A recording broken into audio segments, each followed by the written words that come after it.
Hello and welcome. I'm Leigh Ann Gerrans and you're watching W News, broadcasting live from the Al Arabiya studios in Riyadh. These are our top stories.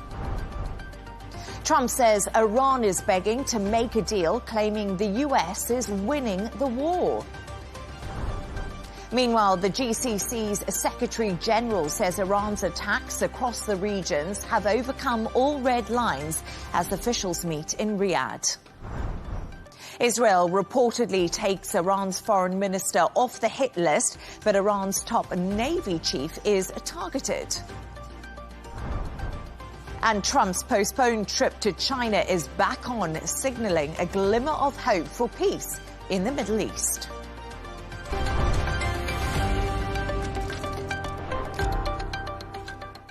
US President Donald Trump has said Iran are begging to make a deal. Speaking during his cabinet meeting, he praised Operation Fury's success over the past 3 weeks and said the US would be Iran's worst nightmare if it doesn't agree to a peace plan. Take a listen. And just so we set the record straight, because I've been watching the Wall Street Journal's fake news and all these stories that get printed like, oh, I want to make a deal. They are begging to make a deal, not me. They're begging to make a deal.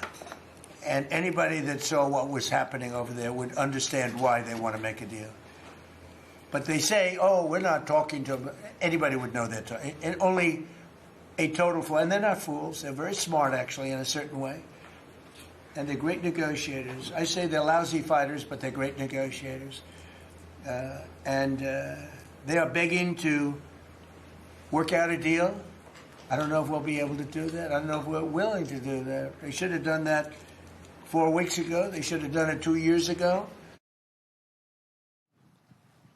President Trump also took to Truth Social and said the Iranian negotiators are very different and strange. They're begging us to make a deal, which they should be doing since they have been militarily obliterated with zero chance of a comeback. And yet they publicly state that they were only looking at our war proposal. Wrong.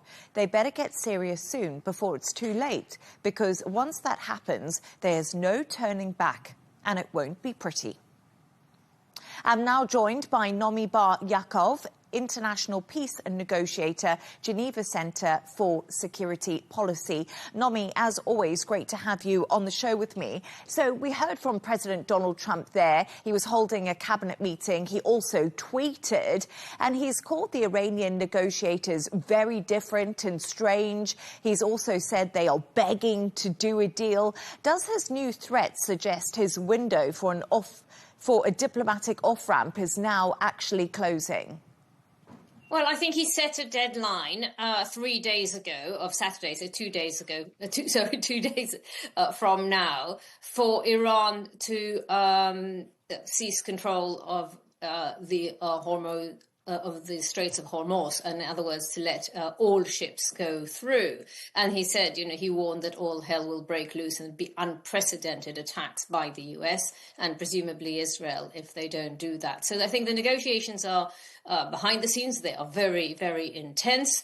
And as you correctly said in your introduction, Israel and the US, Israel at the US's request has taken not only the foreign minister of Iran, Abbas Araghchi, off the list, but also the Speaker of the Parliament, who is extremely powerful there at the moment, Mohammad Bagher Ghalibaf. So those two are off the list, and they have been off the list since yesterday, but attacks are continuing on the Navy and on other strategic posts, especially military targets. So, yes, we're sort of down to the wire. We have another 48 hours to see whether this is going to go either towards peace or towards war. I don't think there's going to be a middle ground. It's going to literally either be a massive escalation with ground troops. Marines are also due to arrive in Iran at that time, as well as other armory and US ships, or we're going to see intense negotiations. May I just add, it's not only Pakistan that is negotiating. We also know that in the last couple of hours,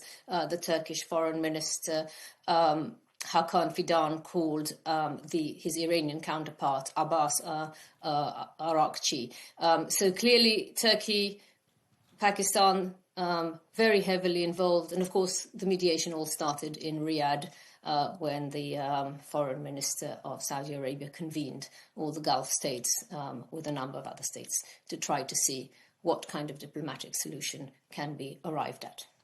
Nomi, just from your experience, what do you make of Donald Trump's diplomatic strategy and tactics? Because at the moment, we really see him ramping up the rhetoric as he tries to squeeze Iran to get some kind of deal. But I don't know how Iran is going to be reacting to this, especially when it comes to trust between the different parties at play here.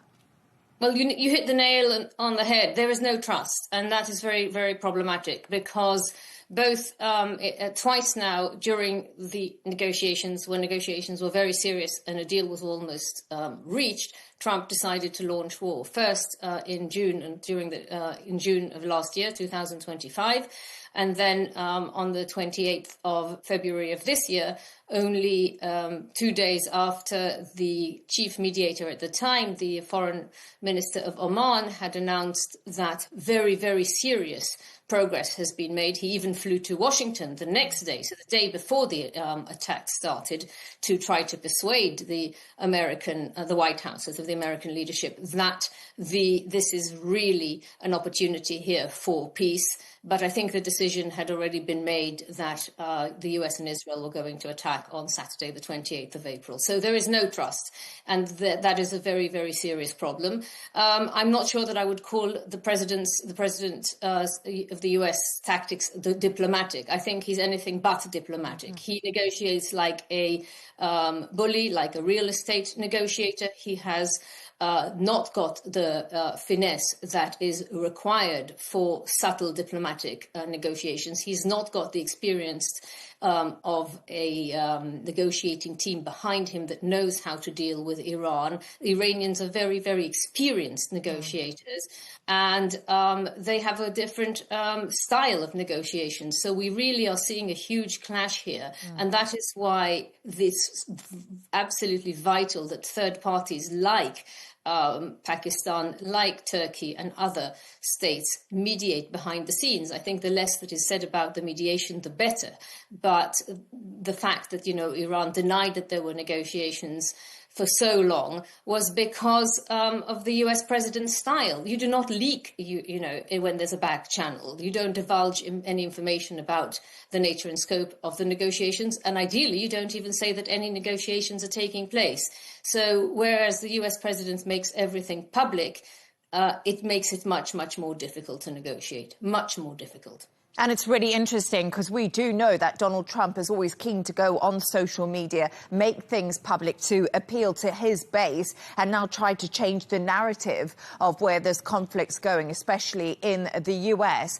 But we did touch on Pakistan there, and Steve Witkoff confirmed Pakistan has indeed been acting as a mediator. What role is Pakistan playing in mediating the US-Iran 15-point plan? But I think the bigger question now is how likely is Tehran to accept this at this period when they do have control of Strait of the Hormuz and they're still showing that they have the ability to retaliate? No, they clearly have the ability to retaliate, and also they have had advance notice because of President Trump's style of threatening and negotiate.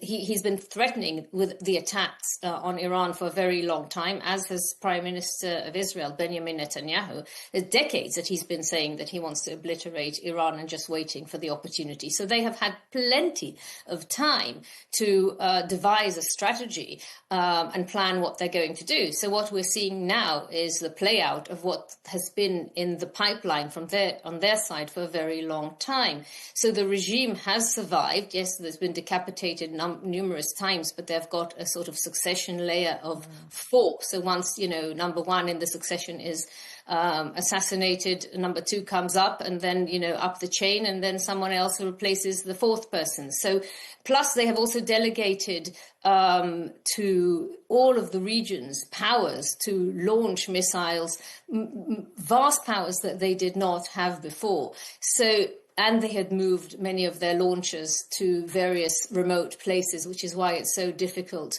for the US and Israel to target all the launches, all the missile launches. Only today, there was a barrage of missiles causing a number of deaths of civilians in Israel and massive destruction sort of really across the country. So, and not only today, but I'm emphasizing today because we are on day 27 of the war, and they still have that capacity. So I think they have the resilience, and they will want to build their deterrence.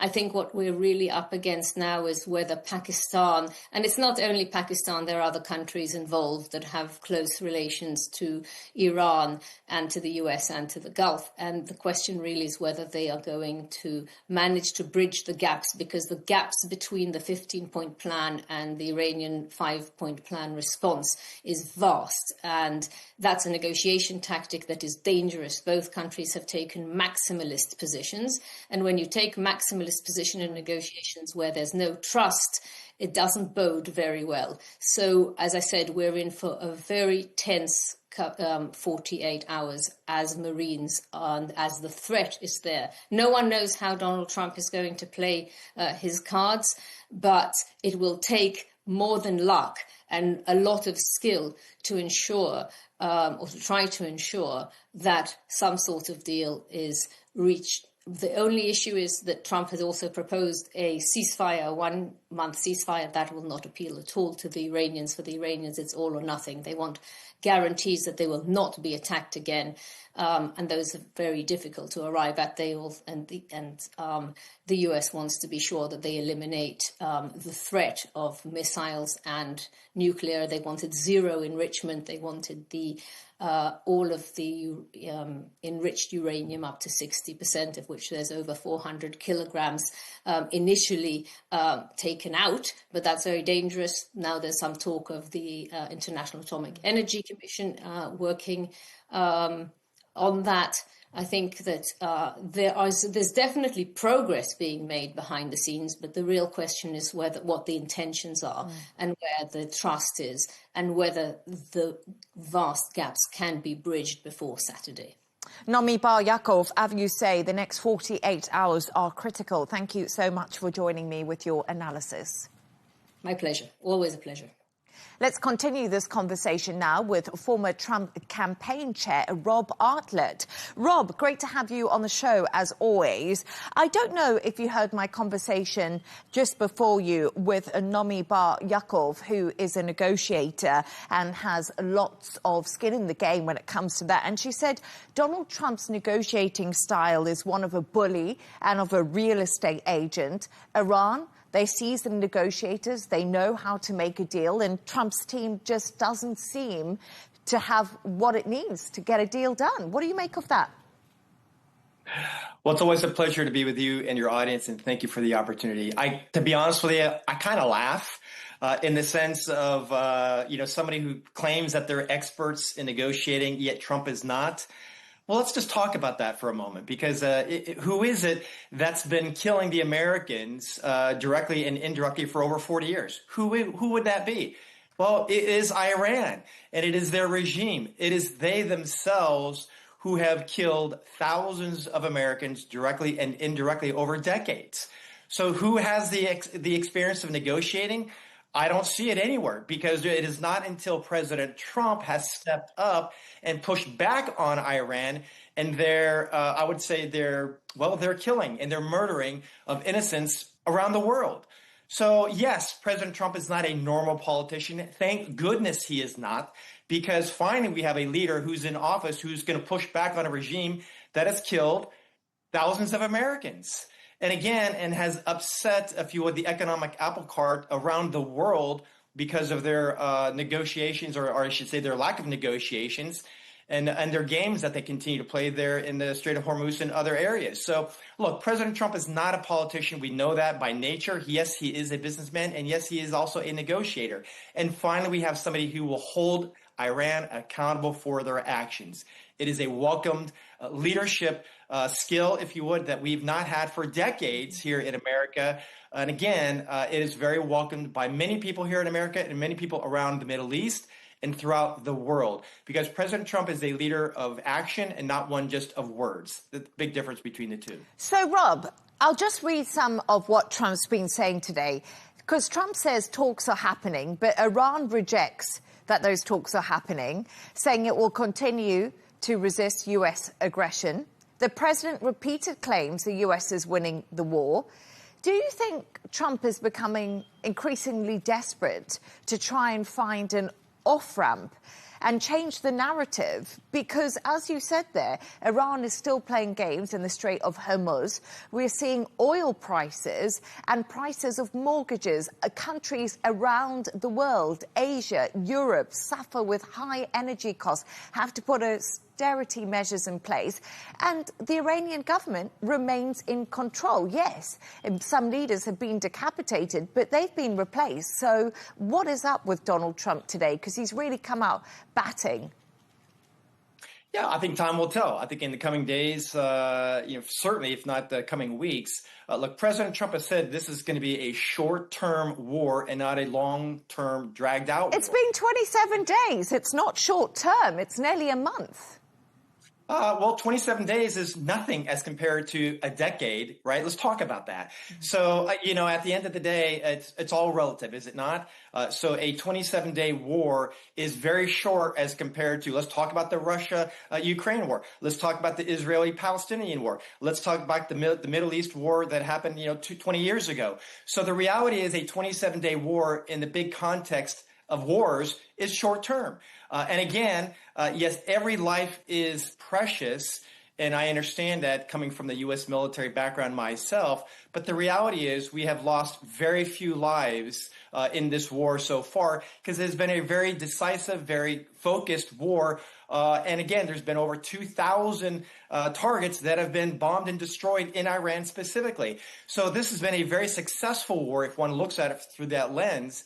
And again, yes, the regime's leadership has been decapitated, and will more will more be killed? Possibly. We'll see what they choose to do. But at the same time, there's also a massive amount of unrest within the border of Iran. The people have been killed and murdered and imprisoned, right? Over 30,000 of them to date, based on the information that we are receiving. And they themselves, the Iranian people, want freedom. They themselves are thanking President Trump for going in and doing what nobody else would do for over 40 years. So, yes, there is a small percentage of people who think President Trump is a horrific and bad guy. So what? No matter what he does, he can't do anything correct. But there is a man who has made America safer today. There is a man who has made the Middle East safer today and the world safer today because he has eliminated, if not demolished, minimized Iran's capability of nuclear weaponry and long-term ballistic missiles. So, Rob, it's really interesting. The world is safer today. It's really interesting that you say that things are safer today because many people living in this region and neighbouring countries have come across Iran's retaliation. They have had to use interceptors. They've had to defend themselves. The region is not as safe as it was 28 days ago before this war started. I just want to make that point because every day there's interceptions across neighbouring countries, and that's something everyone in this region feels and is aware of. But I want to bring it back to one other thing. Central Command actually says almost 300 American soldiers have been wounded in the war with Iran to date. As we know, there's thousands of Marines, there's paratroopers. We know that they are heading right now to the Middle East. There's already US forces in the Middle East, about 50,000 of them, so more are on their way. So could we now see US troops on the ground in Iran? Is this imminent? Well, I would say it's possible. It's not something that President Trump would like to do, but I do believe we are at a very pivotal point in the next couple of days. What will end up happening? President Trump has laid out a timeline and a deadline. We all know he means what he says when it comes to deadlines. He has proven that historically. And so what will Iran choose to do? And yes, U.S. military and President Trump, along with Secretary of War Hegseth, are focused on a possible final blow, as they are calling it, in the coming days, if not weeks. So we'll see what they choose to do. But at the end of the day, I would just say that President Trump would prefer not to have boots on the ground, even though I know he just sent over 2,500 U.S. Marines to the region.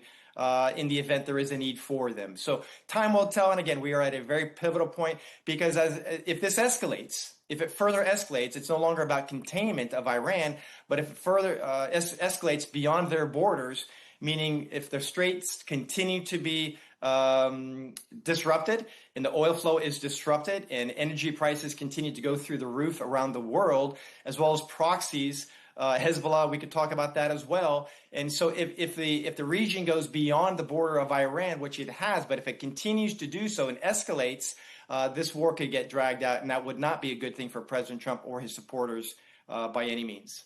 And there is talk today that the Houthis in Yemen could also be involved if things do escalate. So, Rob Artlett, as always, good to have you on the show. My pleasure. Thank you.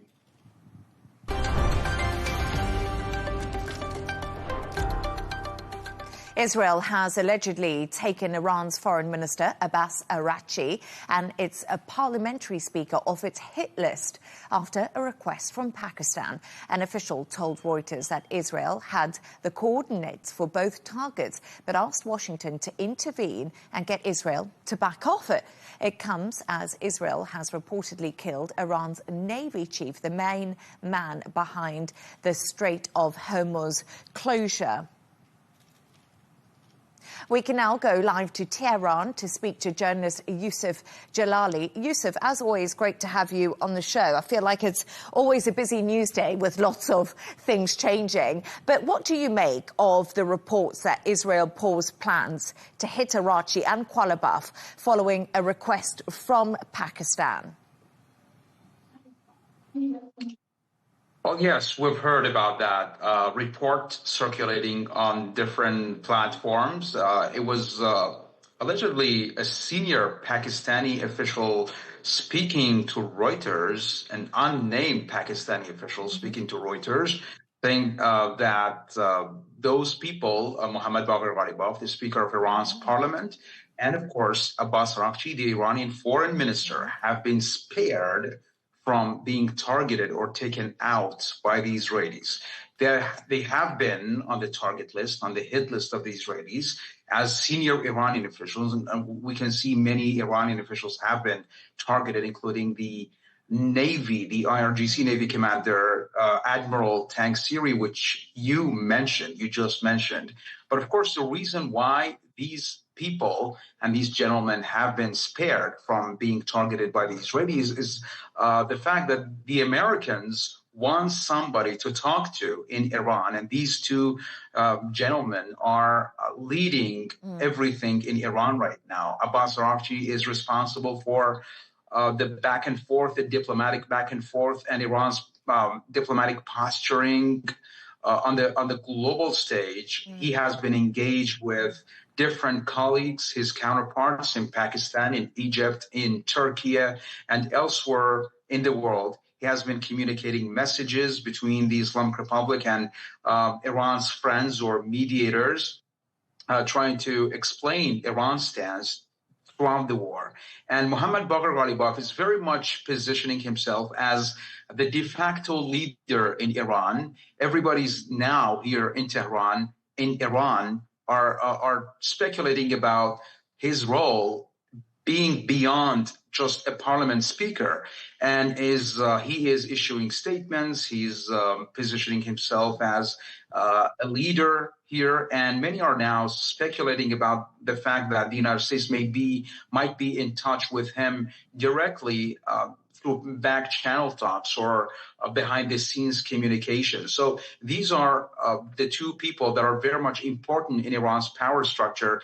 And I think this is why the United States might have asked the Israelis to spare these two people and politicians from the target list. And Yusuf, it's really interesting because as you talk to me about that, I think of the Supreme Leader, Mujtaba Khamenei, and all the rumours surrounding him. But let's just move on, because speaking in the last hour, Trump said Iran is begging for a deal. He also called them lousy fighters but great negotiators, and said Iran are looking for an off-ramp. How does that chime with what you are hearing from inside Iran? Because Donald Trump has been pretty hardcore in his rhetoric today. It doesn't chime at all with what the Iranians are talking about right now. We see Donald Trump keeps talking about negotiations with Iran. He says that the Iranians are very much enthusiastic and eager to achieve a deal with the Americans. But here in Tehran, totally different narrative is taking shape, that the Iranians are not interested at all with any kind of talks with the U.S., and they have their own reasons. They believe that the United States is still digging in and is still insisting that Iran has to make some unrealistic concessions. They regard any demand that would see Iran give up its right to enrich uranium, its right to develop ballistic missiles, as a red line, as unrealistic and maximalist. So these excessive demands in the so-called 15-point peace plan mediated through the Pakistanis to Iran is believed by Iranians to be an excessive demands by the United States, and unrealistic. So Iran has added its own conditions. Iran is saying that any kind of talks with the U.S. has to see the United States halt its actions against Iran, the Israelis to stop their aggression against Iran, and then let's talk. And if we want to talk, we can talk about the fact that Iran should preserve its right to enrich uranium. Iran has to maintain control and sovereignty over the Strait of Hormuz. This is a totally new condition. We have not heard it before during the two previous rounds of talks with the United States. Iran never mentioned its right to maintain sovereignty over the Strait of Hormuz, but now it has added this new condition. Very tough for the United States to accept this, because we heard it from Donald Trump just today. He was speaking, and we heard him saying that the Iranians cannot maintain control over the Strait of Hormuz forever. And the Iranians want this. So this seems to be a new standoff between Iran and the United States. Right now, they've not even talked yet, but this new standoff is taking shape. Iran wants the Strait of Hormuz to be controlled by its forces. Iran wants to initiate imposing tolls and transit fees on the passing ships. But the United States seems that it is not happy with what Iran is planning on the Strait of Hormuz. And I think a lot of that is due to the fact that it's international water, the Strait of Hormuz, and that's the argument that's been made when it comes to Iran controlling it. But talking about the Strait of Hormuz, Yusuf, the Houthi leader is warning of a military response if the Israel-US conflict escalates. And why haven't they joined yet? And what role could they play? Well, yes, we heard Abdul Malik al-Houthi. He has been active, issuing statements throughout this conflict between Iran and the United States and the Israelis. And of course, he said that fingers are on the trigger, all options are on the table. The Houthis are ready to step in, jump on the wagon to try to help Iran fight the Americans and the Israelis. But of course, they've been waiting for Iran's signal. Maybe Iran still has the power and the capacity to continue this fight alone. And Iran has made it clear that those groups are not taking orders from Iran. They act on their own. The Houthis in Yemen, the Hashd al-Shabi, or the Popular Mobilization Force in Iraq, and Hezbollah in Lebanon. These proxies, which Iran calls the resistance forces, they act on their own. Why the Houthis have not intervened yet? Because they have not received any direct signal from Iran, and Iran does not want them yet. So they are being kept on ice. And if Iran sees that the fight is getting some reaching some difficulty for Iran, then the Houthis might jump on the wagon, and they can create some serious problems for global oil shipping, because they control Bab el-Mandeb Strait, another strategic strait and choke point. And of course, they maintain control over Red Sea shipping, so they can target Israeli ships passing through the Red Sea, and of course, block the Strait of Bab el-Mandeb, which would open a whole new front in this ongoing fight. Yusuf Jalali in Tehran, as always, thank you so much for joining me. Take care. Thank you.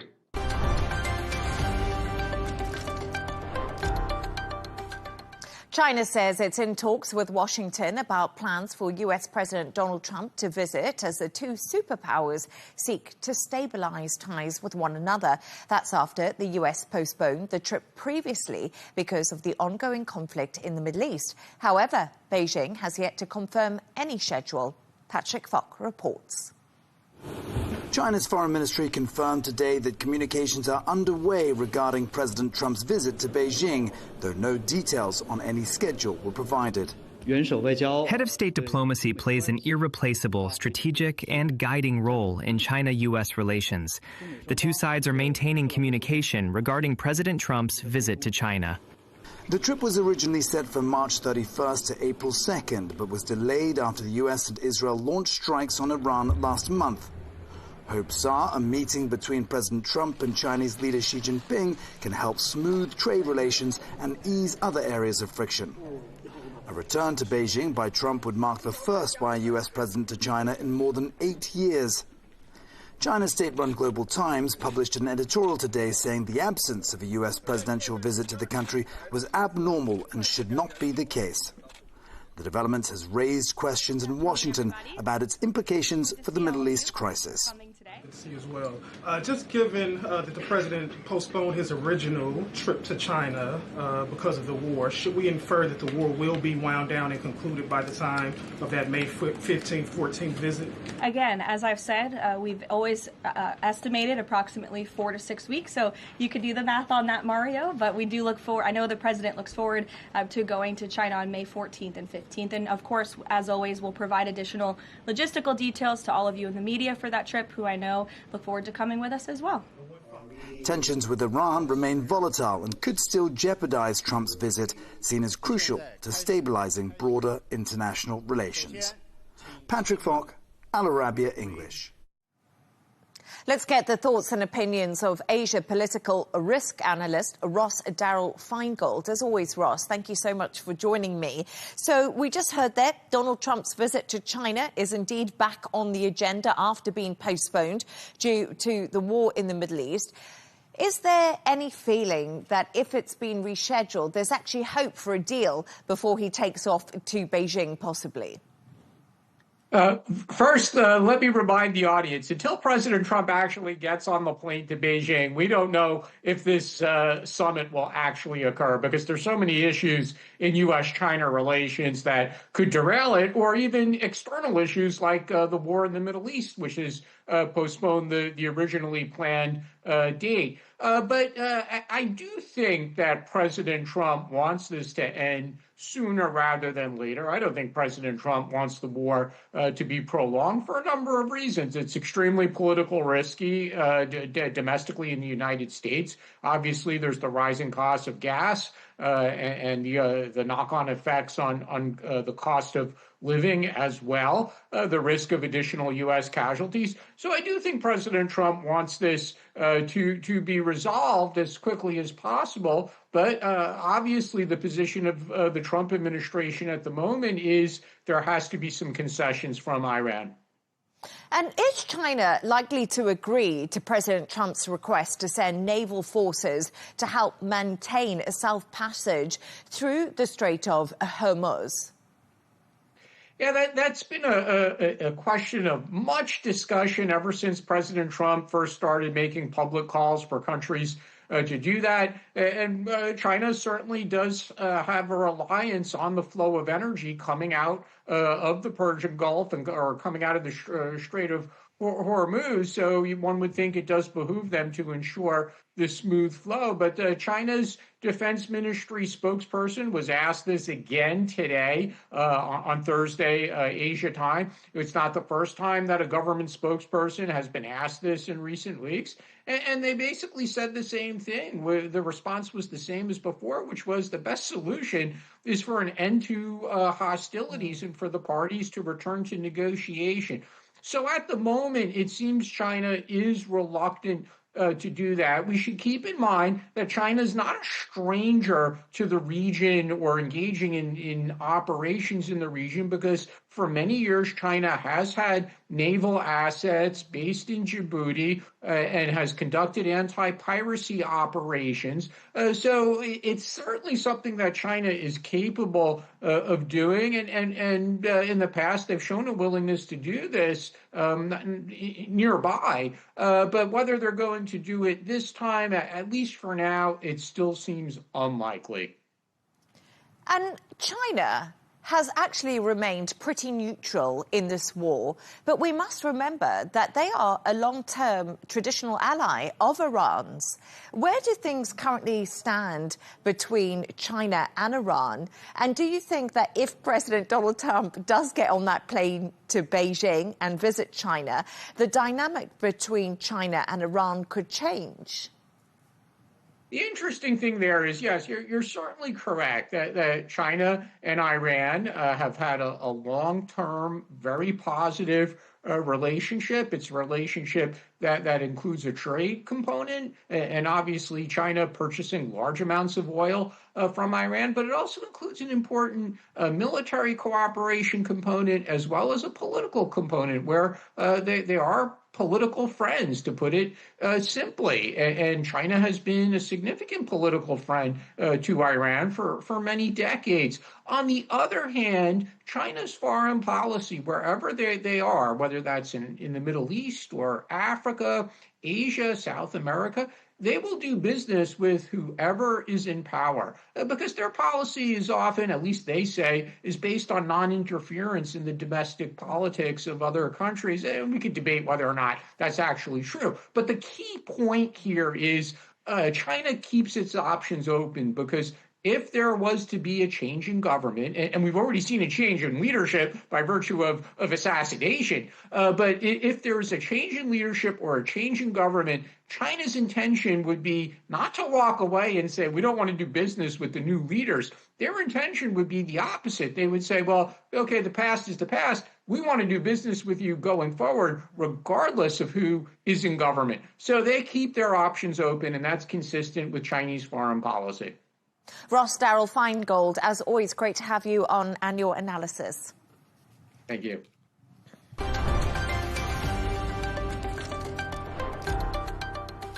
Let's take a look at some of the other stories making the headlines today.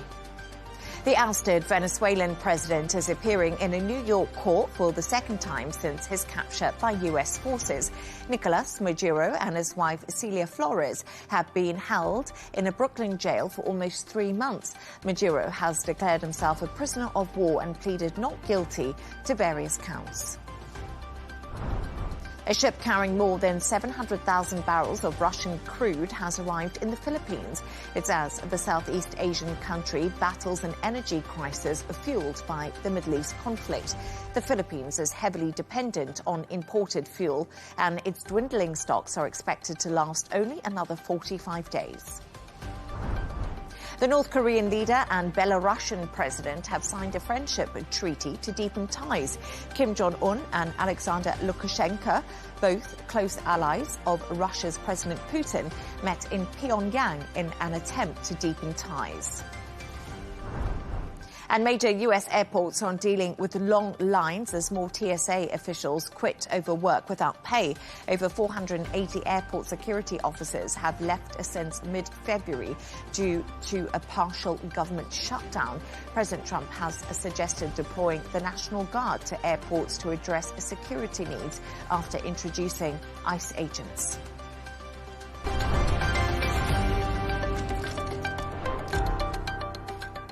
A reminder of our top stories. Trump says Iran is begging to make a deal, claiming the U.S. is winning the war. Meanwhile, the GCC Secretary General says Iran's attacks across the regions have overcome all red lines as officials meet in Riyadh. Israel reportedly takes Iran's foreign minister off the hit list, but Iran's top Navy chief is targeted. And Trump's postponed trip to China is back on, signaling a glimmer of hope for peace in the Middle East. And that's all from us on W News. Don't forget to subscribe to our YouTube channel. Of course, follow us on X. And we'll be back in a couple of hours with W News Extra. Goodbye and thank you for watching.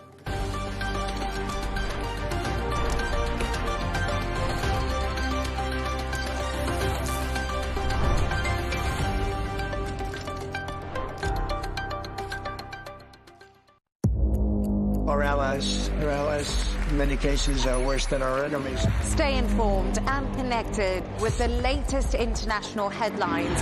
There obviously is a risk.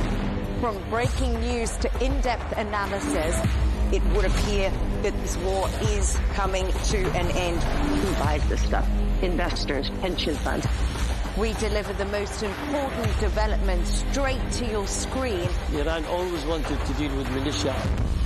Join us for compelling, expert-driven conversations. A curfew order has been established. And an insightful look at the issues shaping our world today. There are lots of proposals about European architecture for security. I'm Leigh Ann Gerrans, and this is W News. We dealt with this when I was Chief of Staff in the first term. Where you don't just hear the headlines, you get the full story.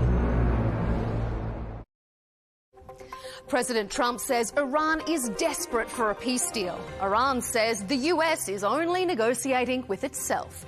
A 15-point peace plan has been conveyed to officials in Tehran. Sources say they have a list of demands of their own. We ask our panel, who will blink first? That debate is coming up, so stay tuned for Counterpoints with me, Melinda Nucifora.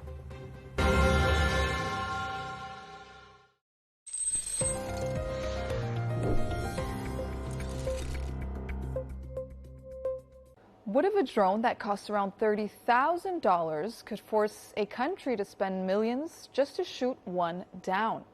That's Iran's battlefield advantage. It's called the Shahed 136, a one-way attack drone, sometimes called a kamikaze drone, designed to fly into its target and explode on impact. Each drone costs around $30,000 to $50,000 to make. It carries roughly 50 kilograms of explosives and can travel up to 2,000 kilometers. It's not especially fast, it's not especially sophisticated, but it's cheap. And that's the point. Iran's strategy isn't perfect precision, it's saturation, launching dozens, sometimes hundreds at once, to overwhelm air defenses. Even if most are intercepted, each one forces defenders to use missiles that can cost hundreds of thousands or even millions of dollars per shot. Over time, that cost imbalance becomes a weapon in itself. During recent escalations, UAE authorities to this day say they have detected 941 Iranian drones, intercepting 876 of them, while 65 fell within the UAE. Israel has also faced waves of these drones as part of broader attacks. Even when interception rates are high, it only takes a handful to cause serious damage. But this isn't new. Russia has launched more than 60,000 of these Iranian drones against Ukrainian territory, targeting cities and energy infrastructure. So the question is the Middle East ready to intercept a similar wave? The UAE Defense Ministry recently stated that the region has strategic reserves of air defense systems capable of countering aerial threats for a prolonged period. The spokesperson also added that the UAE will not accept any infringement on its sovereignty or the safety of its territory.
Here, poverty spreads along with administrative corruption and domestic violence.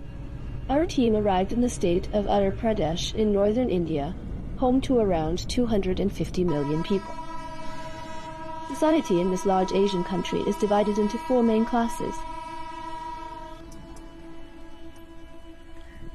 But today our journey is to learn about a group that lies outside this social structure. The Dalits, or those considered untouchable. A Hindu group considered to be at the very bottom of society by Indian standards. Members of this group are born into lives filled with marginalization, exclusion, violations of their most basic rights, and even rape. Do the victims remain silent forever? A woman from this class decides, specifically from the city of Banda, to put an end to these practices, and forms a gang, yes, a gang for the oppressed. On a special mission, our team managed to reach this woman and investigate the background of her group. मेरा नाम संपत पाल है, मैं गुलाबी gang की राष्ट्रीय commander हूँ और गुलाबी गैंग जो है वो महिलाओं के हित के लिए बनाया गया है। महिला जो कि पुरुषों से ज़्यादा काम करती है। My name is Sampat Pal. I am the leader of the Gulabi gang. We were founded to champion the rights of women. A woman cares for her family and her husband's family, so why shouldn't she be respected? That is what drove me to establish this gang, and it became known as Gulabi Gang in 2006. One day, Sampat Pal saw a man mercilessly abusing his wife and witnessed it. She asked him to stop, but he assaulted her as well, so she returned the next day, accompanied by 5 other women carrying bamboo sticks, and punished the perpetrator.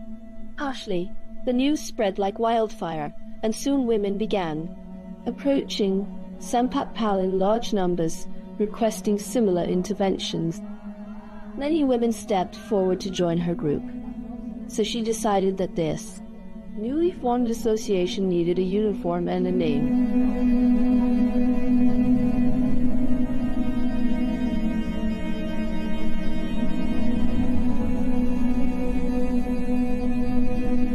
Does the Gulabi Gang truly seek to defend the rights of the marginalized? Or does it have other motives? In the absence of law, does the people have the right to become an independent authority?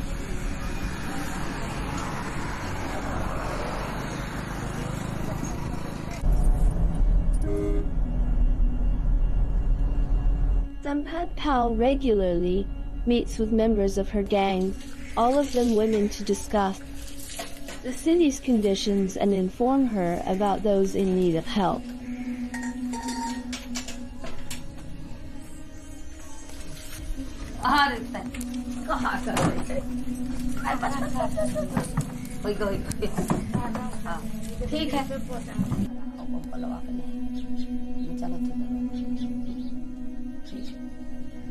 Rajiv Gandhi वो शहीद हुए और You cannot be an activist without facing some challenges. This is how we learned about activists. Gandhi struggled much. Many with him were killed. Indira Gandhi sacrificed her life for society. Rajiv Gandhi was martyred. Even Bhagat Singh was hanged. There are even more names in our community. If we do not face these problems, we will gain nothing in this world.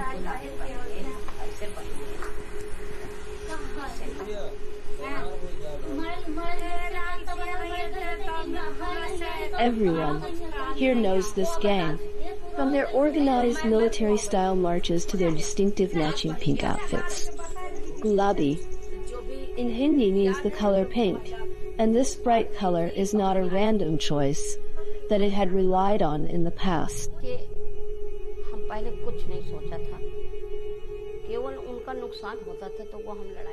The official color of the gang is pink. It is the symbol of women. It has always been associated with them. It's their favorite color. We have basic rights. We must be educated.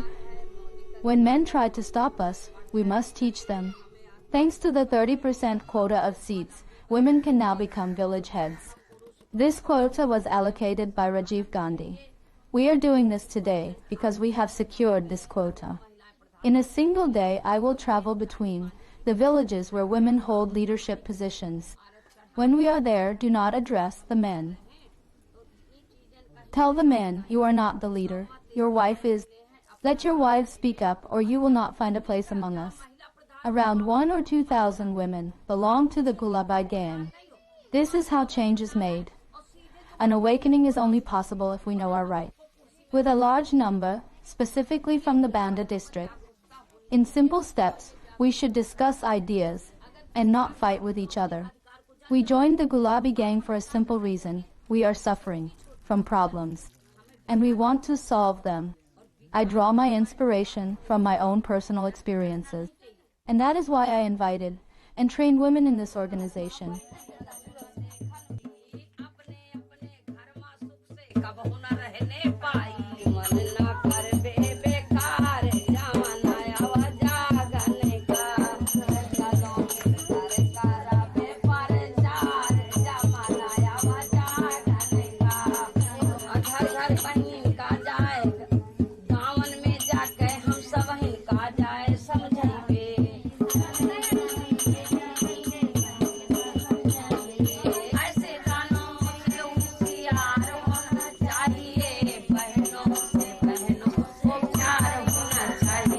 They sing motivational songs together before preparing to head into the streets, with everyone participating, even children, as Sampat Pal represents a role model for them.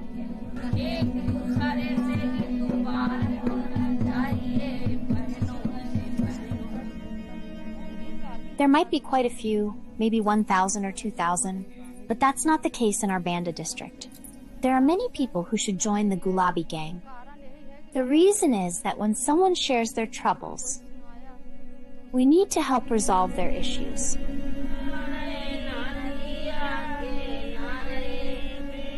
Sampat Pal tried to formally engage in politics, which led her to run independently in parliamentary elections, but she did not achieve the result she wanted, yet others from the Gulabi gang gained significant political influence. In 2010, 21 members of the gang were elected to panchayat positions overseas. Local issues such as road construction, water sanitation, and agricultural development plans. We started the Gulabi gang to uplift women and confront the system. Be happy whether it's a girl or a boy. Educate the girl, educate the boy, give them equal education. Only then will our society progress.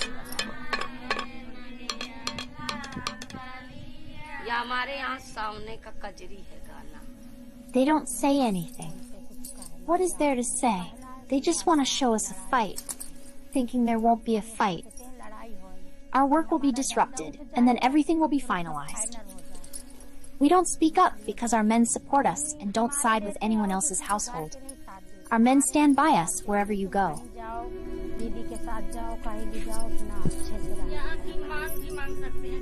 This movement began with only dozens of women, but today the number of members of the Gulabi movement is estimated in the thousands across different Indian states. However, the number of active members can change. It is difficult to give an exact figure, as it operates as a decentralized movement without formal membership requirements.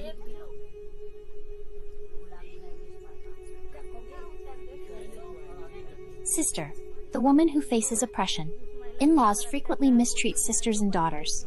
They don't keep them, they beat them well. They have it too. She goes to them and explains clearly that you need to keep it. So they keep them well and do what is necessary. Now those who drink alcohol, right? Such people are given all the utensils, so sister gives them, she also punishes. That's not the case with them. Also for improvement. They work too, trying to build her own home.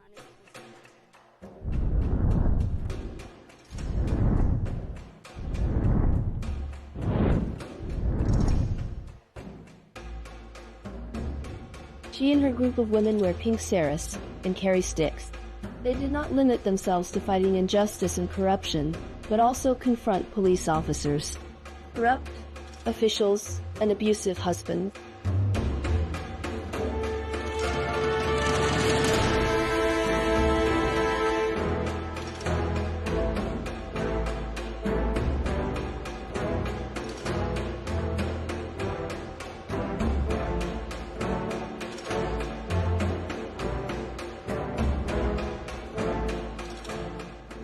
Gulabi gang also organized protests to improve roads and provide clean water tanks, as well as protesting violence directed at Dalit women. Look, whether it's a politician, an official, or a village thug, I am always ready to stand against them. Whether they are politicians, thugs, or officials, we are always ready with our sticks. And I believe that if an official behaves like a thug, we have our sticks to deal with them. But if an official stands for justice, they're like a brother to us. This is our stance. The Gulabi gang asserts that it stands firmly against social injustice and works toward justice and economic empowerment for women, providing shelter for widows, pressuring authorities to fulfill their duties and expand food distribution in deprived areas, and teaching women self-defense skills.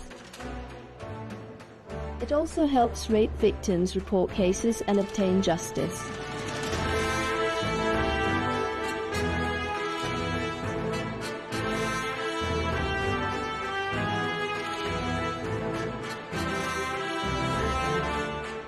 The means of achieving these goals vary widely, from reconciliation sessions to protests, from cooperation with local authorities to punishing rapists using wooden sticks.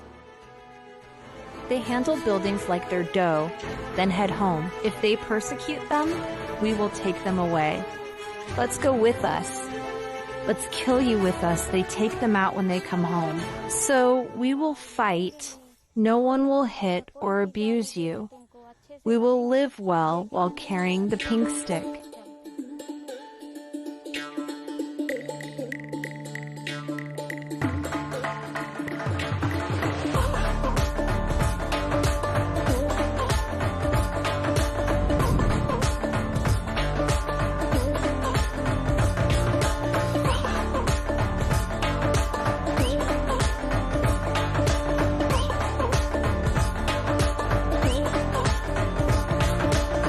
But an important question remains. What is the view of men in this traditional society? To answer this question, we followed the Gulabi gang during its tour of the Central Market.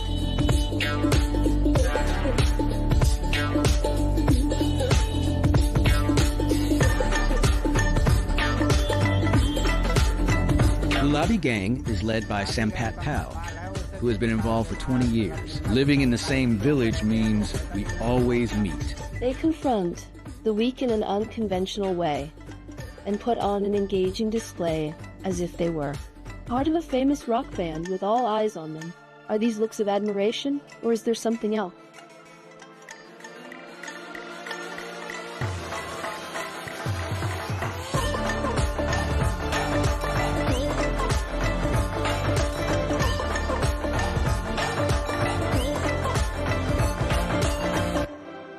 If we seek help from those in power, they can assist us, but it's not guaranteed that they will.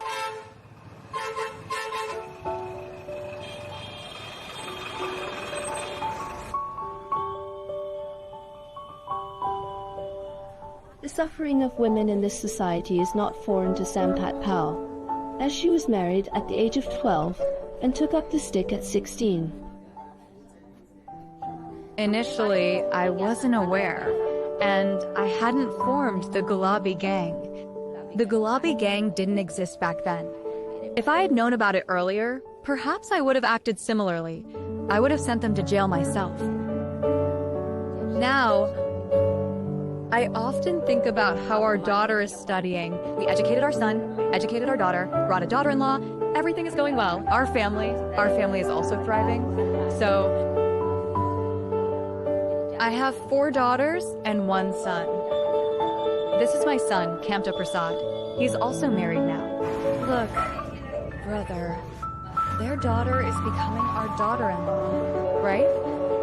The elder boy who talks. Yes, let's go.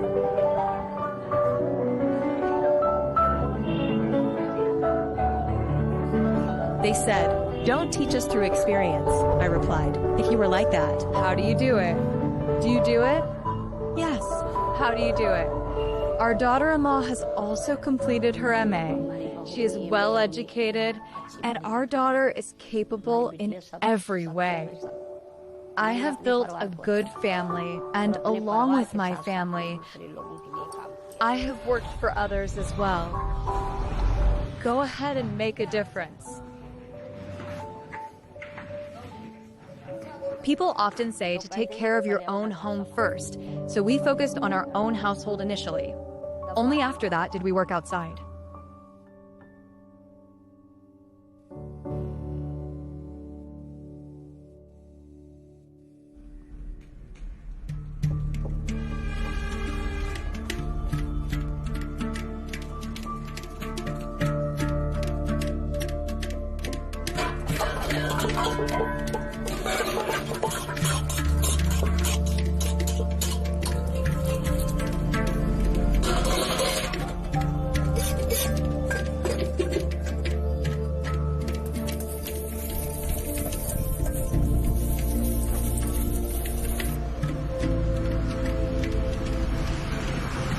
Since last year, the talker and other thugs have been meddling in the land deeds.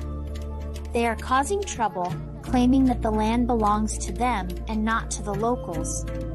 They are forcibly filling the land with soil and marking it with stones to assert their ownership. This has been happening for the past 15 days. When Sampat Pal intervened, she put a stop to it. Now that she has intervened, things have come to a halt. But the problem remains with us here.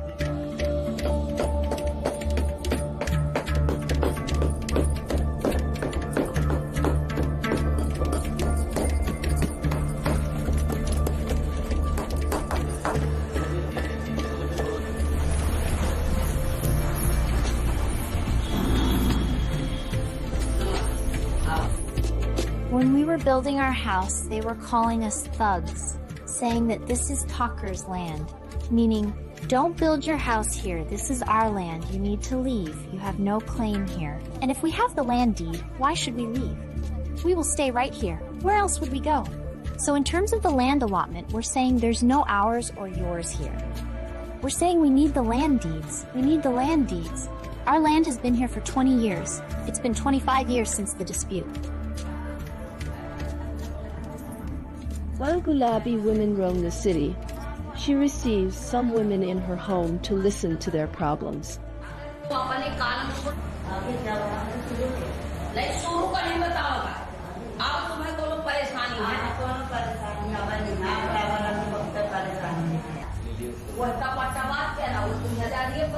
Let me tell you what happened with me. Our goat got loose and started eating the wheat. So the Brahmin's mother came over. She caught the goat and tied it up at her house. When she tied it up, my brother-in-law went over and brought the goat back, tying it up at our place. After tying him up, they started hurling abuses. When they began abusing, his son was also there. The younger one explained the whole situation. From here, they took us there and then started grabbing land, saying, "Tell us, he's a poor man. Why don't you write an application for him? Why not? When you write a report, they say he's a leader. He's a leader. So let him be a leader." What do? The poor man is running here and there out of fear, and they're making him fall there. So if you only listen to them and not to us, then what can we do? That's where the Gulabi gang comes in. Sampat Pal from the Gulabi gang. It was Sampat Pal who helped us. I filed a report.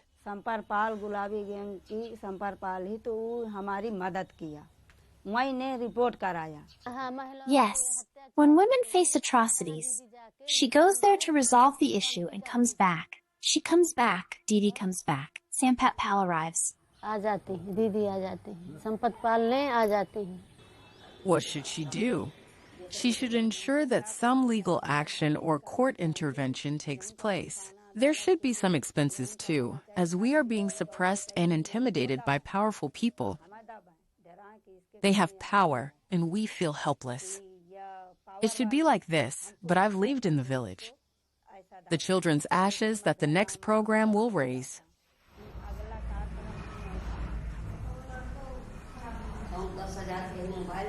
That girl ran away with a man 8 years older, believing he was well off. But she discovered in the first nights of marriage the opposite, so she returned to her family the next morning. The girl asked Sampat Pal to intervene to annul the marriage.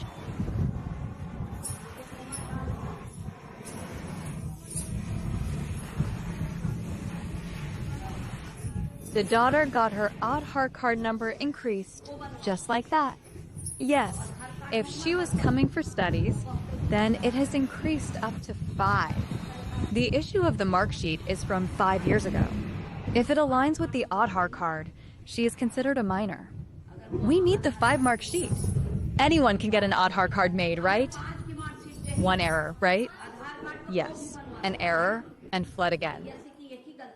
In the eyes of many, Sampat Pal may be seen as a woman who rebels against social norms, yet she does not hide her adherence to many traditions. As she does with this young woman trying to determine her age by examining her arms. In India, a person is not considered an adult until reaching 18. Therefore, the marriage is considered invalid because the girl has not yet reached this age. The Gulabi gang may claim that it is committed to achieving justice, but not everyone shares the same view. The methods of this group, which at times include direct confrontation and even violence, raise concerns among some thinkers. Administration which has a lot to answer, because despite the fact that the government is trying its level best to penetrate into the society, they are still far from the actual issue which needs to be sorted out. And it is at this stage that the government feels little constrained, because Gulabi gang has its approach, had its connection within the family, within the society, and they can manage things rather very easily. They can flag off issues. They come to know about a particular problem right in the beginning. Whereas the government has its constraints, it cannot go into at the village level all the time, and they are not present in fact. And the Gulabi people, they are basically from the community, so they are easy. They can in fact manage things much earlier as compared to the government officials.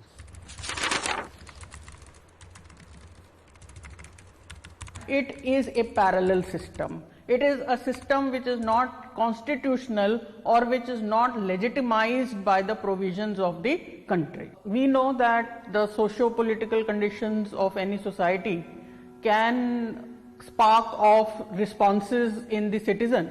And here this was a feminist response which was to the conditions of women in that area. It included things like domestic violence, it included things like lack of rights, privileges, opportunities for women.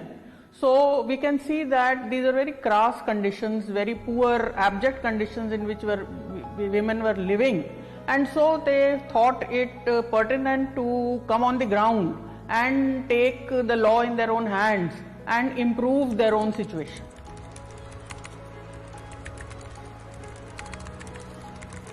Gulabi gang has made its presence felt.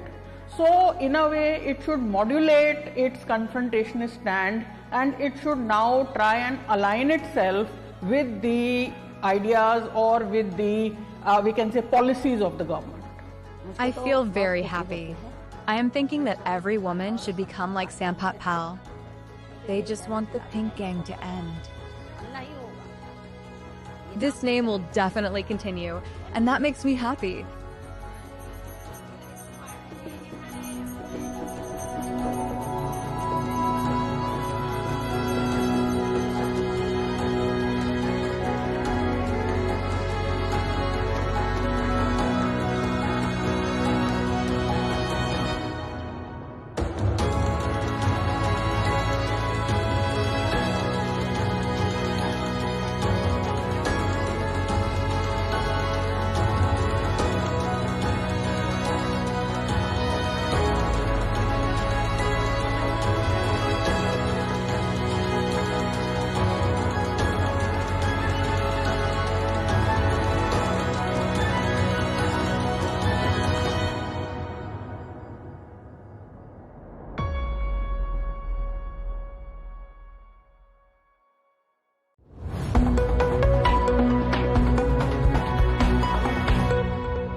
Welcome to America Unfiltered with me, your host, Ellie Cohanim.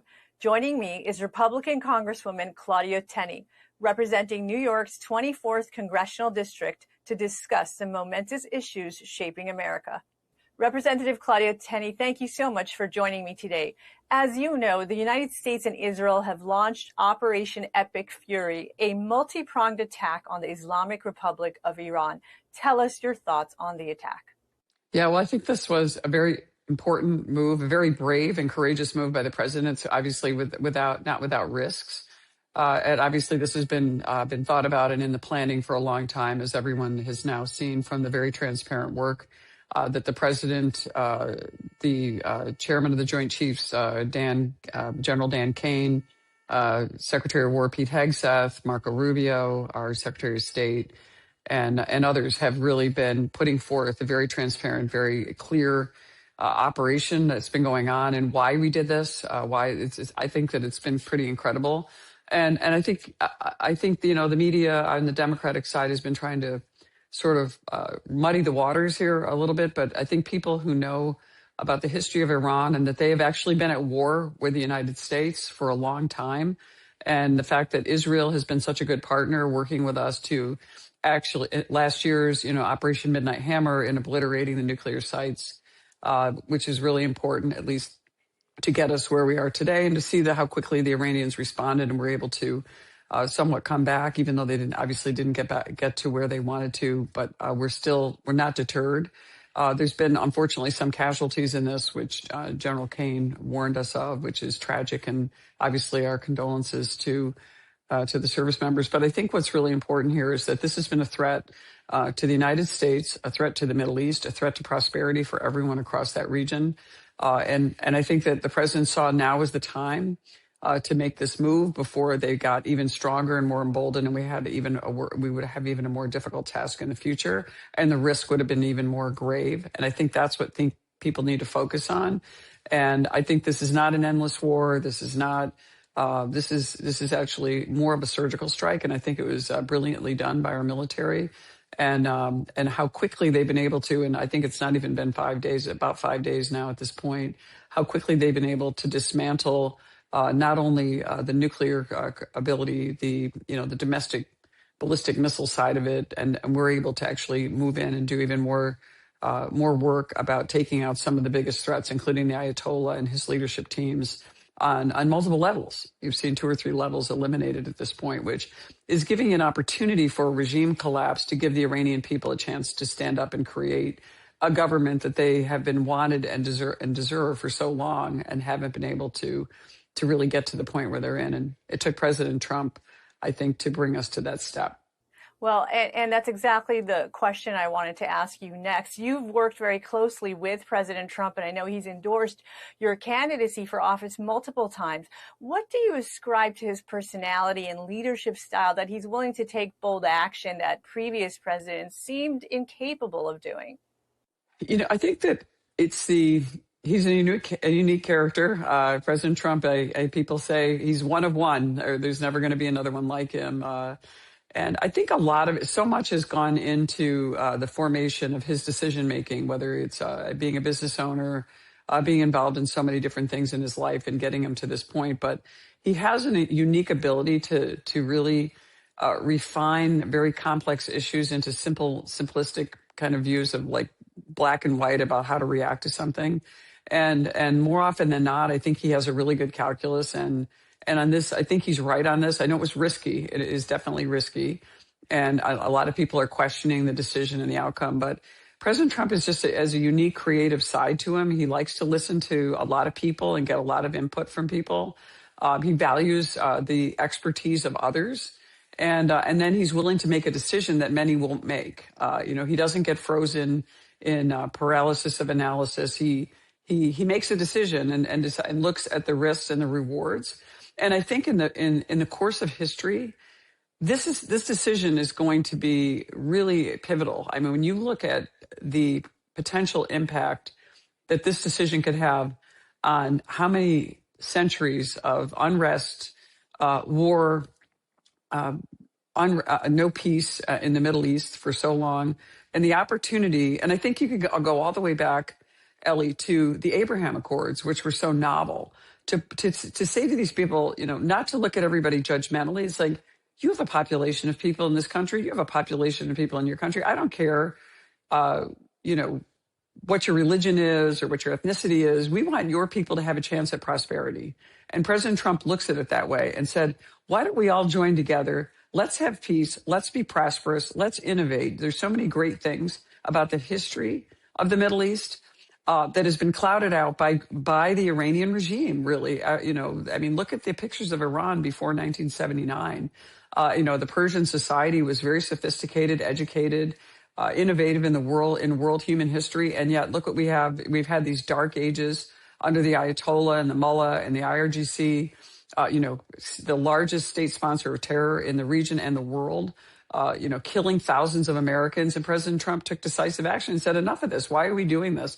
And I think it actually took away this whole false narrative that you see that's, the anti-Semitism that's been emerging, the situation in Gaza, the Palestinian Authority really having no credibility even among Palestinians and people within the Green Line in Israel. The Arab sheikhs don't support them. So many of these things, President Trump was able to actually look at all of those factors and make a decision based on, let's go to another step. Let's try something nobody else has done. Let's bring people together before we continue to wait for this Palestinian Authority issue to try to resolve itself, which guess what? It never would have. And I think President Trump recognized that. So now in an incredible situation, you have the U.S., supporting the Israelis going in and starting this Operation Epic Fury. And then you have a retaliation from the Iranian regime after others in the Arab nations that you might say are like maybe not allies, but supportive in some ways, or not, allowing certain things. And now here they struck Oman, they struck Qatar, they've struck Bahrain. And now they're all joining forces and working with us to try to eviscerate this really evil regime that has been a dark cloud over the whole region. And I think the people see an opportunity for peace and prosperity. This isn't over yet. There's a long way to go. But I think that the early stages of this look like it's going to be a future that's going to be really just that we haven't seen in generations and probably centuries. A lot. Well, and there's a lot to unpack there. So I want to go back to something you just referenced, which is the Iranian people. You've expressed a lot of solidarity for the Iranian people, especially the women of Iran. What are your hopes for the people of that country? I think one of the greatest feminist movements or pro-women movements I've ever seen is from the women in Iran.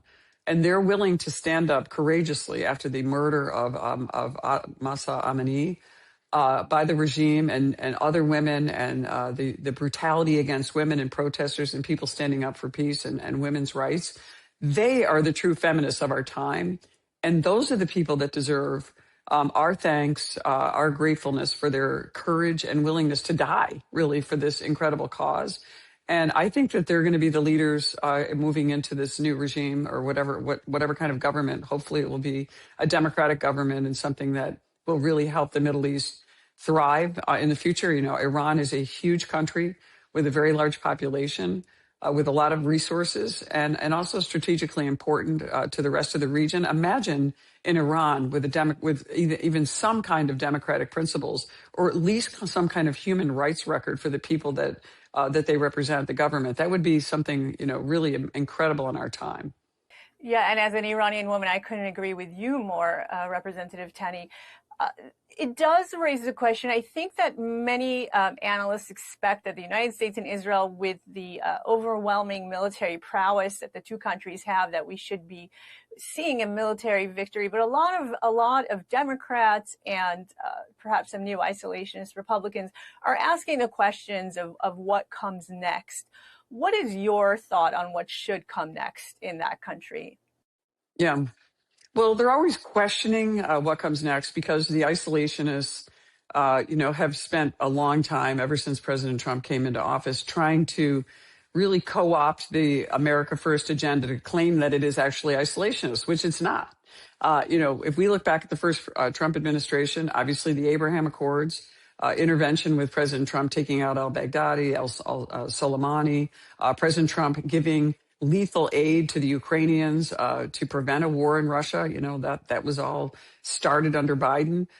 President Trump actually taking decisive action without forever wars, but going in and taking decisive action, using the strength and the lethality and the dominance that the U.S. military has to actually keep peace in regions, as opposed to, the prolonged wars that we saw in Iraq and Afghanistan and throughout those years. So I think that what the president is trying to do is give every opportunity, and he's asked the Iranian people in a couple of speeches now, this is your opportunity, this is your moment. Now, if this regime collapses, and it appears that we're getting closer to that, it's your turn to rise up, to create a government or a republic or whatever they want to create that gives you the things that you've been wanting and dying on the streets for all these years, and really without a lot of support from past U.S. presidents. We had numerous opportunities where the Iranian people, the regime was somewhat vulnerable, and President Obama didn't react. We had the regime, looking weak, and then President Obama did the JCPOA. And then, the Biden administration, rushing in billions of dollars in cash to the Iranian regime, only for them to use that for terrorism and sponsoring the Houthis and Hezbollah and Islamic Jihad and Hamas, instead of helping the Iranian people. And the maximum pressure campaign on the regime, caused the people to realize this is the regime that is not living up and serving the people as it's supposed to, as a government should. And I think that's what the next steps are. How can we facilitate? And I think you're going to see a collapse of the regime, ideally, and the people making the decision, and the leaders coming up who are in the resistance to actually form some type of government. And of course, the United States will do everything it can and use our resources to make sure that we have a stability in that process as they move from this collapse of the regime to a new type of government that would come into play. And it's not going to be a short period of time. Obviously, this is going to take some time. Yeah, and that sounds very reasonable to give the whole situation some time. In fact, Representative Tenney, when the news broke out that the Supreme Leader was eliminated, you put out a statement. And in your statement, you said that this elimination was, quote, a moment of safety for the world. Why do you believe that is the case? Yeah, at this point, this is one of the most dangerous regimes, if not the most dangerous regimes, to America, to people who love freedom in the Middle East.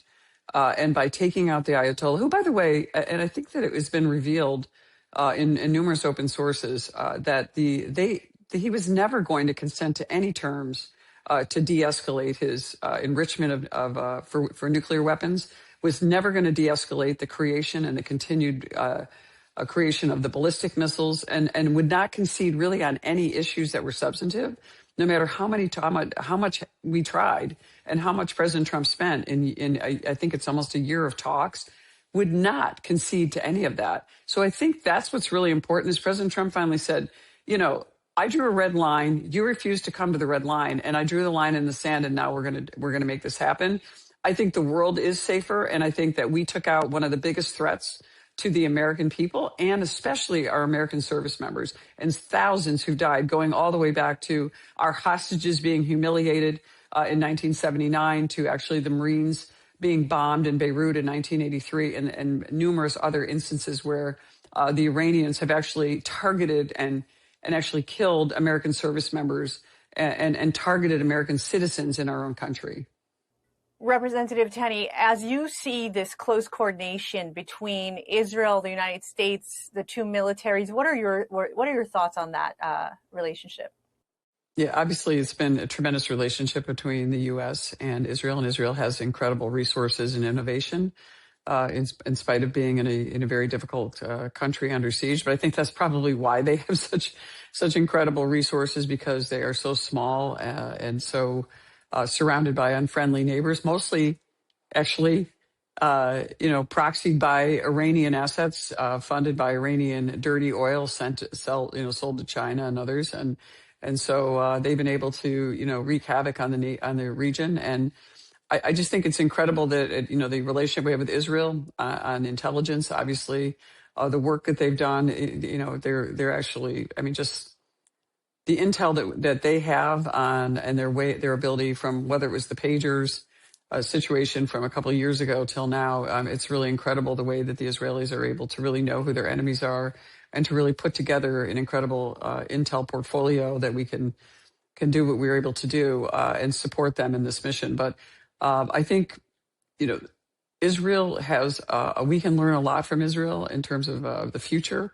And I think that the ability and the desire for so many of these countries to be part of an Abraham Accord type situation, even the Arab sheikhs in Hebron would like to have some kind of recognition. They actually wrote an op-ed piece in the Wall Street Journal last year about their interest in getting away from the Palestinian Authority and joining the future with prosperity, with, self-determination at this point. Yeah, I couldn't agree more. And I think that everyone is hoping that after this Operation Epic Fury and the perhaps regime collapse of the Islamic Republic, as you mentioned, that after that, the region can start moving towards a more hopeful future for its children and grandchildren. Representative Tenney, I would love to also ask you a little bit about Claudia Tenney, the person. As we know, working in elected office, it takes a lot of sacrifice. And so I wanted to ask you, what was your original motivation in running for office, and what continues to inspire you as you do the work? Yeah, it's a tremendous honor to serve in this position, obviously, to represent my constituents in New York's 24th District, but also the United States of America. To serve on the most powerful committee, the Ways and Means Committee, is really a dream come true, and also now on the House Intelligence Committee and the Science Committee, all really interesting parts of my very long life that I've had. I was able to be an attorney. I ran our family business and sold the division that I was running back in 2004.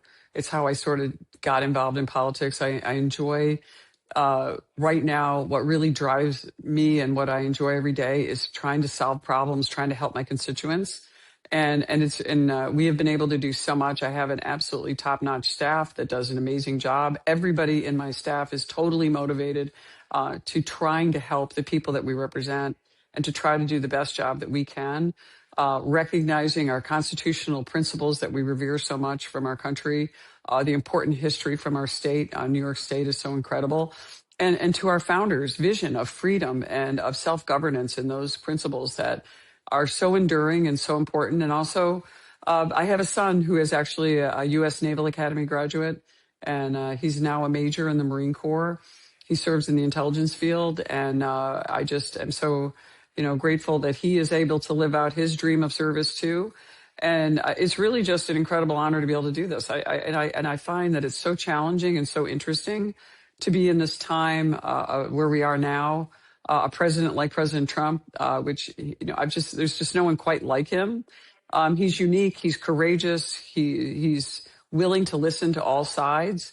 You don't have to agree with him 100%, and often, I don't agree with him 100%, but he always incredible. He amazes me all the time with, just when I think, where are we going next? And next, he comes up with another, he hits another ball out of the park and on policy and a lot of the things he stands for. But I think what's most important, and I know, President Trump, is he cares about Americans and the American people, but he also cares about our allies, our friends, and people around the world. He doesn't like war, death, destruction, but he knows that you have to take decisive action. And sometimes you're cutting your losses, or you're actually helping for the greater good by taking an important stand and not, cowering from our adversaries. And it's a very unusual trait for someone, but he's an entrepreneur and he's a risk taker. And I think that's really what sort of the secret sauce is about him. He also has a wonderful sense of humor. And I think those are the things that make it exciting to serve in this unique time that we're in. Yeah, and you just referenced the fact that you and your family have such deep roots in the district that you represent. You ran a multi-generational family business in the region. When you look at your district today, what are the main concerns of your constituents? My district is absolutely incredible. We have some of the most important historical sites. We're going into America's 250th anniversary. So we have so much coming from the Revolutionary War. New York is an original colony. Fast forward to, Harriet Tubman's house is in right outside my district. It was in my old district, but I mean, she was an incredible leader. Talk about a person of courage. And then Frederick Douglass wrote his North Star, the Abolitionist Hall of Fame, and the movement is in upstate New York. Susan B. Anthony, who fought for women's rights, is there. But we also have the Erie Canal, which was the beginning of the Industrial Revolution, and so many important things happening there. Defense supply, contract suppliers in my region. The Great Lakes. I have almost the entire shoreline of Lake Ontario that is in the United States. I know one of the Great Lakes are the largest freshwater body in the entire world. Really important for so many reasons that it's so historic. And yet we have a state that was once the Empire State. We don't have great governance in New York, which is why I'm even more motivated as a person that wants to help the state and help the people in that state that have made it such an incredible state. The generations of people that served our nation, that worked hard, that built our infrastructure, that built our communities, our businesses, and these incredible businesses that were all up and down the Erie Canal corridor, and then continue to stay to try to make this happen against a very hostile government, by the way, I will say, in New York and New York City, which actually impacts us in upstate New York. So I am a lifelong upstate New Yorker. It is an absolutely incredible part of the world. Not only is it beautiful and spectacular, we have some of the greatest industries, innovations, and minds in our communities, and what a great honor to serve there. And last question, when you look at the Republican Party, what's your assessment for the midterm elections, the 2028 presidential elections? Do you have any advice for your party as we head into election seasons? Yeah, I think Republicans tend to be, we are much more individualistic. We have our own views, and we tend to be, we're not really necessarily like members of a herd like the Democrats. They can stick together no matter how horrible the policy, they'll all vote for it. We have respectful disagreements, but I think sticking together and actually continuing to talk about all the achievements of last year. So much was in H.R. 1, the Working Families Tax Cuts, saving us from the largest tax increase in our nation's history, which is incredible, to securing our border and protecting the value of citizenship in our country. And yes, welcoming people who want to be part of this great country, not people who are going to take advantage of it, who are going to be cartel members and engage in human trafficking and drug trafficking and those types of things. But people who really want to come here to work, we welcome them, but we also have to have an orderly rule of law, which we have to have. And Republicans need to talk about it that way. And we need to actually stick together when it comes time to this, because the American people are going to see great things coming out of what we did last year. And they're also going to see a great future with our partners across all of the world, whether it's what the president has done in our hemisphere in taking out the scourge and corrupt narco-terrorist Maduro in Venezuela, to what he's doing to take out this evil empire, an evil regime in Iran, and standing up for our allies around the world. He's changing the paradigm. And I think the Republicans need to talk about that. We tend to get the media and a lot of the gossipy level, we get bogged down in those things that don't matter. We need to start talking about the things that matter to Americans, and the things that matter to growing our economy, growing our relations with our allies. And I think that's what we need to focus on. And I think we'll be fine in the midterms. And actually fighting against some of the disruption on the process side. The Democrats are trying to do extreme gerrymanders all across the country to really steal away the rights of voters to be able to vote for their representative and create these extreme gerrymandered situations, whether it's, California, Illinois, New York did it before Texas or anyone else. And Texas is actually realigning. But I mean, look what Virginia is doing. Look what these states are doing just because they want power, not because they care about the American people and protecting this great Constitution that we were given by our founders, which is enduring. And I think that that's what the Republicans need to talk about. Talk about the big issues. Talk about, the incredibleness and the gift that we've been given on this great country and how we're preserving it and we're protecting it. And the Democrats are actually trying to destroy democracy. They're trying to destroy the rights of we the people by using these processes and gerrymandering and manipulating, using foreign money to manipulate our young people through social media platforms and things. There's just so much in there that I think we're trying to protect. We're trying to maximize freedom, and always remembering that we have to have security and rule of law in our communities for our businesses and our families to thrive. Well, Representative Claudia Tenney, we're so grateful to you. Thank you so much for joining me on America Unfiltered. Thanks so much. Great to talk to you, Ellie.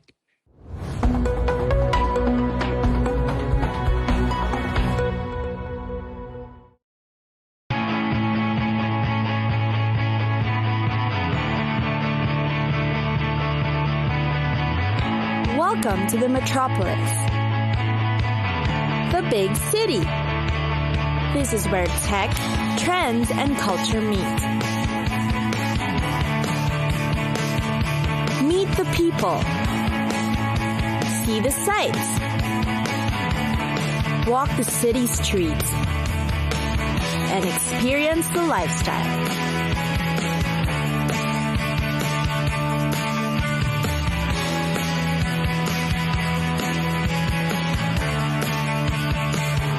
This is your first-class ticket to the cities of the world.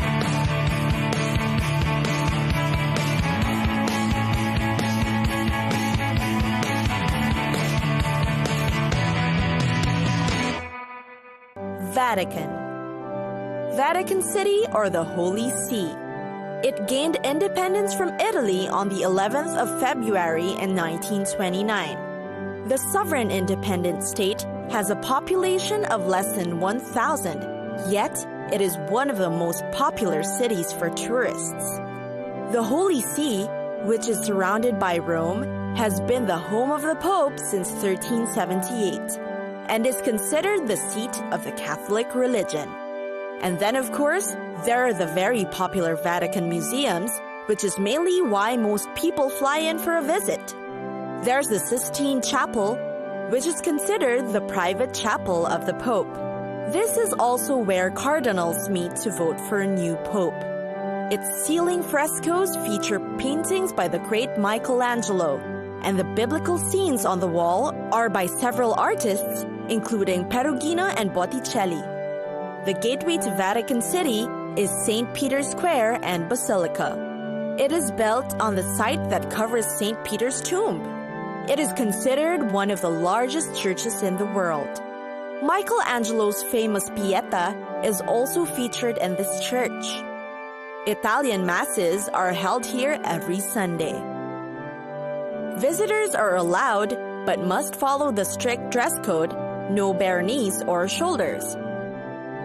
Another attraction unique to the Vatican is the Swiss Guard. They have been guarding the Vatican City since 1506, and today would still dress in the traditional costume. These guards are Roman Catholic Swiss nationals, between 19 to 30 years old, and are high school graduates. On the Tiber River, there's a Castel Sant'Angelo. It was built as a tomb for Emperor Hadrian in the 2nd century.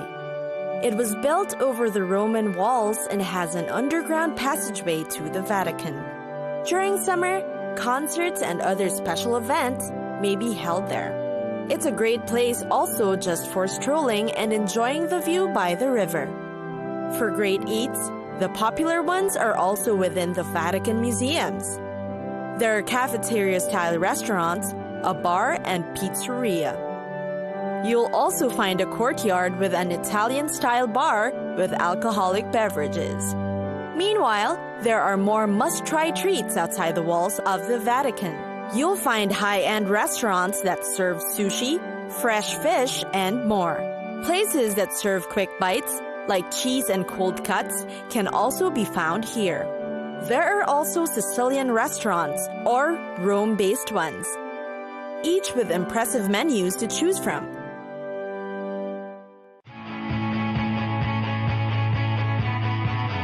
It's time for us to go! Pack your bags and get your tickets ready. And we'll see you on the next destination. Catch us again next time on Cities of the World.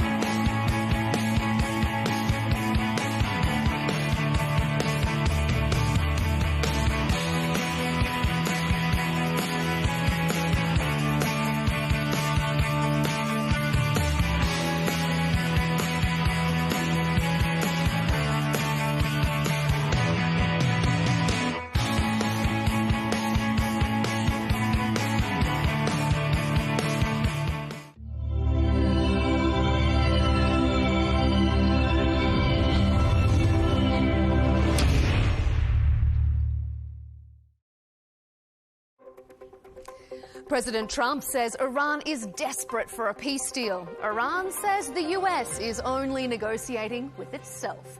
A 15-point peace plan has been conveyed to officials in Tehran. Sources say they have a list of demands of their own. We ask our panel, who will blink first? You're watching Counterpoints with me, Melinda Nucifora.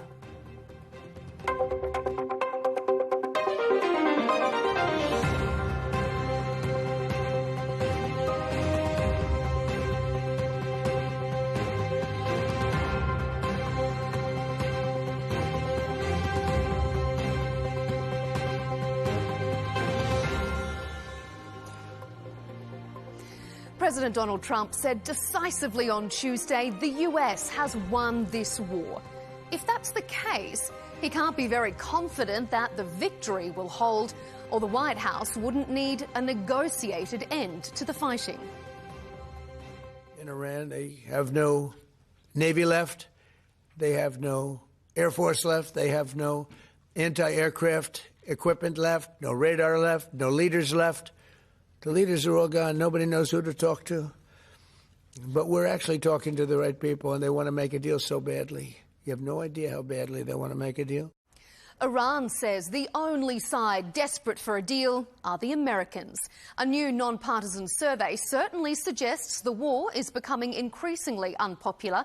It found almost 60% of US adults felt the military campaign has gone too far. But is it too late to simply wind it back? Iran maintains its stranglehold on the Strait of Hormuz and says the US can no longer dictate when the war will end. Israel is reportedly also worried about the US time frame. If the president is looking for a quick end, it could come at the expense of Israel's war aims. On this episode, we'll debate: has the US already won this war? Who needs an end to this war more, Iran or the US? And will the US compromise Israeli war aims to secure a deal?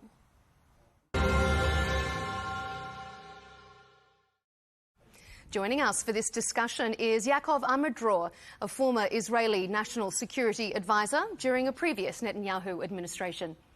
Senator Mushahid Hussain is joining us once again, former Pakistani Minister for Information and Culture.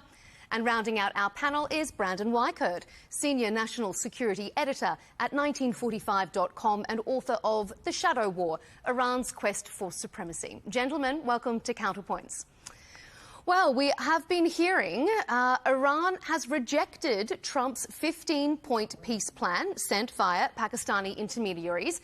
And Iranian officials earlier in the day have told Iran's Press TV that there are 5 conditions of its own under which Iran would agree to end the war, and they include an end to US-Israeli airstrikes and assassinations, guarantees and reparations, and an end to attacks on Iran's proxies and the recognition of Iran's sovereignty over the Strait of Hormuz.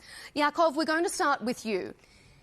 Are these a realistic set of demands, especially the point about sovereignty over the Strait of Hormuz and the absence of anything related to nuclear enrichment? Look, from the Israeli point of view, the issue of sovereignty in the Strait of Hormuz is not the main issue. If the Americans are ready to agree to that, I don't think that Israel will say something about it in public. It's very stupid, but, you know, this is what the Iranians want, and if the Americans agree, Israel is not part of this negotiation.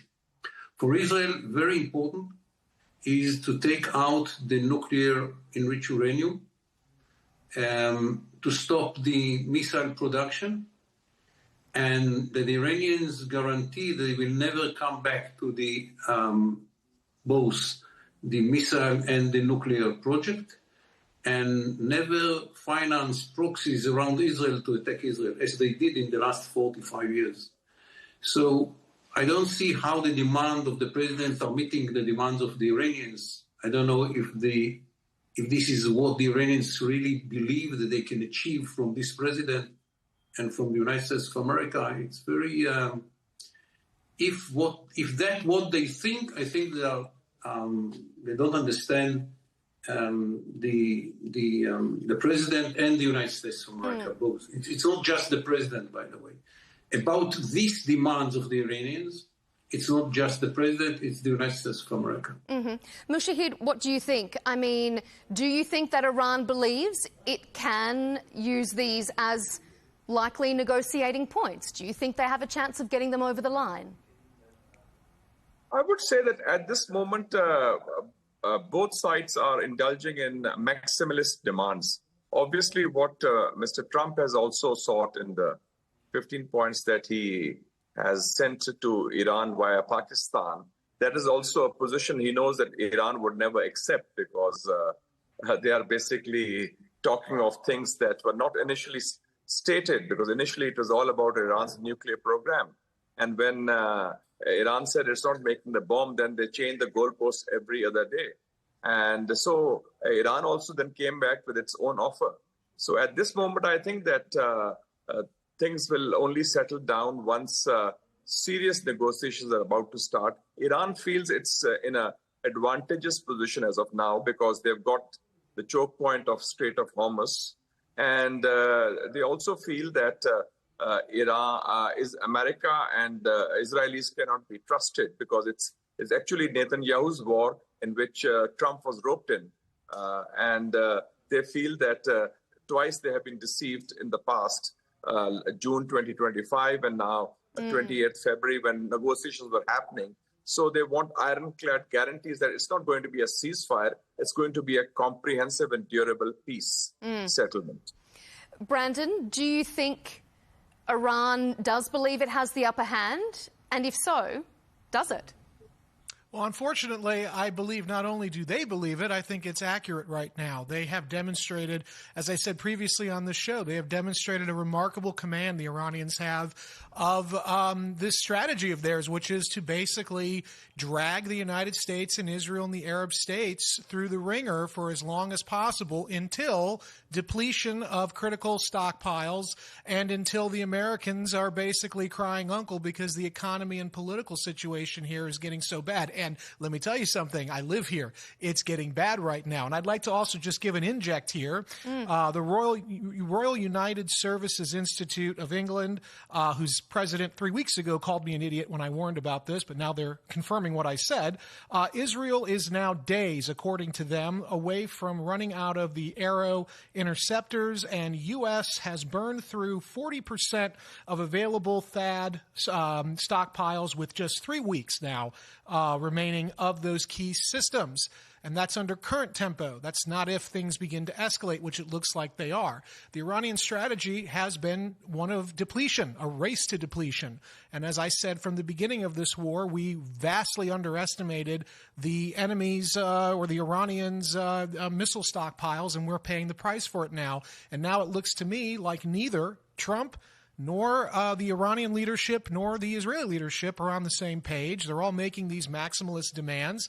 Nobody's very serious about talking. And so up the escalation ladder we go with a merry band of U.S. Marines and 82nd Airborne Rangers to reenact Gallipoli in the Strait of Hormuz. It's not going to end well. As an Australian, I can tell you Gallipoli, if it's anything like that, is not going to end well. Yaakov, what do you make of Brandon's assessment there that Israel's days away from running out of interceptors? Just fake news. According to my knowledge, Israel is going exactly by the plan that we did. We even use less interceptors than we thought that we will have to use, because the Iranians do not succeed to launch the number of missiles that we thought that they will. So contrary to what was said, Israel, according to the plan, and we have a plan for another 6 weeks, at least 6 weeks of war. According to the plan, we are now we used up till now less interceptors that had been planned by our Air Force. So I don't know where the numbers came from. Not the from Royal United Services Institute of England, sir. Very nice place. They don't have a good information about Israel. Okay. I'm telling you, the plan that we had from the beginning of the war, we are going according to the plan. We are making even better than had been planned. We didn't think that we will succeed to launch the number of aeroplanes that we are using now. We thought that we will have more problems. And the number of interceptors is less than we planned because unlike what the Iranians had in their mind, they cannot succeed to launch more than 15 missiles a day into Israel when the plan was to launch between 100 and 200. So the number of interceptors that we use is less than what we had in our mind when we went to the war. Is it all going according to plan? Do you think, Senator Mushahid, what do you think? Speaking to The Economist, Sir Alex Younger, the former head of the British MI6 intelligence agency, claimed that Iran currently does have the upper hand, was his assertion as well. President Trump claims he's already won this war. So who's right? Is it going according to plan, as Yaakov said? Has the US won, or does Iran hold the upper hand? I think people are entitled to their opinions, but people are not entitled to their facts. And let me state some facts very clearly. I think never in the imagination of Netanyahu or Trump, they thought that the war would be going on the fourth week and Iran would be standing firm and resisting this unprovoked and illegal aggression, or that Iran would have the capability to hit Dimona, which is, of course, close to the Israeli nuclear site, or close off the Strait of Hormuz so successfully. I think plan A was there was no other plan. There was only one plan, that within 24 hours, we'll knock out the top leadership. And after assassinating the top leaders, the regime would crumble or they would foment an uprising. It never happened. So I think that that's why they're running helter-skelter. And Trump seems confused. He seems worried.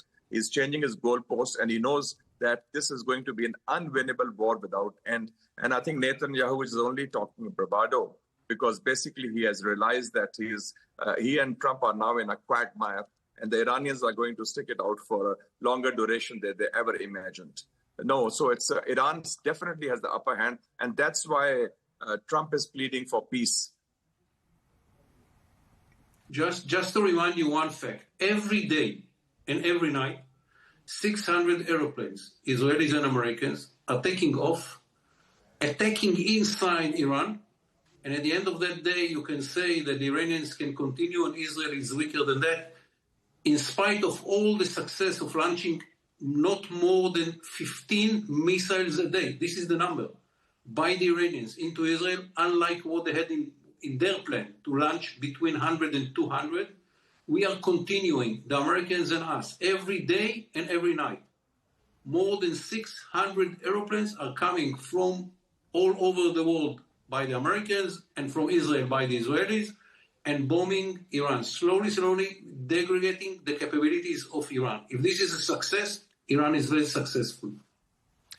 Well, we dropped 5.39 million tons, or sorry, 5.39 million sorties is what we ran during the entirety of the Vietnam War in the United States on our side, and we still lost the war. So I don't agree that air power is the solution here, unfortunately. Thank you for raising it, because this is the difference that you don't understand. In Vietnam, it was a statistical bombing. Here, every bomb is going to the target. We don't need to come twice to the building that we wanted to destroy. This is a huge difference, with all due respect. Yes, the numbers in Vietnam were about statistic. How many of the bombs hit the target? Less than 10%. Today, it is around 90%. So it is, yes, you can compare it to whatever you want. You can speak about carpet bombs in the Second World War. In Vietnam, 10% hit the targets. Now 90% are hitting the targets. You understand the difference between the numbers. So to compare it to Vietnam is like to compare it to the Second World War. Well, what I would say is it is looking like, if it's so successful, I don't understand then why we haven't seen any movement on getting the Iranians to stop blockading the Strait of Hormuz, why the economic conditions here in the United States are declining so rapidly, why the political situation here in the United States is deteriorating very rapidly. I don't look at this as a win, sir, because war is an extension of politics through other means. I don't really understand how anybody can say this is going according to plan, because it doesn't look to be going according to plan. So I hope that I am wrong. I say that all the time. I am happy to be wrong. I don't know to argue about the situation in the United States of America. For sure, you know better than me what's going on there. And I hope that President Trump knows all these facts about America, and he will make his judgment about America. I can speak about Israel. The economy in Israel is continuing. The investments in Israel are growing. The share market in Israel is one of the 5 best share markets in the world, according to the Economist statistics. So we don't feel in our economy or the political side any problem. All the Israelis united behind the government. As you know, the head of the opposition, Yair Lapid, wrote in The Economist about that all the Israelis are behind the government. So I don't know to analyze the United States of America. I'm very humble knowing that I don't have all the facts. In Israel, we don't face any problem within the political system. We don't feel yet the economic pressure. It might come, I don't know. Okay. And unlike what was published in this institution, we didn't run out of the number of interceptors that we are needing to continue the war at least another 6 weeks. I don't know what will happen afterwards, but at least 6 weeks. Well, what happens in 6 weeks when this war isn't over? Because I don't think this war is coming to an end anytime soon. I don't know. You ask questions that I don't know what will happen. We have a plan with number of targets every day. What will be destroyed in Iran, and we are doing it slowly but surely.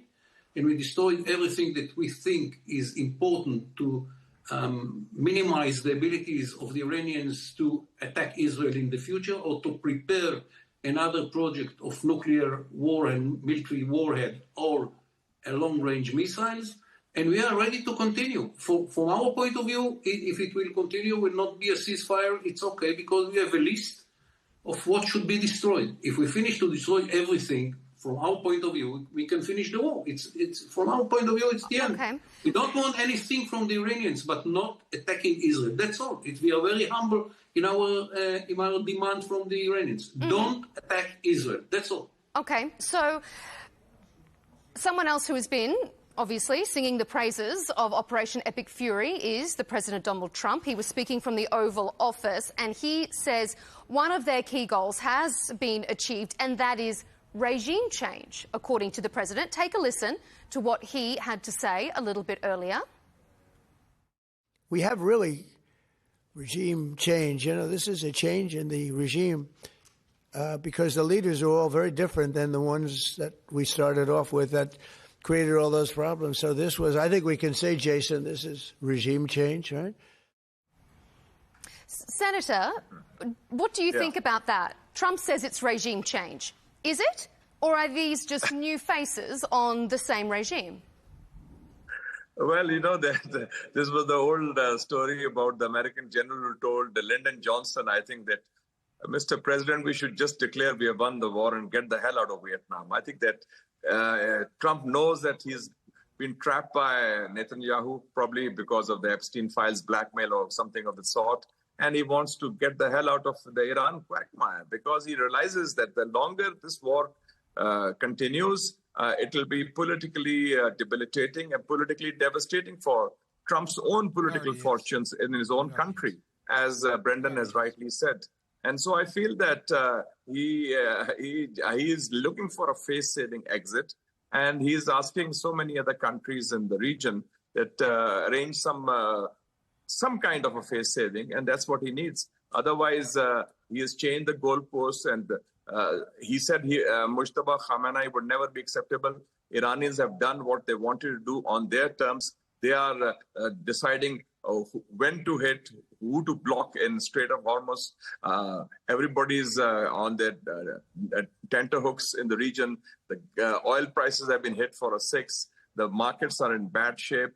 shipping, travel, trade, tourism in the region, all up for grabs, as they say. So I think that the war has destabilized most, not just the Middle East, but most of the world. And the Iranians are in the driving seat, and they're calling the shots very successfully, I would say. If calling the shot, meaning that every day 1,000 aeroplanes are bombing your facilities and destroying your industrial base and so on, it's a huge success for the Iranians, no question, with the problems that the Iranians are facing before the war about their economy. But the Iranians are hitting back. Israel has been, for last 3 weeks, most of Israelis don't sleep in their bedrooms. They have been sleeping in their bunkers. I'm living in Tel Aviv. They succeeded to kill 15 Israelis. That's all. 15 Israelis.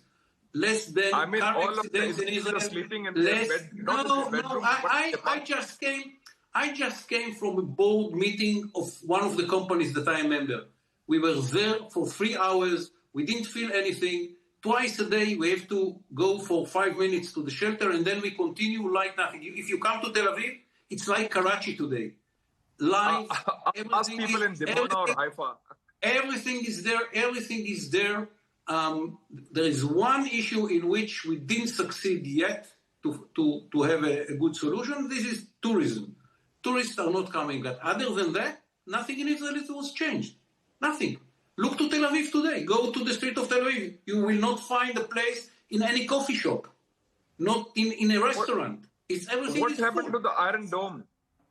What? Sorry? What happened to the Iron Dome? It was supposed to be invincible. Iron Dome works very well. 90% success of interception. 90%. The Iranians launched into Israel more than 450 missiles. They succeeded to kill 15 Israelis. That's all. 15 Israelis in 450 missiles. 90% of the missiles had been intercepted. By the way, most of them not by Iron Dome, but by Arrow 3. But it doesn't matter. Brandon, your face, says 1,000 words there. Tell me what you're thinking. I'm not going to get into the middle of that fight. I'm just going to present to you what I'm seeing from the American side. We came into this war in a very ambivalent fashion. The president had a bunch of objectives. Remember, war is an extension of politics through other means. So he had a bunch of political objectives, and he wanted to get it all done in 72 to 96 hours. Regime change, denuclearization, ballistic missile removal, Iranian naval and air force destruction, and, Hamas and Hezbollah no longer being supported, which, of course, all then connects back to regime change. And the Iranian regime had one objective. It's the same objective they've had for 47 years. Hang on for dear life. And they're winning because of this. So all the talk about sorties and missiles and, time duration and, who knows at this point what exactly is accurate information coming out of the Middle East. But I can tell you right now that from a strategic perspective, the United States has barely accomplished any of its goals. You can say the Navy and the Air Force, okay, we got them. But ultimately, they're still blockading the Strait of Hormuz. They're still having those geoeconomic impacts that is having very deleterious effects, not just on Europe and Asia, but on the United States. And talking about regime change, I have it on very good authority that in November, there's going to be a regime change here in the United States because the president has so badly miscalculated and mismanaged this event. And when the Democrats come in, they're not going to continue this war. In fact, I don't think Trump's going to be in office for another year. I think they're going to impeach him, and I think they're going to get a couple of Republicans to come on side. This thing is going very badly here. And all the discussion about, things being alive and great in the Middle East, I don't see it, and so far the American people don't see it either, and that's going to have very negative consequences by November. What do you make of that, Yaakov? I don't know. You speak about something in America. I'm not responsible for America. I'm not an expert for America. If that would be the decision in America, it's very clear. Our objectives are very clear, and we achieve them slowly but surely. Mm-hmm. Okay. There is one big issue. That we don't have a solution to. It's the enriched uranium that Maybe the intelligence knows where it is, I don't know. And it is still in Iran. This is the only thing which stands between the goals that we put on the table and our success. Other than that, we achieved our objectives. We didn't speak about regime change. We said that we are helping the opposition by weakening the regime. If the Iranians decide not to make a regime change, we cannot make the decision for them. We didn't speak, we cannot guarantee regime change in a country like Iran, 92 million people. They have to make the decision, not if they want to continue to live under this crazy mullah's despotic system. It's their decision, not ours. What we can do, and we are doing, is to reduce the capabilities of Iran every day.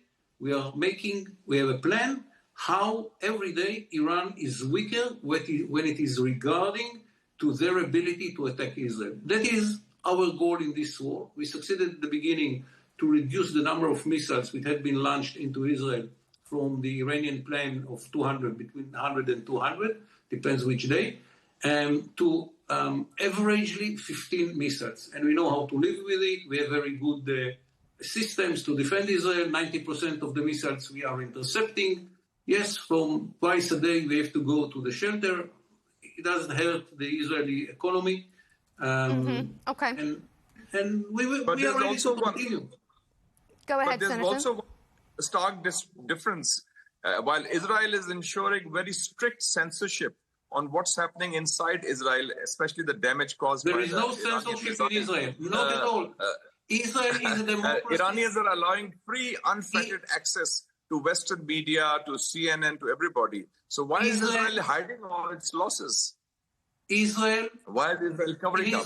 In Israel, there is no censorship. The correspondents are going all around Israel. Today, I hosted a lady from the BBC. She came from the north. She's going to the south. In Israel, you can move as a foreigner whenever you want. If you enter to the state, you can go from one side to another. No one is escorting you. We don't worry about letting including from El Arabiya. You can ask the people of El Arabiya. They can come. You can come to Israel and go everywhere. There is no censorship in Israel. I don't know what you invented now. Okay, no I'm just going censorship in Israel at all. I've let you respond to that point, but I'm just going to move us back on topic because we're going to run out of time.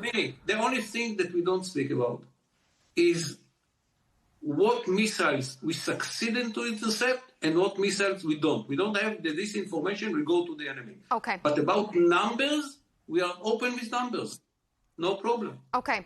All right. We're going to move on and have a bit more of a focus on how Israel is going to be responding to some of the US's movements. By the way, if I can, I invite you to Israel. You can come. You can go wherever you want. I promise you. All right. We'll take you up on that offer. Come to Israel and you can go. All right. Whenever you want. We'll do a show from there and we'll bring the senator in on the line and we can have a discussion about it. All right. I'm going to move us on. I don't want us to run out of time. Israel was a central partner in launching this war. Some have even criticised the White House, arguing that it was Israel that dragged the US into the conflict. Now, Israeli officials are reportedly worried that they've been sidelined when it comes to deciding when the war should end. A US network is currently reporting that 2 Israeli officials they've sourced say that they are concerned that the US may declare a 1-month ceasefire. And that is something that Netanyahu is going to have to be discussing with his security cabinet. So, Yaakov, I'll put it to you first. Is Israel worried that the US will compromise on Israel's demands and war aims in order to secure a quick end for itself? This is something which is not in our hands. It happened in 15. Is that going to be disappointing? Surely Israel must feel like it needs to trust the United States. In 15 it happened. The Americans cheated us, hide the fact that they are negotiating with the Iranians, changed their policy, decided to give up all their demands, and instead of dismantling Iran, they decided to postpone and to monitor.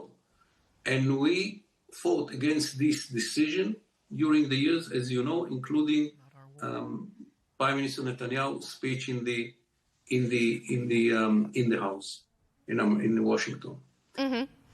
Okay. If you speak about the the hardware targets, if the war is finished now, we did, I think, 80% of what we had in mind from what's important for us. Mm-hmm. All right, about the future demands from the Iranians. For example, to take out the enriched uranium, to stop enriching in Iran, to not to let the Iranians to manufacture long-range missiles and so on and so forth. Mm-hmm. If that will be ignored by the Americans, it will be very bad for Israel. Okay.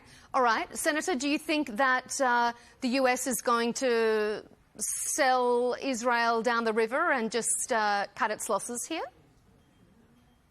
Trump's basic instinct is about his own political survival. And I agree with Brendan because his own political life is at stake in the midterm elections coming in November.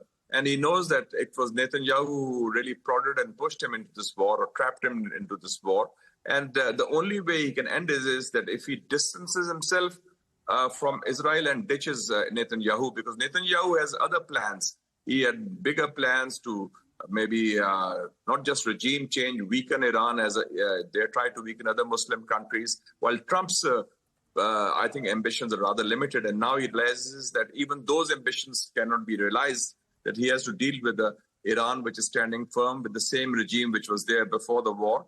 And so he's a transactional president, and he's a president who wants to survive politically, and he'll be willing to do business with the persons ruling in Iran. So I think that for that, he'll have to distance himself from Netanyahu, because Netanyahu is really trying to emerge as the bully boy of the Middle East, and he's not succeeded. And he told Trump probably that soon after the attack on Iran, there will be a popular uprising. The Iranians will come to the streets, and he'll be the victor of Iran, like Saddam Hussein or Bashar al-Assad. Iran is no Venezuela or Saddam's Iraq or Bashar al-Assad's Syria. It's a different cup of tea. The revolution has solid roots, it seems, among the people of Iran. And the people of Iran have rallied behind the regime against foreign aggression. Yes, they are standing behind the regime. I'm going to bring Brandon in here. Just one moment, Yaakov. I'm going to bring Brandon in, and I'll come back to you. Brandon, what do you make of that? And do you think that there is a risk that President Trump is going to cut Israel out and do what's best? I don't know how anybody could say President Trump has cut Israel out of anything in this war. I mean, we've been locked arm in arm into this thing. I don't know where that's coming from. And furthermore, I just would like to say respectfully, and I mean this respectfully, the idea that America stabbed the Israelis in the back at any point in our 50-plus year relationship is frankly ridiculous. The United States has bent over backwards over the course of multiple administrations to try to help the Israelis achieve whatever goals it is they're trying to achieve, even, in my opinion, at times at the expense of our prestige and our honor and our interests. So I would just like to politely push back a little bit here and defend my country's honor and say that absolutely not. We have never stabbed the Israelis in the back. So I think we should not talk like that here. The second point is I slightly disagree with your other the gentleman from Pakistan.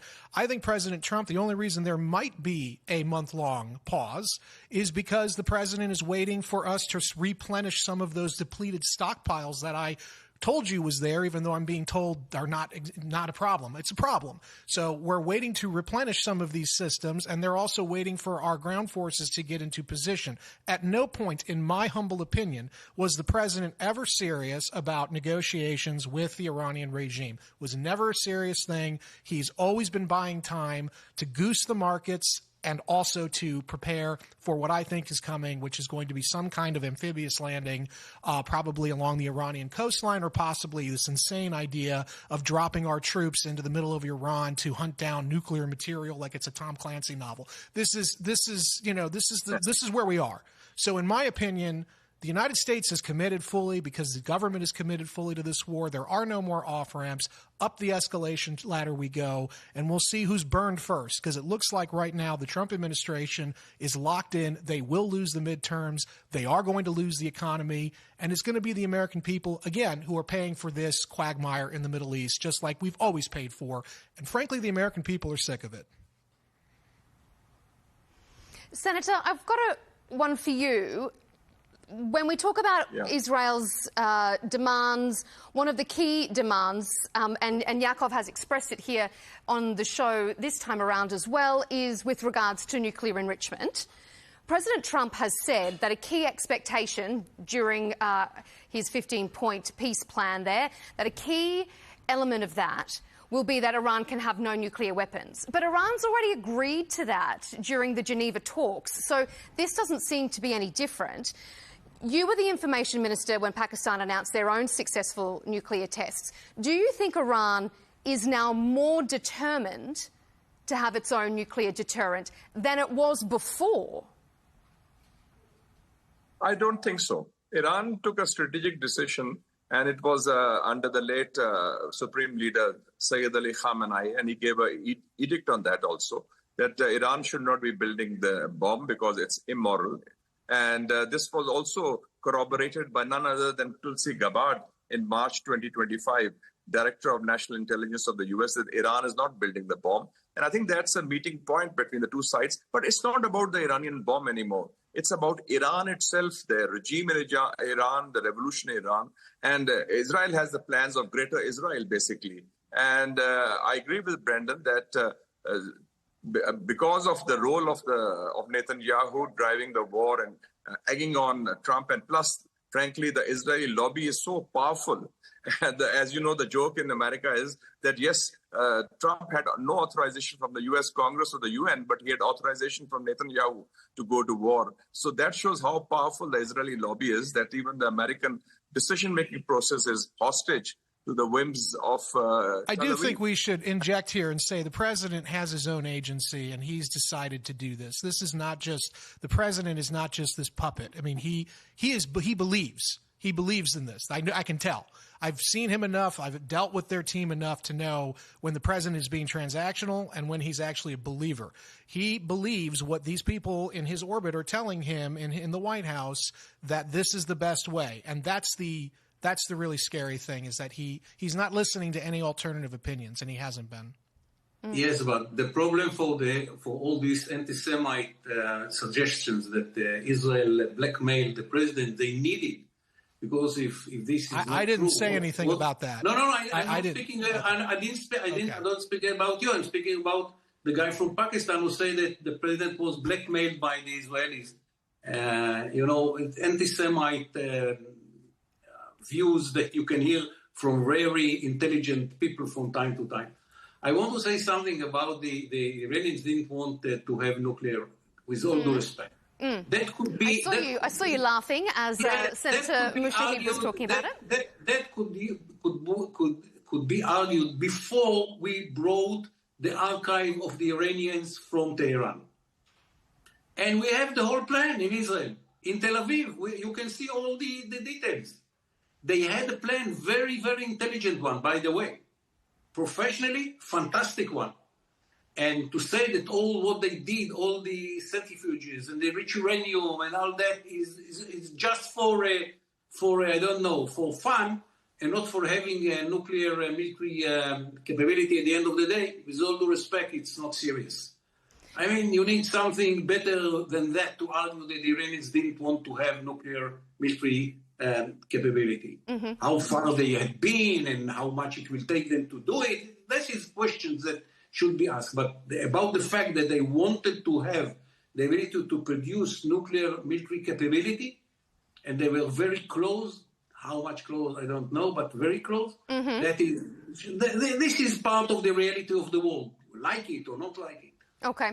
I'm just going to interject just a moment, because we understand that there's been an internet issue with Senator who's joining us from Pakistan, Senator Mushahid. So I just... It's the censorship in Pakistan. I can 100% say that it is not. I'm sure that he would reject that assertion. And I also just want to put on the record, because I know that the Senator has said it on our show in the past, that he would reject the accusation of being anti-Semitic, so I'm just going to balance the ledger. No, just to say that the Israelis, that Israel blackmailed by Feinstein, what is his name, papers to force the president to go to war. Based on that, it's not anti-Semite. It's the fact of the world.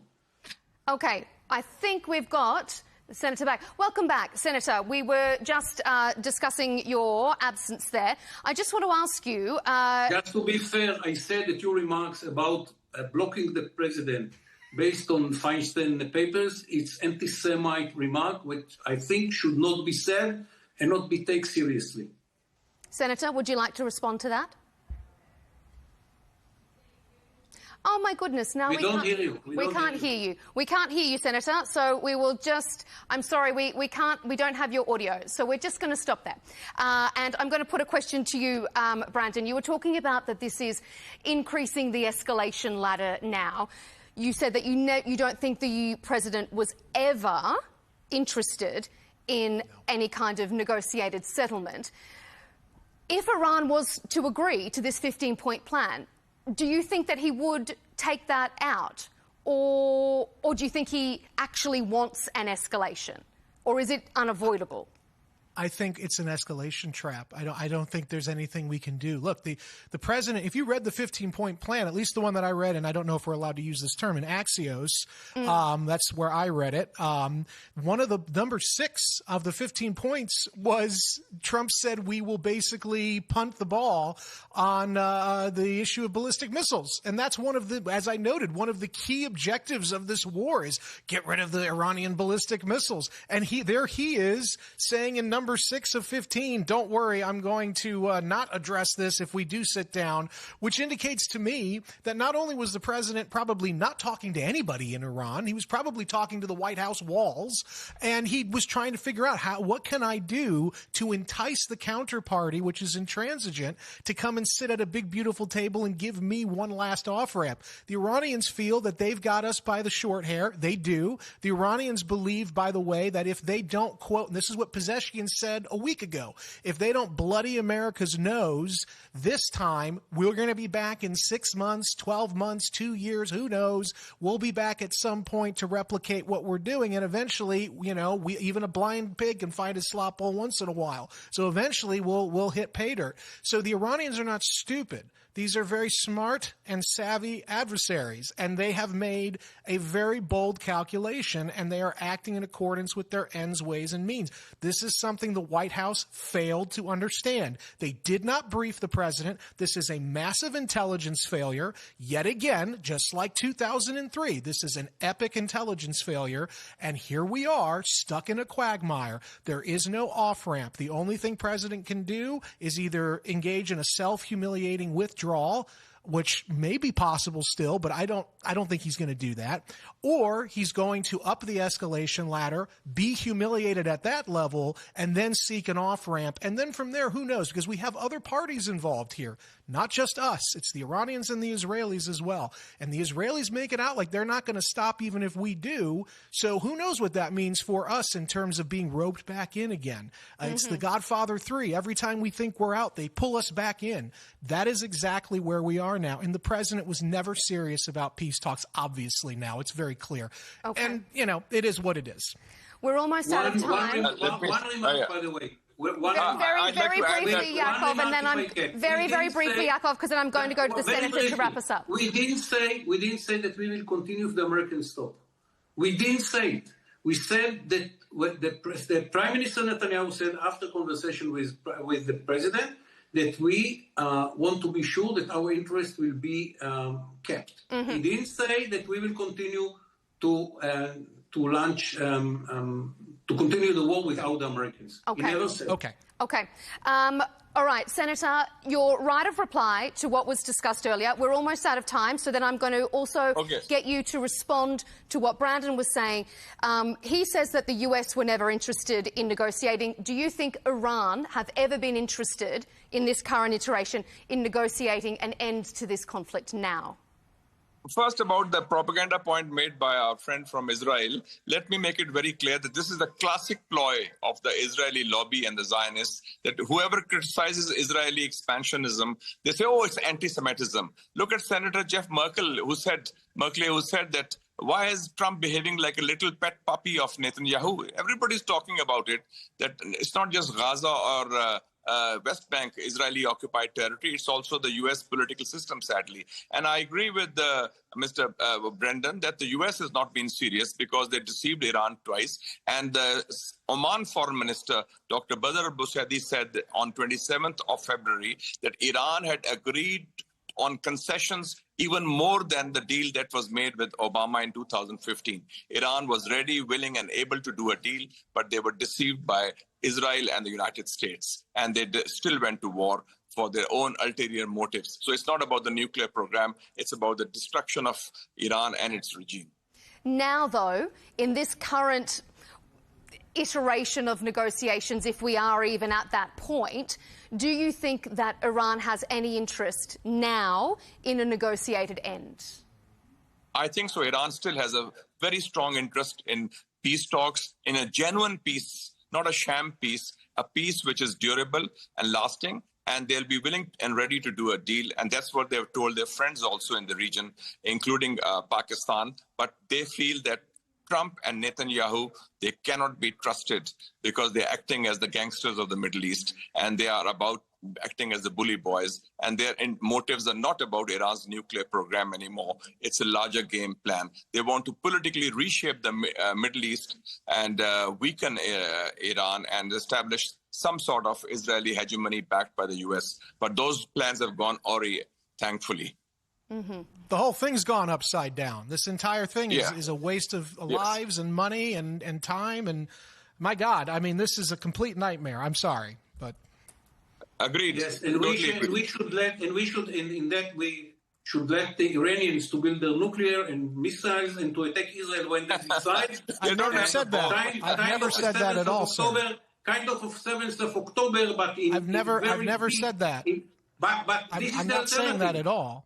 What could stop Iran, with all due respect? The Abraham Accords were the way, and that is gone now because of this war. The Abraham Accords were the solution, and we shredded them for this war. And now we are all going to pay the price. And Iran joined the Abraham Accord. That's what you have in mind. For Iran to join the Abraham Accords? Yes. Not under the current regime. It was supposed to be a containment and deterrence strategy. How they stopped to build the capability to destroy Israel? You know, they had a clock that in 27 Israel should not exist. Sir. Okay. Sir, the idea was to replicate what we did with the Soviet Union. It was a containment and deterrence strategy using local partners on the ground so the United States could step back and focus on Asia. Which local partners you had against Iran? Okay. You didn't have any partner against Iran. We're out of time, gentlemen. In the region. We're going to have to leave it there. I know that there is always a lot more to discuss, but the clock is against us. We appreciate you... Always. We appreciate you sticking with us during some of those technical issues. But you know what is the alternative? So, well, look, I mean, at least we have the clock, don't we? Yaakov Amadror, former Israeli National Security Advisor, thank you for being with us. Senator Mushahid Hussain, former Pakistani Minister of Information and Culture, and Brandon Weikert, our resident defence expert, Senior National Security Editor at 1945.com. Thank you to all of you for your really interesting analysis. Thanks for being here. Most welcome.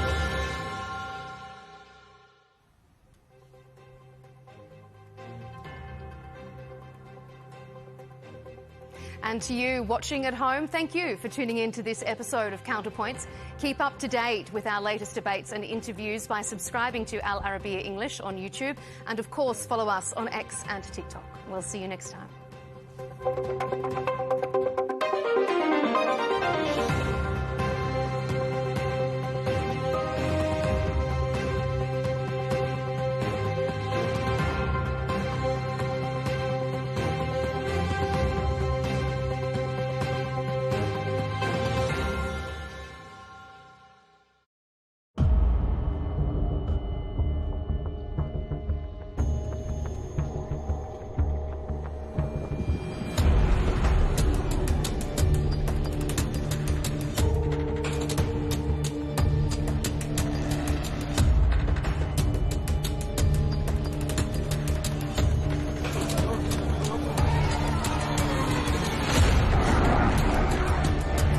A short time ago, the U.S. military carried out massive precision strikes on the 3 key nuclear facilities in the Iranian regime: Fordow, Natanz, and Esfahan.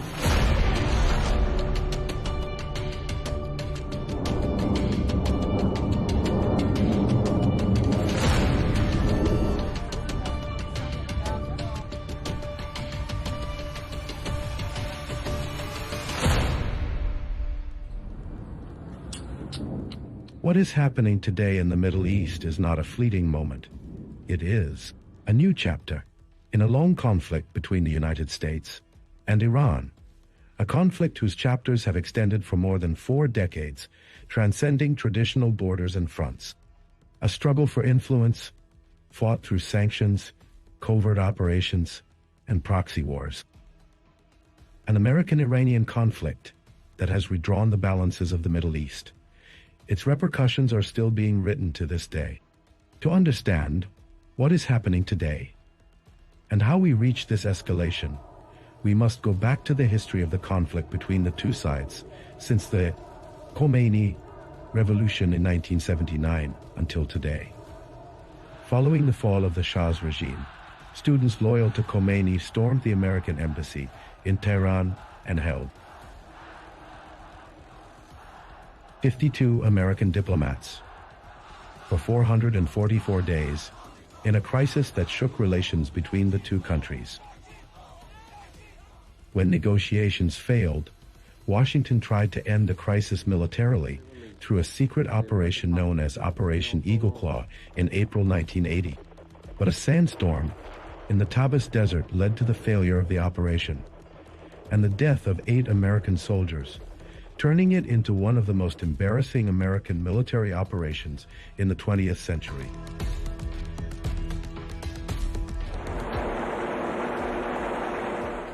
During the first Gulf War in the 1980s, the conflict moved to the waters of the Gulf. In 1987, Iran targeted the American oil tanker Bridgeton with a naval mine, prompting Washington to respond with military operations against Iranian naval targets.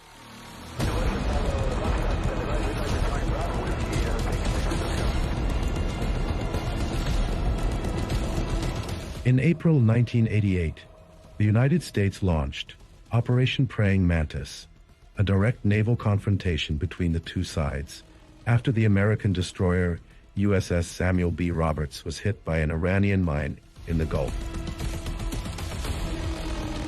After receiving further data and evaluating information available from the Persian Gulf, we believe that the cruiser USS Vincennes, while actively engaged with threatening Iranian surface units,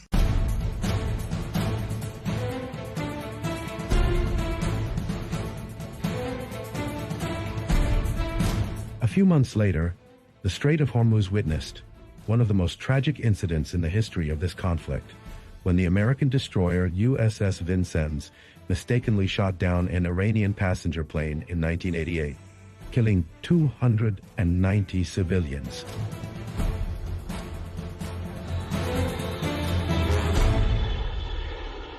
With the advent of the new millennium, the confrontation moved to new arenas of intelligence and technology.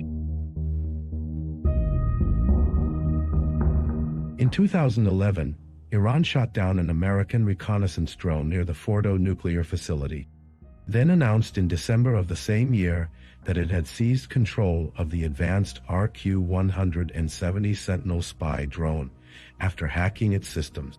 In 2016, tension escalated again when Iran detained 10 American sailors after they entered its territorial waters in an incident that turned into a media crisis between the two countries.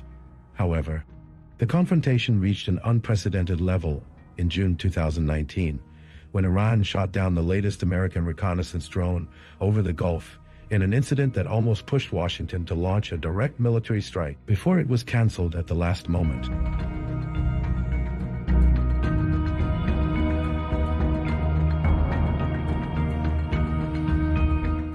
In early 2020, the United States assassinated Quds Force Commander Qasem Soleimani in an airstrike in Baghdad.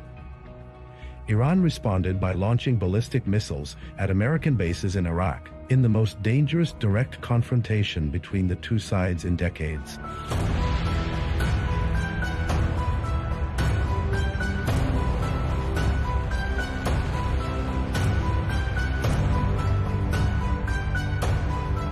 In the following years, the conflict took a broader and more complex form through proxy wars, with repeated attacks on oil tankers and commercial ships in the Gulf and the Red Sea, and increased attacks by Iranian-backed militias on American bases in Iraq and Syria, turning the region into an open battlefield between the two sides.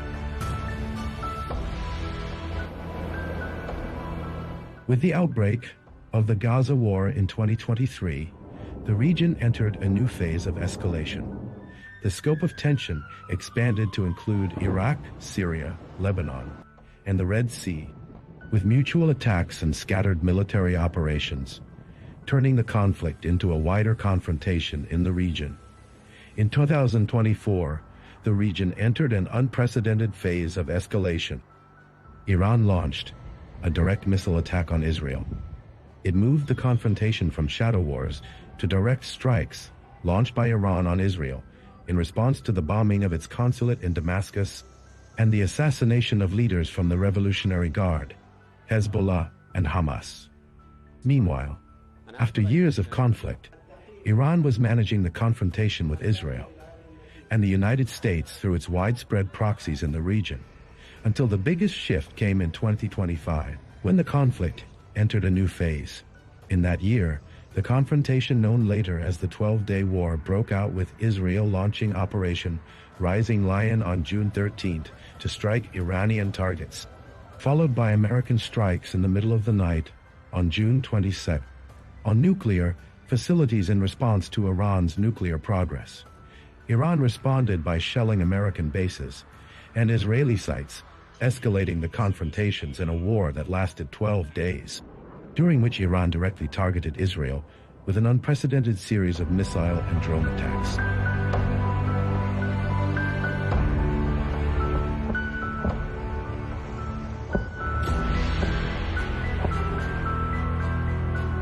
During those 12 days, the Middle East seemed to stand on the brink of a full-scale regional war, with unprecedented activation of air defense systems and exchanges of strikes at unfamiliar depths between the two sides.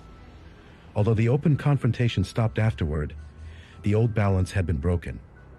As for 2026, the last lines of containment collapsed, and at dawn on February 28, the region began a new phase of direct confrontation, in which events accelerated dramatically, with wide-scale airstrikes launched by the United States and Israel on military and nuclear targets inside Iran as part of two military operations named Fierce Anger and Lion's Roar. This escalation came after the collapse of nuclear negotiations between both countries, while Iran continued enriching uranium and refused to halt its nuclear program.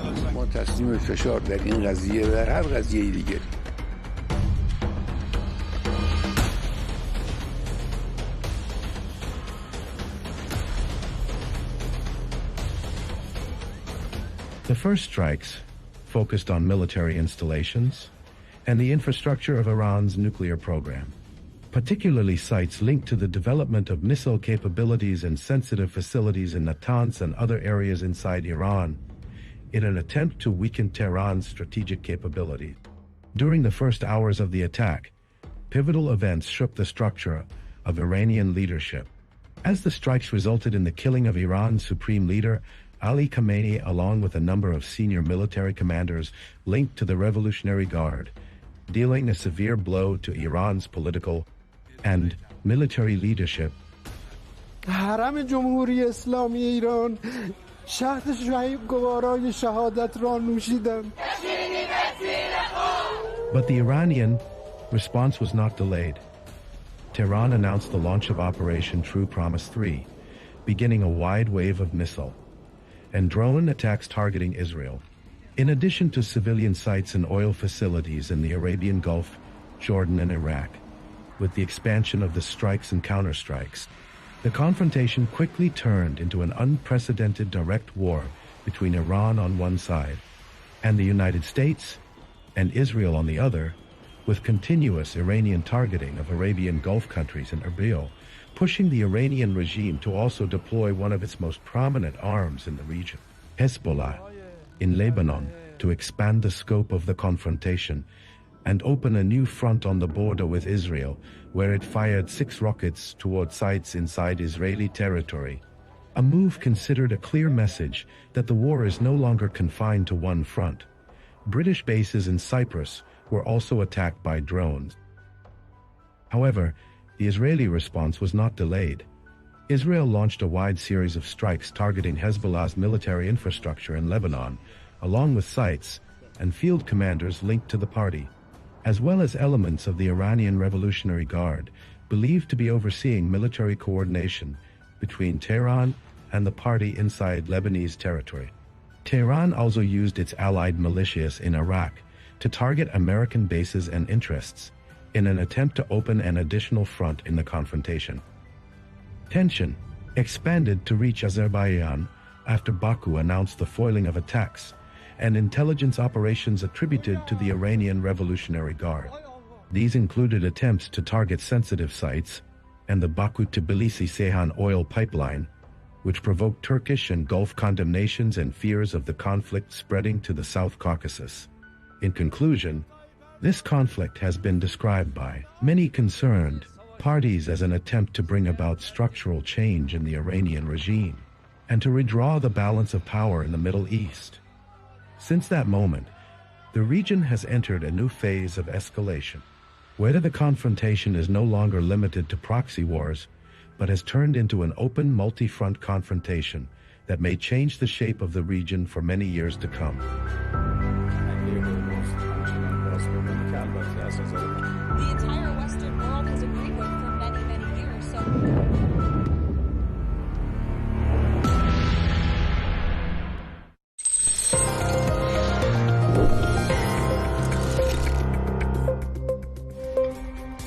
Jeffrey Epstein's brother says new autopsy details coming in February will prove Epstein was murdered, not a suicide. Epstein, the convicted sex offender, died in his New York jail cell on August 10, 2019, while awaiting trial. His death was officially ruled a suicide. His brother Mark Epstein identified the body and has questioned the ruling ever since. What does that tell us about this? Oh, it's a scary thought that you could be killed in prison by the government. Mark claims there's evidence of murder. He even hired former NYC chief medical examiner Dr. Michael Baden, who said the injuries point to homicide rather than suicide.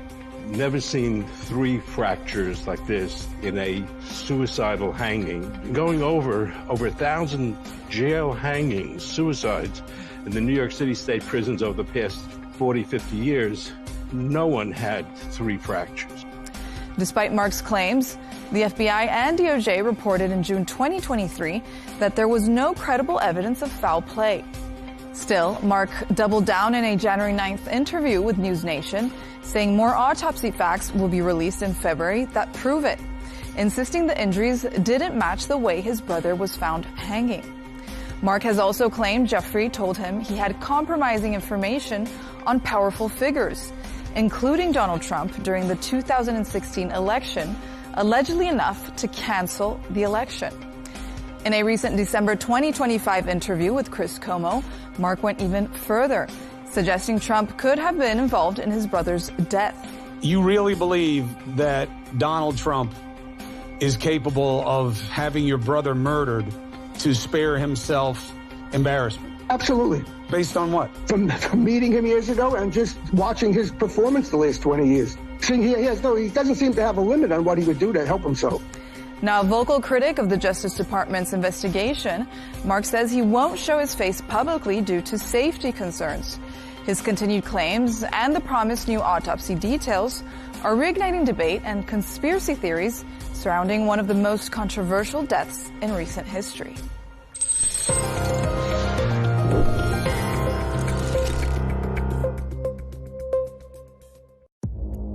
Our allies, in many cases, are worse than our enemies. Stay informed and connected with the latest international headlines.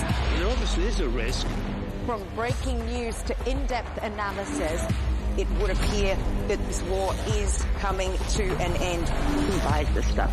Investors, pension funds. We deliver the most important developments straight to your screen. Iran always wanted to deal with militia. Join us for compelling, expert-driven conversations. A curfew order has been established. And an insightful look at the issues shaping our world today. There are lots of proposals about European architecture for security. I'm Leigh Ann Gerrans, and this is W News. We dealt with this when I was Chief of Staff in the first term. Where you don't just hear the headlines, you get the full story.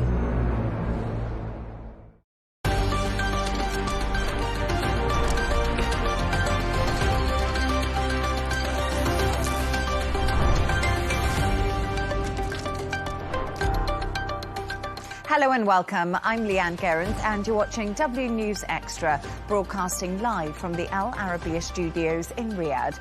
These are our top stories. Trump says Iran is begging to make a deal, claiming the US is winning the war. Meanwhile, the GCC's Secretary General says Iran's attacks across the region have overcome all red lines as officials meet in Riyadh. Israel reportedly takes Iran's foreign minister off its hit list, but Iran's top Navy chief is targeted.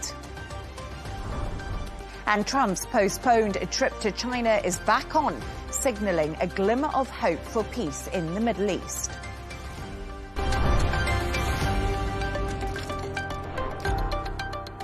US President Donald Trump has said Iran are begging to make a deal. Speaking during his cabinet meeting, he praised Operation Fury's success over the past 3 weeks and said the US would be Iran's worst nightmare if it doesn't agree to a peace plan. Take a listen. And just so we set the record straight, because I've been watching the Wall Street Journal's fake news and all these stories that get printed like, oh, I want to make a deal. They are begging to make a deal, not me. They're begging to make a deal. And anybody that saw what was happening over there would understand why they want to make a deal.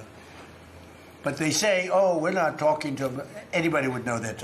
And only a total fool. And they're not fools. They're very smart, actually, in a certain way. And they're great negotiators. I say they're lousy fighters, but they're great negotiators. They are begging to work out a deal. I don't know if we'll be able to do that. I don't know if we're willing to do that. They should have done that 4 weeks ago. They should have done it 2 years ago. To discuss this and all of today's stories, I'm joined by journalist and presenter John O'Hayes and Al Arabiya editor Wissam Kibruz. Thank you so much for being with me this evening. Wissam, let's start with you, because we just heard from Donald Trump there, and we've heard a lot coming out of the White House today and out of Donald Trump's social media. But what do you make of Donald Trump's negotiating strategy and tactics at this very moment? Well, many would argue that the strategy of Donald Trump is no strategy in a broader sense of the term. But I would say more that he has the strategy that you could call an evolutive strategy. He has no strategy, and this is a strategy by itself. And you just shift your strategy according to the changing, what's happening on everyday basis. This is Trump. And ironically, this is facing another unorthodox way of running the show on the Iranian side, which is somehow you could call it an autopilot system where you don't have a real centralized system. It's a regime that has been designed in a way since the early 2000s in order not to collapse. It's designed somehow not to fall. And this is why we see that what's happening, always something is happening. If someone is decapitated on the leadership level, you're going to see the replacement. It's all set on an autopilot level. And when it comes to Trump, it's the strategy that you could call evolutive strategy. It changes every day. But definitely Trump needs more than ever to say that my victory is clear and undisputed. Until now, we are not in that point exactly. And I did feel that Donald Trump today, especially in that cabinet meeting at the White House, was really trying to change the narrative. So it's been really interesting over the last few days what Donald Trump and the White House have been pushing out. But Jono, Iran seems to think it has the upper hand here, doesn't it? Because they still have control of the Strait of Hormuz and the economy. Well, look, I think it definitely wants to project that image, Leigh Ann, and I think much onto what Wissam said. This is a bit of a strategic bluff than an upper hand, let's be honest about it. They're signalling the strength publicly. They're making all the right mood music sounds, at least. They're denying the talks. They're issuing these conditions that we've seen, and we've heard a lot about those. They're trying ceasefires, tying them even into a wider public demand, much like Lebanon that we've heard about as well. But that is a classic negotiation posture. That's what we're seeing right now. So internally and militarily speaking, it's under sustained pressure. We've seen, like Wissam said, leadership losses, targeted strikes. There's the ongoing hits on infrastructure there as well. And there's that looming threat from Donald Trump of this 5-day stall on the hit to major infrastructure, including the power plant. So they are absorbing significant damage. It does, however, have leverage, and it's in, I guess it's in a form of asymmetry more than anything else, but it can kind of stretch this conflict across the region, like Lebanon, like the Gulf, the shipping lanes. It is keeping the entire region very unstable at the moment, and it's rising the cost across the US, across Israel, across Europe, across Asia. It's not dominance, but it is enough to kind of complicate any clean victory narrative for Iran's point of view as well. And I think that's what's difficult. On Trump's claim that Iran is afraid to admit that it's talking, I think there is a grain of truth in there as well, but he might be overstating it. The regime has been trying to, for the longest time, balance the two audiences externally. So negotiation is rational. But internally, they don't want to appear weak because that could trigger backlash as well. So denial doesn't mean the talks are not happening. At least that's what I think. It means they can't be seen to be happening. I think that's the difference. And that's the takeaway here, is the credibility is different depending on how Iran spin this narrative. And Wissam, I just wanted to get your thoughts on that, because now we do know that Pakistan is acting as a mediator. So talks are happening in many senses. It was common knowledge that whenever things are going towards talks and some kind of way to find a solution, you're going to need a negotiator. Some people were betting on Vladimir Putin, others on India, who has real interest in making this work. And then we see Pakistan, which is also a very logical intermediate, because let's not forget Pakistan is not really enemies with Iran. Second, it has a very close relation with the Gulf countries, specifically with Saudi Arabia, with which it has a very strong military cooperation deal. But let's be back a little bit to what we were talking.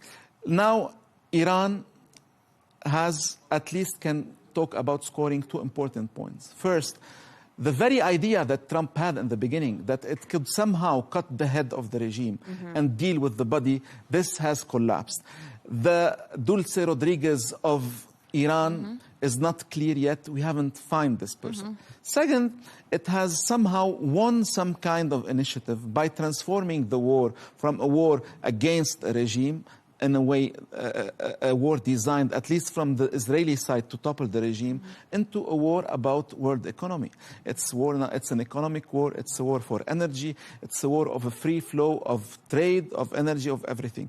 And in a way, Iran did manage to shift the war into a territory which is much bigger. Having said that, it doesn't mean that the regime is doing perfect. Of course not. It's impossible to imagine that with all this firepower used against Iran, that nothing has happened. Iran is the shadow of what it used to be, which is already a shadow of what it used to be. So we cannot undo what has been done. But as long as Iran can impose blockage on Strait of Hormuz, which for once we know that blocking it is absolutely vital for the world, and it could be more dangerous for anything that was happening in the past years. As long as it can do this, it still have leverage. This is why the priority of Trump now is to say that the Strait of Hormuz, even though it's not so vital for the American economy itself, as they say, but it's so vital to say that this can be undone, because as long as Iran has this leverage. And the 5 points they gave in the so-called, negotiation. This is what they said. They want the world to give them the concession that they have the upper hand on this very strategic threat, and it's not going to happen. The international community, of course, won't accept that, and neither will the US, those maximalist demands that we did see from Iran in those 5 points come out. And we're seeing America maximalist demands, and we're also seeing that from Iran at the moment. But, Jono, I just want to get your thought, really, on where we are, because Donald Trump did delay the attack on the energy facilities of Iran for 5 days. 5 days is actually up tomorrow. It's Friday. 24 hours from now, somehow. Yes, something about 24 hours from now. So the next 48 hours are looking almost critical, because we know that Marines, US Marines, are going to be arriving in the Middle East. We know paratroopers are arriving in the Middle East. There's already 50,000 US servicemen in the region already. So there's two ways, I guess, this could go. Well, yeah, and I think, again, as Wissam was saying there, we don't really see who's in control, who's got control here, because Iran is so steadfast with the Strait of Hormuz, and they just think they're in control there, and the US doesn't seem to have the full control that it's indicating that it has as well. There's civilian casualties continuing even today again. So this has split and splintered beyond a contained conflict, and that's not an upper hand for either party in this. It's not an upper hand for Israel or for the US, and certainly not for Iran either. So the conflict is very much in flux. And I think we're now into this precipice of, and I'd said this probably on Monday when I'd heard that this was going for 5 days. I said next weekend, by Friday, this is going to go one of two ways. We're either going to have some level of a de-escalation or a back to the table again with counterpoints which realistically will be agreed to by both parties, because where we're at right now, they're unrealistic from everyone's point of view. And I think by tomorrow we'll be looking to see, is that going to now go to the opposite direction of that pin and say, right, it's actually a complete escalation of fighting and of conflict there as well. And I don't know what that's going to look at right now, and there's a lot of speculation that's out there about that. But I think we're going to, in the next 24 to 48 hours, a big telltale sign. But certainly from Iran's point of view, in terms of what was on there, there was a couple of non-negotiables, and I think everyone has to come back to the table and do this. But in saying that, we've been here with Ukraine and Russia. How many times have we back and forthed with lists of demands from both parties on that, with no resolution in sight? So my concern is that neither party are now going to agree to those resolutions, or to something similar that both can say, right, let's meet in the middle. And this spills over into something much greater than it needs to be. And even from an economist today saying that if this war ends tomorrow, Q4 of 2026 is looking like a 1% to 2% decrease in GDP for countries that have been affected in the GCC. If it goes to June or July, of which, by the way, there's a 30% chance of that happening, you're looking at a downward turn of about 10%. And then if it spills beyond that, inevitably there'll be a recession on the cards as well. So there's a bigger card at play here in terms of how quickly this ends and how quickly everywhere in the GCC and the region, the wider region, can move on from this. But let's be honest about this, Jono. It has been understood from the beginning that Trump was able to say at any point of time, I'm getting out of this, I won, it's a victory. But as we speak now, he does not have the possibility to do this, okay? It's going to be either a deal that he can brand very clearly as a victory. And it will have to be a better deal than Obama got all those years ago. Than anything. Yeah. Or a strike, something that could be really big, and like the terminal solution, that some option that some people are talking about in the press. Yeah. This is what he can brand as a victory. Till now, I don't know what this that is why he's victory is gonna playing look like. diplomacy and sharpening the threats at the same time. We are seeing both. He's playing diplomacy and threats at the same time. It was all about what he was talking today. Absolutely. And I don't know what that will look like, that victory will look like, to take from what Wissam said there. If we get the 450 kg of enriched uranium, which is at 60% enriched, is that the victory that Donald Trump takes away from this? Because Iran have not said they expressly want to keep their nuclear missiles as part of their demands. Is that a victory? Would you not say that Khamenei and killing the Ayatollah in the initial phases of this was somewhat of a victory? And that would have been the point to probably withdraw out of it. But now he needs something big. And I think exactly like Wissam said, there needs to be something that's quite pivotal, that he says, this is the win that we took away. Okay, it's not regime change, but it's a win. So it's not only evolutive strategy, it's evolutive goals as well. So it's going to be played. Definitely the 440 kg of highly enriched uranium, it's something detrimental to say that we undone the very fact that Iran could one day have a nuclear bomb. I also think what's fascinating in all of this is we can't forget what Israel wants in the end, too, because you remember it was Israel and the US that first launched attacks on Iran. So right now we're looking at what the US could see as a win, but what could the Israel and the US together see as a win? So it's very complicated, but thank you so much for your thoughts on that. Let's move on now. And Israel has allegedly taken Iran's Foreign Minister Abbas Araghchi and its parliamentary speaker off its hit list after a request from Pakistan. An official told Reuters that Israel had the coordinates for both targets, but asked Washington to intervene and get Israel to back off. It comes as Israel has reportedly killed Iran's Navy chief, the man behind the Strait of Hormuz closure. Jono, I want to start with you right now because we're hearing Israel has removed the top Iranian officials off its hit list. One, does this come as a surprise? And two, should they still be worried that their coordinates are being tracked? Because that's a reality here. Yeah, I mean, look, we've known this for a while, and if anyone's watched the TV show Tehran, you'll be aware of just how much allegedly they have intel on the inside there. But it's not surprising when you look at the bigger strategy picture here. This, I think, is a signal for diplomacy. It's unofficial, as we know, but it's a signal that it's still alive. So targeting senior political figures like foreign ministers, parliamentary leaders, that's a very different line to be crossed compared to military commanders. So if you take away the people who can negotiate, the US and Israel risk locking themselves into a war with no exit, and there will be no win because there is nobody to talk with. That's why we've spoken about it earlier on. Pakistan stepped in because from a regional stability perspective, at least, you need somebody to be able to talk to. And historically, that's always been Oman, who's been the mediator of the Middle East. And when the attacks are taking place in Oman as well, and that's also been targeted, another country seems like the sensible solution. So what's going on in the background? The back-channel diplomacy is definitely active. So publicly, there's the denial from Israel or from Iran, which of course we know will happen.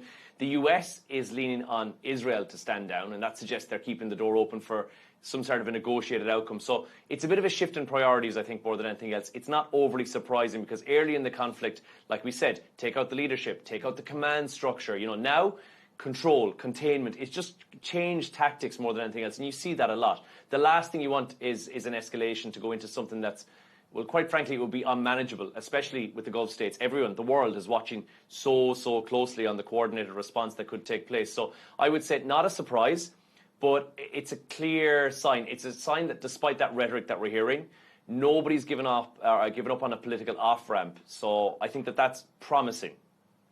What's your thoughts on that, Wissam? Because, you know, we did have reports today that Iran's Navy chief was killed, the one who was responsible for the closure of the Strait of Hormuz. So even though, like you did say, we're having diplomacy on one side, we're having two tracks, we're also still seeing the war and the decapitation of leaders. Well, let's remember this. This man was supposedly on one of his ships in the Strait of Hormuz. He gave an interview to a local TV channel in which he said, I'm going to block the strait. And very quickly, he was killed on this very ship. So yes, America and Israel are still able to make dramatic images about how they are dismantling this regime. And yet, it is still somehow not enough to unblock this, this crisis in the Strait of Hormuz. But it's going beyond Iran now. It's going also in Lebanon. Yes. It's a real regional conflict. You have 12, 13, 14 countries involved in this, and it can get out more. We still have risk there. And talking about Lebanon, my fear is the more you have the risk of having a non-conclusive result for Israel in Iran, and the more they face the looming problem of yet another war that will come later, the more it has to be conclusive for Israel and Lebanon. And this is so unfortunate for Lebanon that didn't choose this war. And this is so unfortunate for Lebanon that can somehow turn to be the compensation prize of Benjamin Netanyahu, who will not maybe be able to have something so conclusive. You were asking a few minutes ago about what Israel wants. We all know what Israel wants. Israel wants, the fall of the whole temple in Iran.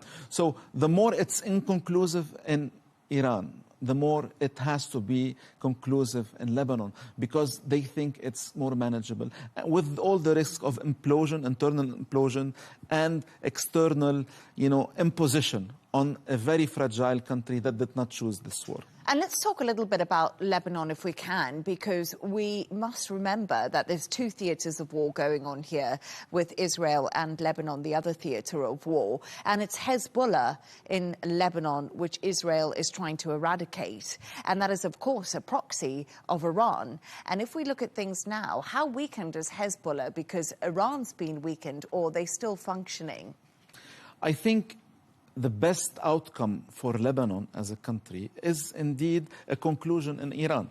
Because if somehow you have a big deal that includes that Iran will have no proxies anymore, or eventually maybe the implosion of the regime in Iran, then it could open a window for Lebanon and friends of Lebanon, like France, for example, who will say, okay, let's give diplomacy a chance. Let's stop this. Otherwise, if it is inconclusive in Iran, I guess the Israelis will have to make it very conclusive in Lebanon. And where Lebanon is no longer a side front of this war, it was becoming somehow the arena where conclusions are forced, because they are not forced in Iran. And this is unfortunate. Let's not forget who made Lebanon part of this war. It's the proxy of Iran. It's Hezbollah. Of course, it's Israel who's enforcing all that force, all this violence, all this destruction. But it's Hezbollah who dragged Lebanon into this, and this was not what the Lebanese want. And we must also remember the human cost when we look at the situation in Lebanon and we look at the situation across the Middle East. So many people trying to leave their homes and find a safety place to go to. It's extremely difficult at this time. But thank you so much, Jono and Wissam, for your thoughts there. Let's move on to another story now. And China says it's in talks with Washington about plans for US President Donald Trump to visit as the two superpowers seek to stabilize ties with one another. That's after the US postponed the trip previously because of the ongoing conflict in the Middle East. However, Beijing has yet to confirm any schedule. So, Wissam, we're now seeing this back on the agenda, China and the US. Obviously, it will be delayed, but it's really interesting. I wonder if this will go ahead, because there's lots of things that could topple the meeting taking place. But if it is to go ahead, what's going to be the main topics? Well, let's say that as this Iran war is so important for America and for Trump, we don't seem to see China as an element that is somehow making any noise around it. Unlike Russia, which is somehow to a larger extent. We don't know what will happen, actually, but we know three things very well. First is that Trump will be more than ever open to a relationship that can be beneficial between China and the United States, beneficial for both sides. Second, we know that China, although it is the second biggest economy in the world, although it is the rising superpower, we haven't seen any visible thirst for hardcore geopolitics in the world. China is not part of this. And if we narrow the thinking a little bit to this region, let's not forget that China was the garant, the godfather of the rapprochement between Iran and the Gulf nations, and most notably Saudi Arabia. This whole dynamic where China was brokering some kind of new deal in this area, in this region, has collapsed completely. How could it not be collapsing after, Iran itself is attacking the 6 GCC nations? So yes, the dynamic of China being somehow the new dynamic of new Pax China in this region has been collapsing. So this is big. Now, Trump is open to building a new relation with Xi. This is, very important. It will have definitely repercussions on Asia, much more on this region. And I do believe this relation will be more open, and it has more potential than ever after the Iran war. And it's absolutely fascinating right now when we talk about China, because lots of analysts have been saying, when you read into this, China, of course, a close ally of Venezuela and also of Iran, Jono. And right now, if America does gain control of Iran's oil, like they have of Venezuela's, that could be really tough for China, and that could reshape the sort of supply chain landscape, something that we haven't haven't seen before, Jono. Well, exactly that. But I think China are in this unusual position now where, I mean, I don't think a month ago we would have positioned China where they currently have gone to. They've been such a background player, and then to move to a potential power broker overnight, the Chinese and Xi Jinping must be going, this is amazing, what is going on here? But a month ago, this was a US-led narrative. Like, talk about the military pressure, the strategic dominance, and forcing Iran into that submission. But now you've got China. They're stepping in, giving you this glimmer of hope for peace. So that changes the dynamics completely. And I think China, their strength here is because they are in a way seen as neutral. And I think what Wissam said is true. They've been compared previously to the US as well in terms of neutrality. Of course, China's more neutral than the US when it comes to this war anyway. It's had economic ties across the region. It's attempted brokering deals in the past, including with Iran before. And it's kind of positioned itself as this country that can talk to everybody without being politically bringing too much baggage to the table. So I guess it's strategic from that point of view, but also from Trump's point of view. It's not just about Iran, it's about this globally positioning from China's perspective. If they become the bringer of peace in the Middle East, if that's a thing, that's a huge shift in influence for China. So it's not diplomatic from China's point of view.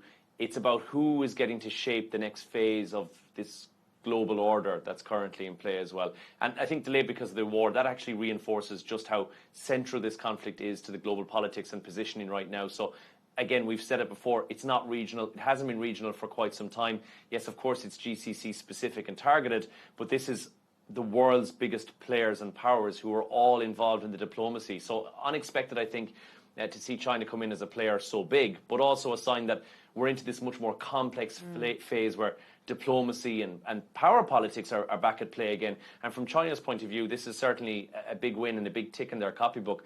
They're very much overlapping in a very big way. Yeah. Well, I guess at the same time, I mean, the oil that is passing through the Strait of Hormuz, part of it is going to China and part of it is going to India. So China is a stakeholder in this conflict, whether they want it or they don't want it.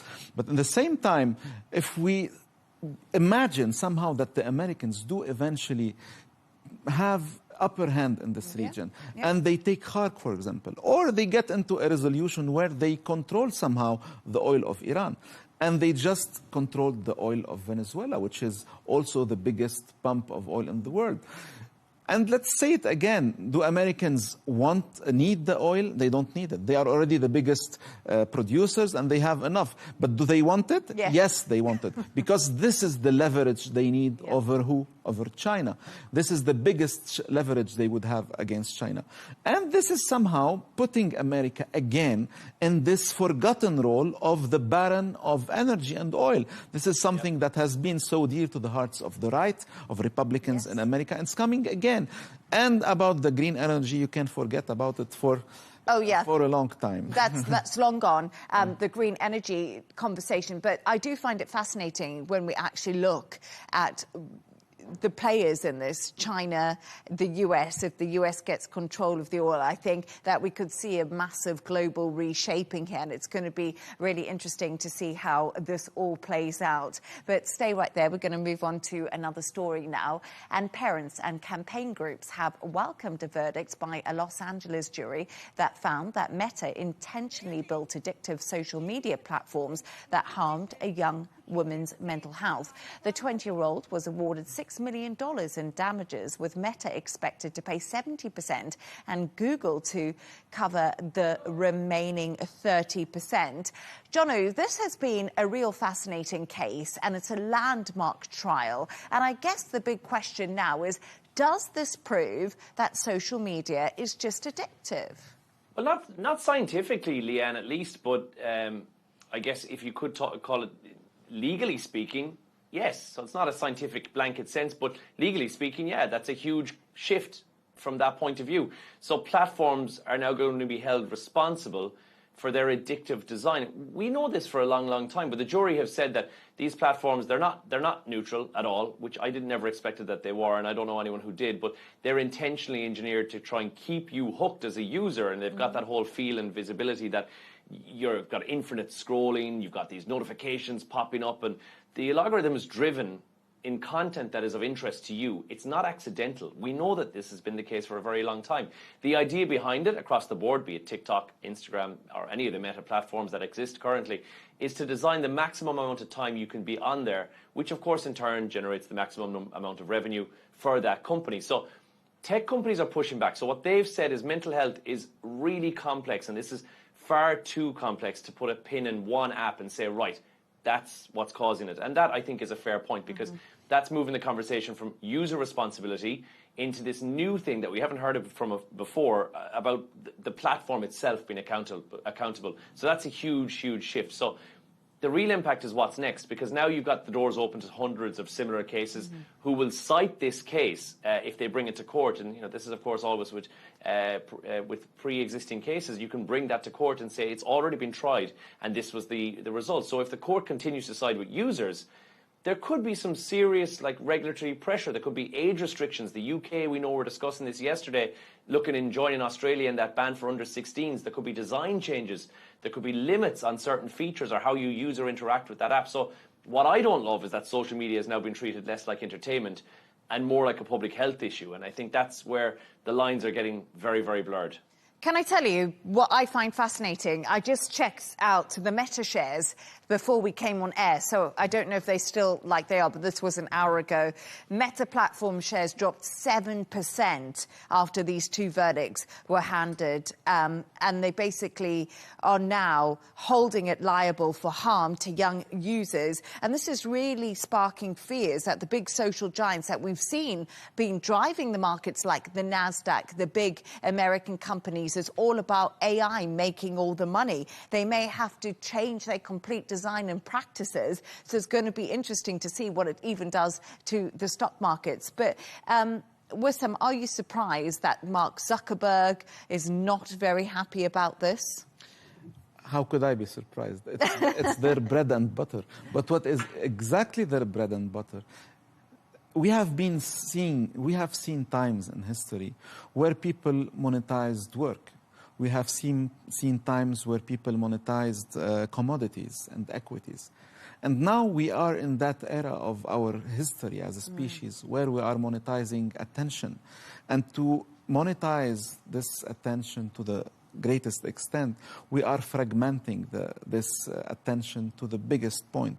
So my question, as this new generation's attention is going smaller and smaller, who are going to be the people who will read the great books? Who are going to read the Greek philosophy, the Greek mythology, the German philosophy, the greatest works of literature in Europe and the world? No one, because the attention is getting so small. And I guess this is the greatest problem that we are facing now as a species. And you imagine your body being fed non-stop. It's the same like imagining your brain being fed content non-stop. You can take your phone and make a little maneuver, and you will know how many hours you spend every day on social networks. I've switched that off. Yeah, I don't know how many hours I spent on it. I wish I could undo what I have done a couple of days ago, and I faced my problems personally very deeply.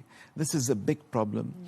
And this is why we are seeing, ironically, even on TikTok, a new trend where people want to go walk without any distraction, without any phone, without any headphones, or what they call also the boredom trend. So yes, we need this space to be given back to our minds and lives in order to have some kind of revival for imagination. How could you imagine if you don't have space for your brain? And I guess that's a really good point, Jono, because, as humans, reading books, as you did talk about, it's about imagination. It's about seeing those people in your head, about making up a story yourself, even when we were children and we didn't have phones and we played with Barbie dolls or whatever. So I guess this could be seen as a health crisis, really, the fact that people are now on apps constantly. I agree. What a shame if we weren't going to have to read books anymore, but we'd listen to them on audiobooks instead, because it's screen time effectively. But I do think, much to take on what you said, Wissam, as well, is this what's going to happen to humanity? Are we really at a place in humanity's existence whereby we need to be sat down and have legal ramifications put into our phones to stop us from picking them up? Is this really where we've gotten to? And it's now saying that it's going to be classified like just like any other addiction. We're one step closer to it being classified like anything else that's actually addicted, where you could go to rehab for it. I mean, is this really the generation that's going to need to be sent to rehab because they've spent too long on Netflix or YouTube? And I think we're one step closer to that. And I think the problem here you really need to look at is we as people, we might be the problem and not the tech giant companies behind it. What happened to willpower, I guess, Wissam? Absolutely doesn't exist. What happened to willpower? Yet to be seen. But the problem is that we have not seen any place in history where we were able to undo what technology has done as interruption, as disruption, okay? This is disruption, but also it is destruction at the same time. Yeah. But anyway, I mean, this is one case. How can you make it a case for... It's a worldwide problem. If this is addiction, how many billions around the world are addicted? I mean, this is a new condition, and we have to face it as people. It's not, I do agree with Jono. Absolutely, this is brilliant, Jono. This is not a technology problem. This is a human problem we need to face, we need to tackle completely differently. But somehow we have to trust the human species as well. We have always been able, you know, to adapt, to change, and it will happen. Things will be well eventually. Humans are very versatile, but thank you so much. We're going to move on now to that time with the show where Wissam and Jono have chosen two of their quirkiest stories of the day. And I love your story. It's a story for you. It's a story that was chosen for me, and it's all about bringing dogs into the workplace. Is it a good idea? It is apparently a great idea, and it's a great idea, and regardless if it is a great idea or not, it is happening much more around the world. It's a phenomenon in Europe and in America. We have seen in the past people bringing in their friends sometimes or their children occasionally, and now they are bringing much more than ever their dogs. And this is because stress level drop significantly in pet-friendly offices. Some offices are still not very pet-friendly, but employees take more breaks but become more productive overall. Imagine, because they are more happy, they have a bigger sense of, you know, belonging and a bigger sense of purpose. And even burnout rates will be, you know, cut down drastically thanks to the existence of dogs in the workplace. So I think it's a good idea, unless the accidents and incidents that would happen if some of the dogs, and too many dogs, are a little bit naughty. Yes, exactly. I don't know. Jono and I both have dogs. And Jono, I don't know about my dogs in my workplace. I think everyone would probably leave. Faster. I think, and I've got exactly the same. Highly strung, small dogs are not the ideal workplace companion. In fact, quite the opposite. I think they cause carnage everywhere. So it'll be a solid no from me, I think. I can barely take it to the park. Yeah. And now, Jono, yours is about another animal, not a dog. It's about a chimpanzee. And this chimpanzee actually has musical skills. What more? Quite frankly, this one is bananas. It's fascinating, really. Turns out we as humans are not as unique as we thought when it comes to music. So scientists have just observed a chimp called Ayuma, who is doing something that we've always considered a very human-like trait. It's the ability to combine rhythm and vocalization at the same time. So what he's done is he's not just making noise, he's drumming, but he's drumming in specific patterns. Here he is drumming, here he's drumming, which, to be honest, I know on the outset looks like he's just trying to get out of the cage, but bear with. He is actually making structured sounds that somewhat resemble singing as well. And because of the significance of this, it indicates that he's got some awareness of rhythm, coordination, expression. It goes deep into our evolutionary theory if you have a look at this, and they actually have realized that it's not just a cultural invention. Music is something that is biologically ingrained into us as a species. So what he's done is he's pulled up the floorboards and created different sounds and added another layer by starting to vocalize as well. So move aside Paul McCartney, this guy's amazing. I think next year, instead of having Coachella, we're going to have Chimpella, and it's going to be a different vibe. And I used to think of Planet of the Apes. Yeah, I was thinking about this. I don't know if you think about the same thing, because, you know, we're so close in chromosomes, and it just makes them even more human. Have you ever, I mean, when I first saw a gorilla face to face. Yes. It was dramatic. It's beautiful. It was beautiful, but at the same time, it was so insightful. It was shocking. I mean, to see an animal that resembles us somehow to that extent. And what if you see him, drumming? That will be even harder. But now the Planet of the Apes has to be rethought, not into a war scenario, but more into a musical scenario. I mean, if apes can drum, that will give us a new movie very soon. Well, I was thinking it should maybe move into a technology scenario. We were talking about phones. I wonder how they would react if they were given mobile phones. Well, I'm afraid AI might make us as a human being also very late, we'll be our own planet of the humans. Planet of the humans. But thank you so much to our guest today, journalist and presenter Jono Hayes and Al Arabiya editor Wissam Kirouz. And that's all from us on W News Extra. Don't forget to subscribe to our YouTube channel. Of course, follow us on X. G&T with Tom Burges Watson will be coming up next. Goodbye, and thank you for joining us.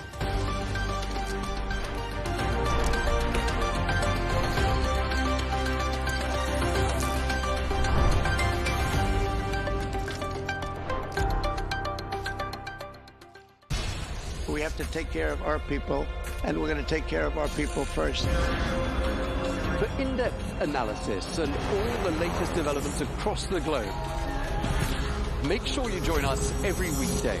President Trump is trying to negotiate a ceasefire. With so much happening, so much information, and so much noise, International law will have no part in his administration. It can be hard to keep track. Tariffs will just fuel inflation. We're going to fight these tariffs. But you can count on us to tell you what you need to know. We stand by your side. Join me, Tom Burges Watson, for Global News Today, right here on Al Arabiya News.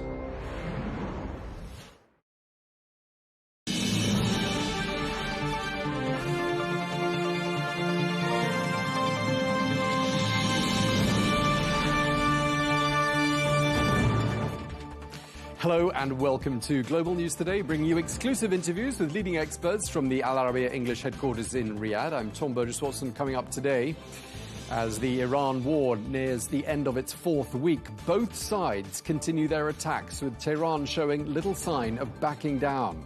In a moment, we'll be examining the political impact of the war in the United States. As Pakistan brokers dialogue between the US and Iran, we take a closer look at Islamabad's role as mediator.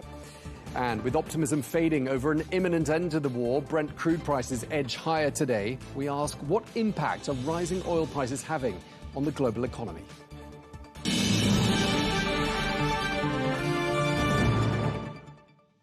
Hello and welcome to the programme. Today's been day 27 of the war, and the key question remains, will the United States escalate in Iran or take an off-ramp into diplomacy?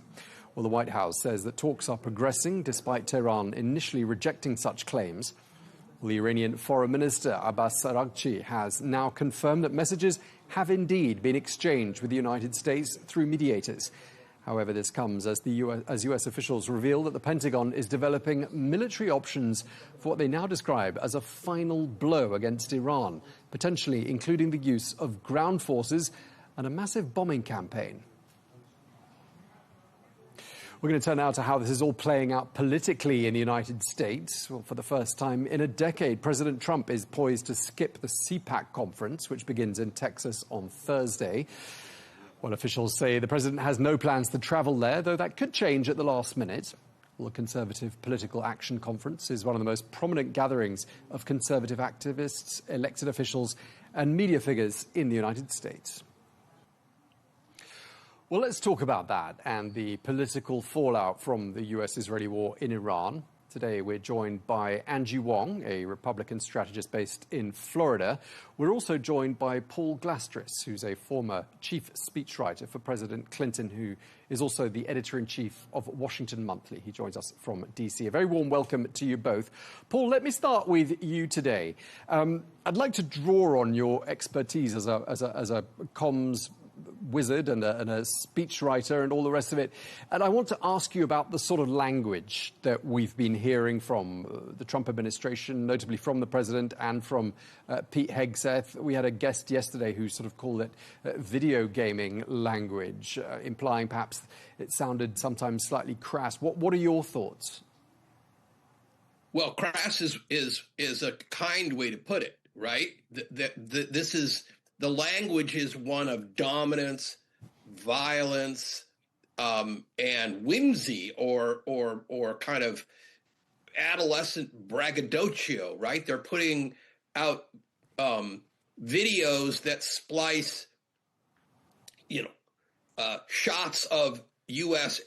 fighter aircraft bombing Iran with, people playing Tour of Duty video games.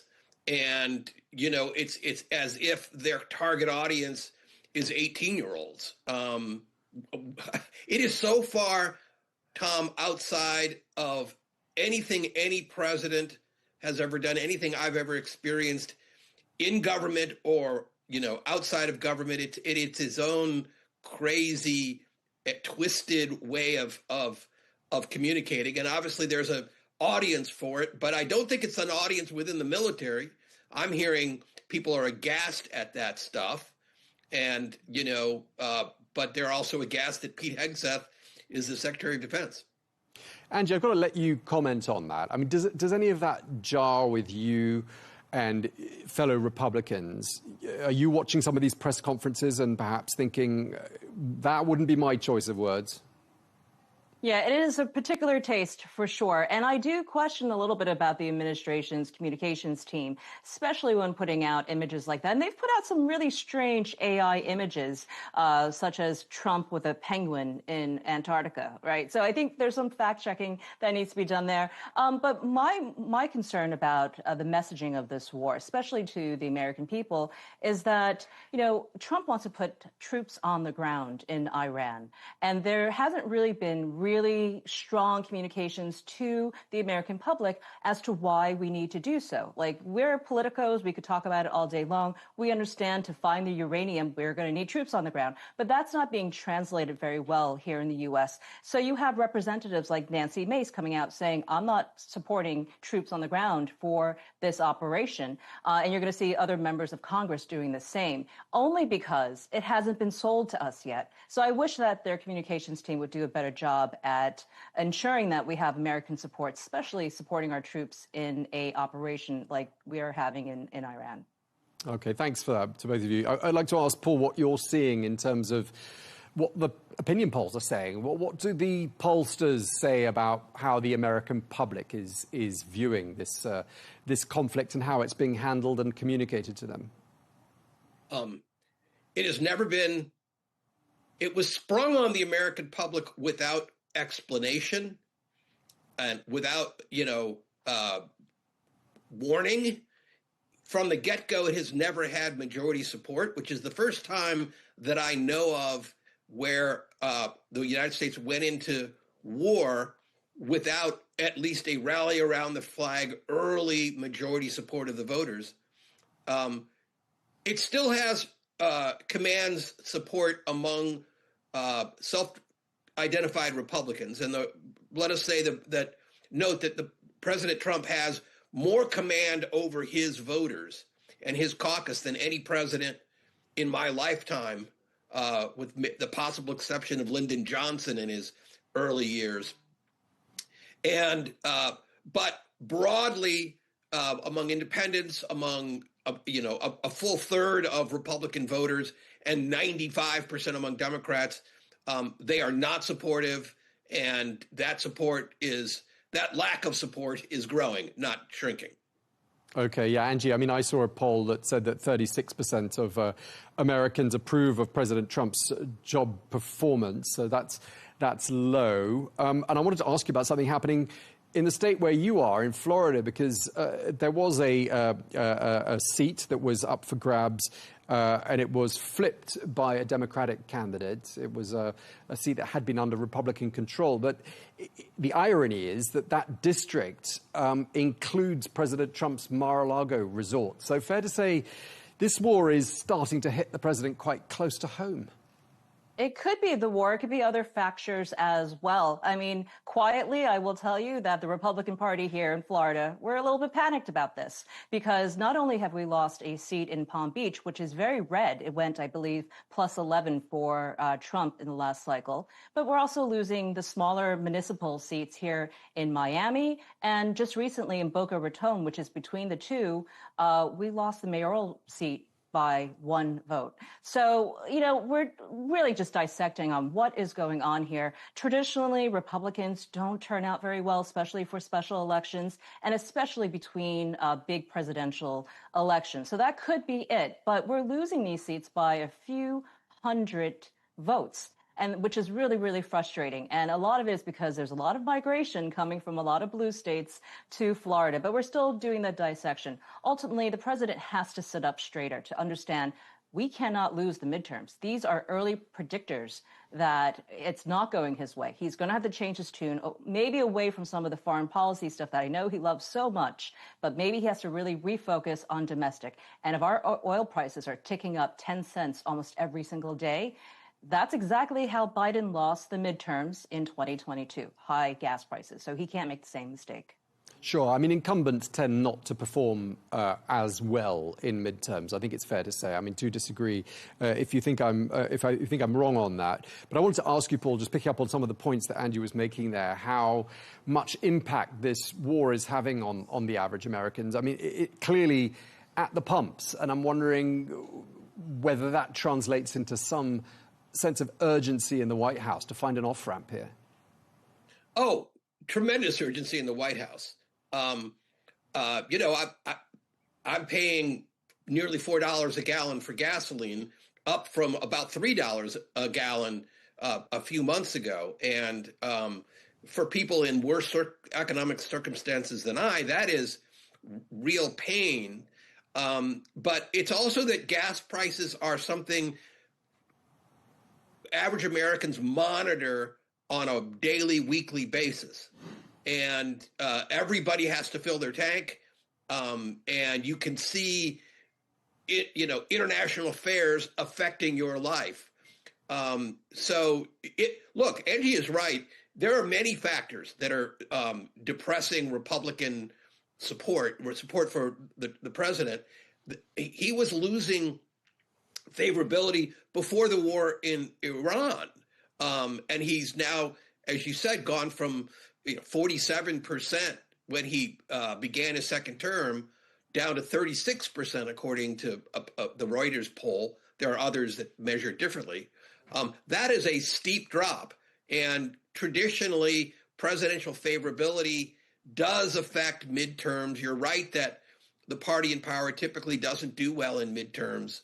But that's not always the case. When I was in the White House, President Clinton, in the middle of the Monica Lewinsky scandal, gained House seats in his second midterm, because the economy was so good. And so a good economy can help. A bad economy makes it worse.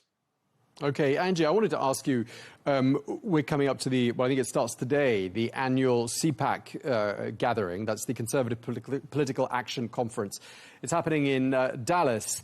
And ahead of it, we heard from the CPAC chairman, Matt Schlapp, who warned that Republican infighting needs to stop, he said, and that divisions could hurt the party in November. He said that if some of the luminaries of MAGA are at each other's throats in a kind of continued disunity, that's going to have a devastating effect in the midterms, he said. I mean, how much infighting has there actually been, Angie? Oh, there's been a lot of infighting, and a lot of it comes from those who are not chosen to be part of the current administration, who gave a lot during the campaign. And I see it every single day. I see the fractures of the Republican Party.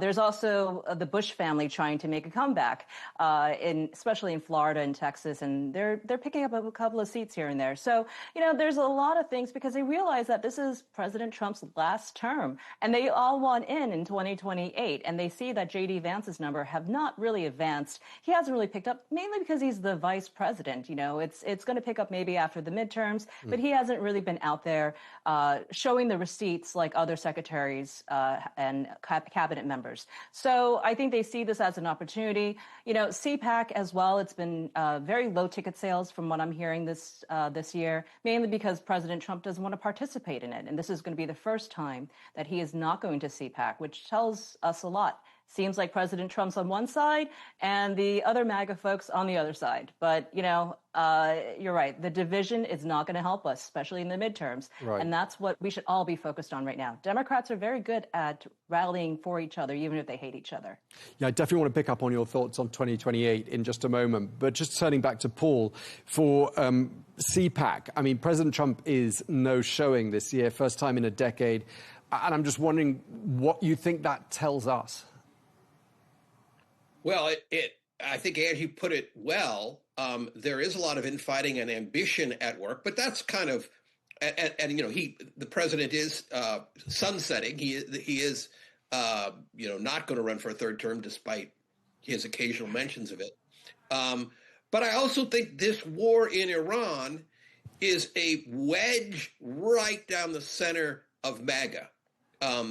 You know, the Republican Party has different factions.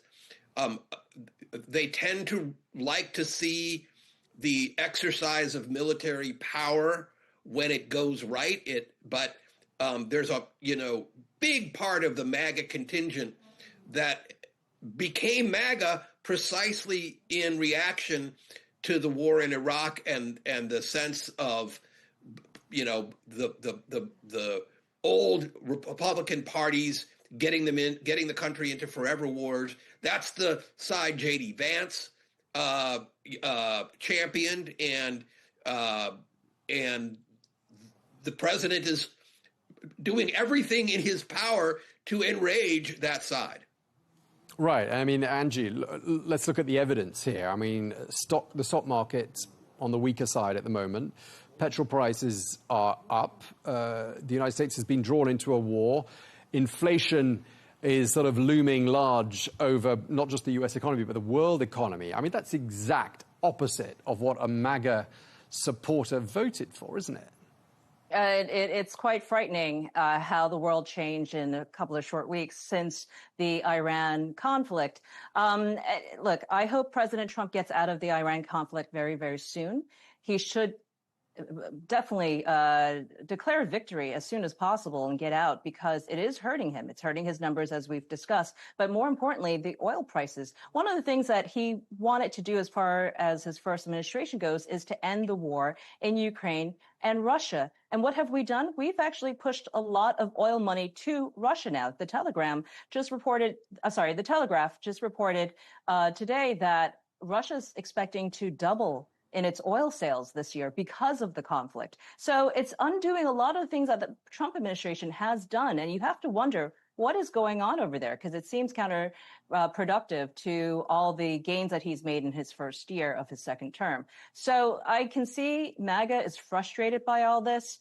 I can also see that President Trump is going to do whatever he wants anyway. But I do hope that he can kind of straighten this out by June, July, because that's when the midterms really, truly matter. But right now, you know, those who are looking to travel overseas as Americans, well, guess what? Our ticket prices just went up 500%, apparently. So, you know, it's not a lot of summer travels for Americans. And I think that's he's going to have to reverse a lot of this very quickly. Yeah, a lot of uncertainty for not just the U.S. economy, but for the economies of many countries around the world. Paul, just picking up on one of the points that Angie was making a little earlier on about CPAC. They tend to do these straw polls at CPAC. I think they did one last year, sort of predicting who might emerge as the party leader, the GOP party leader for 2028. Who looks to you like being the most obvious 2 or 3 contenders at this stage? Georgia Governor Brian Kemp. I think that he's the sleeper candidate in 2028 for the Republicans. He is a straight arrow, conservative, old guard type of Republican who broke with Trump on only one, but very important issue. He chose not to let the president steal the vote in 2020 and has been on Trump's been attacked by Trump relentlessly since. He's popular in Georgia. He's pretty good on TV, and I think he's going to be, the MAGA folks will all be diminished and trying to carve up that part of the pie, and he is the best candidate in the alternative. Okay, Angie, last year they did the straw poll at CPAC. I think J.D. Vance, the vice president, came out on top, followed by Steve Bannon, DeSantis, Rubio. What do we think has changed in the last 12 months? Well, I think you're gonna see similar straw polls like that. I have a feeling that Marco Rubio, his numbers have certainly jumped up a lot this year. He's been in the news every single hour, so he's gotten a lot of name ID in that. You have to also remember, Steve Bannon pretty much controls CPAC, right? So of course his name's going to be thrown in there. The other name that I'm hearing being thrown out is Tucker Carlson and Joe Kent. So you might see their names appear at this year's CPAC. There's a lot of names out there, aren't there? Because, I mean, one of the other names that I had thrown at me was Ted Cruz. I don't know what either of you think of that. I mean, does he stand a chance, Paul? I mean, Angie, what do you both think? Ted Cruz has been doing the presidential tour. He's been going around state to state, wanting to meet with all of the state delegates. I know here in Florida, he was here a couple of weeks ago, and he had asked for all the delegates to come to a little party he was throwing to. So I think he's kind of feeling out, testing the waters to see if it's viable. Certainly, the guy can fundraise. This would be the time to start doing things like that. So I think you could certainly see him on a presidential debate stage. Whether or not he goes beyond that, we'll see. Yeah, Paul, what are your thoughts? Because I also want to pick up on what Angie was saying about Marco Rubio, because we were having a conversation here in our newsroom about how on the international stage, we seem to be hearing a lot more from President Trump and Pete Hegseth than we have been from Marco Rubio. I don't know if that's the same in the United States, but sort of that raised the question here, where is he? Well, where he is wherever Donald Trump is. Remember, he's both Secretary of State and the National Security Advisor. He is with the president all the time. Someone was telling me the halls over at the State Department are as if a neutron bomb went off. They've lost tremendous amount of personnel, and Rubio's over there maybe once a week. So this war has much more his fingerprints on it than J.D. Vance or Pete Hegseth. He is much more trusted for whatever reason by the president. He is all in on the war. So I think Angie is right that his star has risen. But when I said Brian Kemp, I didn't mean Brian Kemp would do well at CPAC. I meant in 2028, I think somebody like Brian Kemp has a better shot at, would be a better bet for Republicans than somebody like Marco Rubio or J.D. Vance. Right, especially Angie, if there, if history isn't kind to this particular chapter in modern U.S. history, i.e., these last 4 weeks of war with Iran. I mean, do you think perhaps people who've been involved, therefore, will be tainted in the minds of voters in 2028?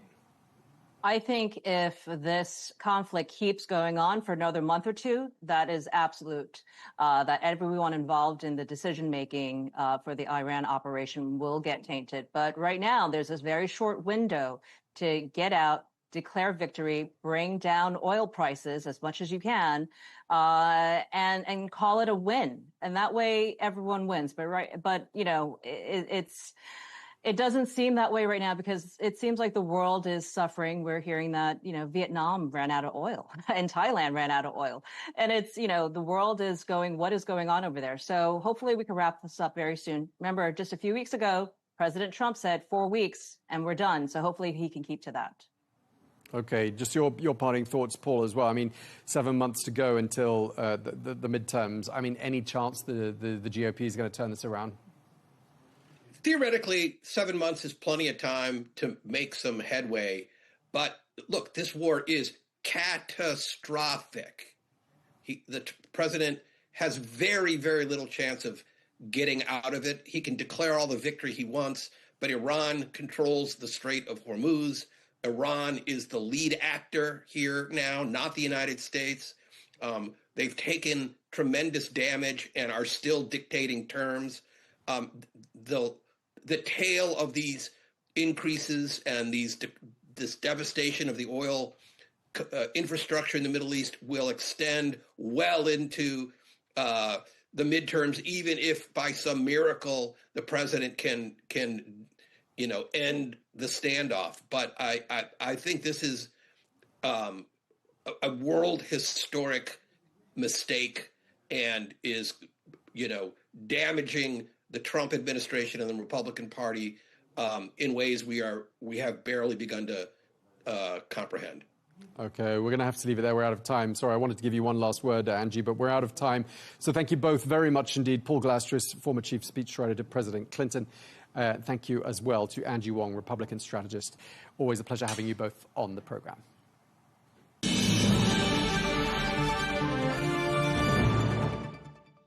Well, in a significant diplomatic development, Pakistan's Foreign Minister Ishaq Dar says that his country is acting as the main intermediary for a 15-point US peace plan and relaying what have been described as sensitive messages between Washington and Tehran.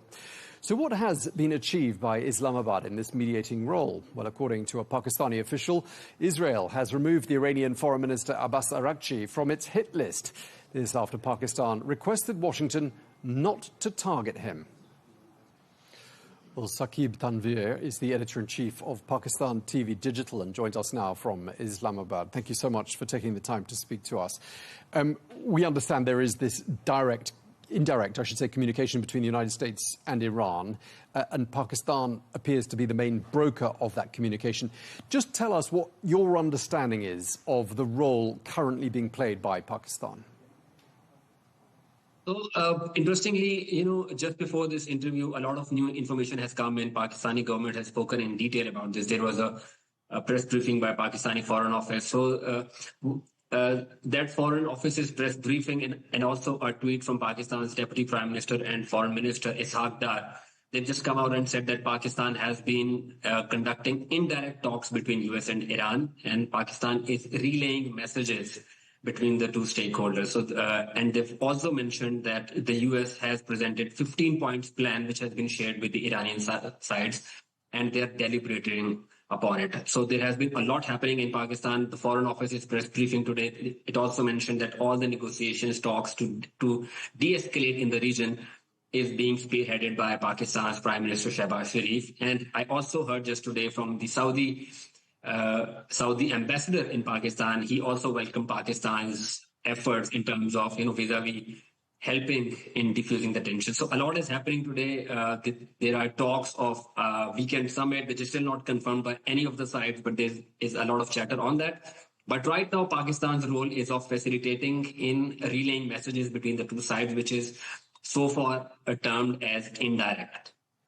Okay, so relaying messages. I mean, is the role being played by Pakistan entirely administrative in that sense, as a go-between? Or do you get the impression that Pakistan is also offering some sort of advice here?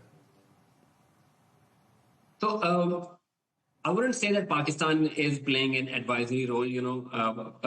It's a very precarious situation. It is a very slippery slope in terms of regional alliances. Pakistan has good connections with the US. Pakistan has absolutely great connections and relations with the Saudis, with the Gulf countries, and Pakistan also has a relationship with Iran. So Pakistan is, treading very carefully.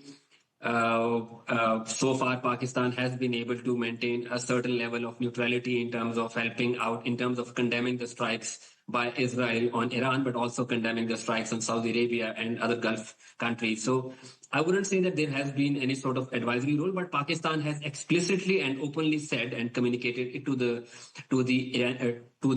Iranians and even Americans that Pakistan want de-escalation and an end to hostilities. In fact, before this war broke out, Pakistan's defense minister, he had clearly communicated it to Iran that Pakistan has a defense pact with the Saudis. So Pakistan has an obligation to stand with the Saudis. So I wouldn't say there's any advisory role, but Pakistan is treading very carefully because there are a lot of relationships that Pakistan has to manage. Sure. And how would you describe the state of relations between Islamabad and Tehran and Washington? So Pakistan's relations with Tehran, I think, very interesting.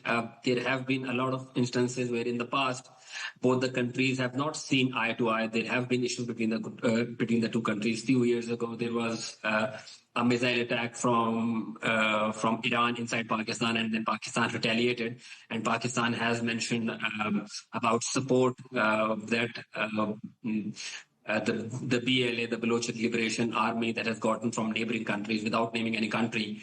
So there have been issues. But in the recent 1 year or so, I think the relations between the two countries have improved significantly. We've seen when Pakistan had a war with India and Iran, issuing statements which are in favor of Pakistan, and now Pakistan helping out Iran. Even the Iranian president, he has tweeted, he has thanked Pakistan, and there is a lot of camaraderie that we see right now. In terms of Pakistan's relation with Washington, again, it's the same. Pakistan's relationship with Washington was not that good, if you say just 2 years ago.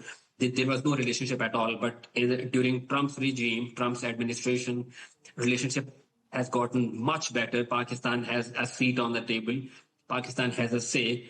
And, Pakistan is leveraging that position with Iran, with the US and with the Gulf countries to broker a peace, because Pakistan, among other countries, is very much affected by what's happening in the region. It is, and not least because Pakistan has a population of Shia Muslims of, well, it could be 20%, no one's exactly sure, but around the 20% mark. And clearly, that demographic was very distressed to see the killing of Iran's supreme leader, and we saw that manifest itself with deadly protests in Karachi. And I'm just wondering how this is all playing out in Pakistan, because that does add, doesn't it, to this delicate balancing act that Islamabad is having to play here.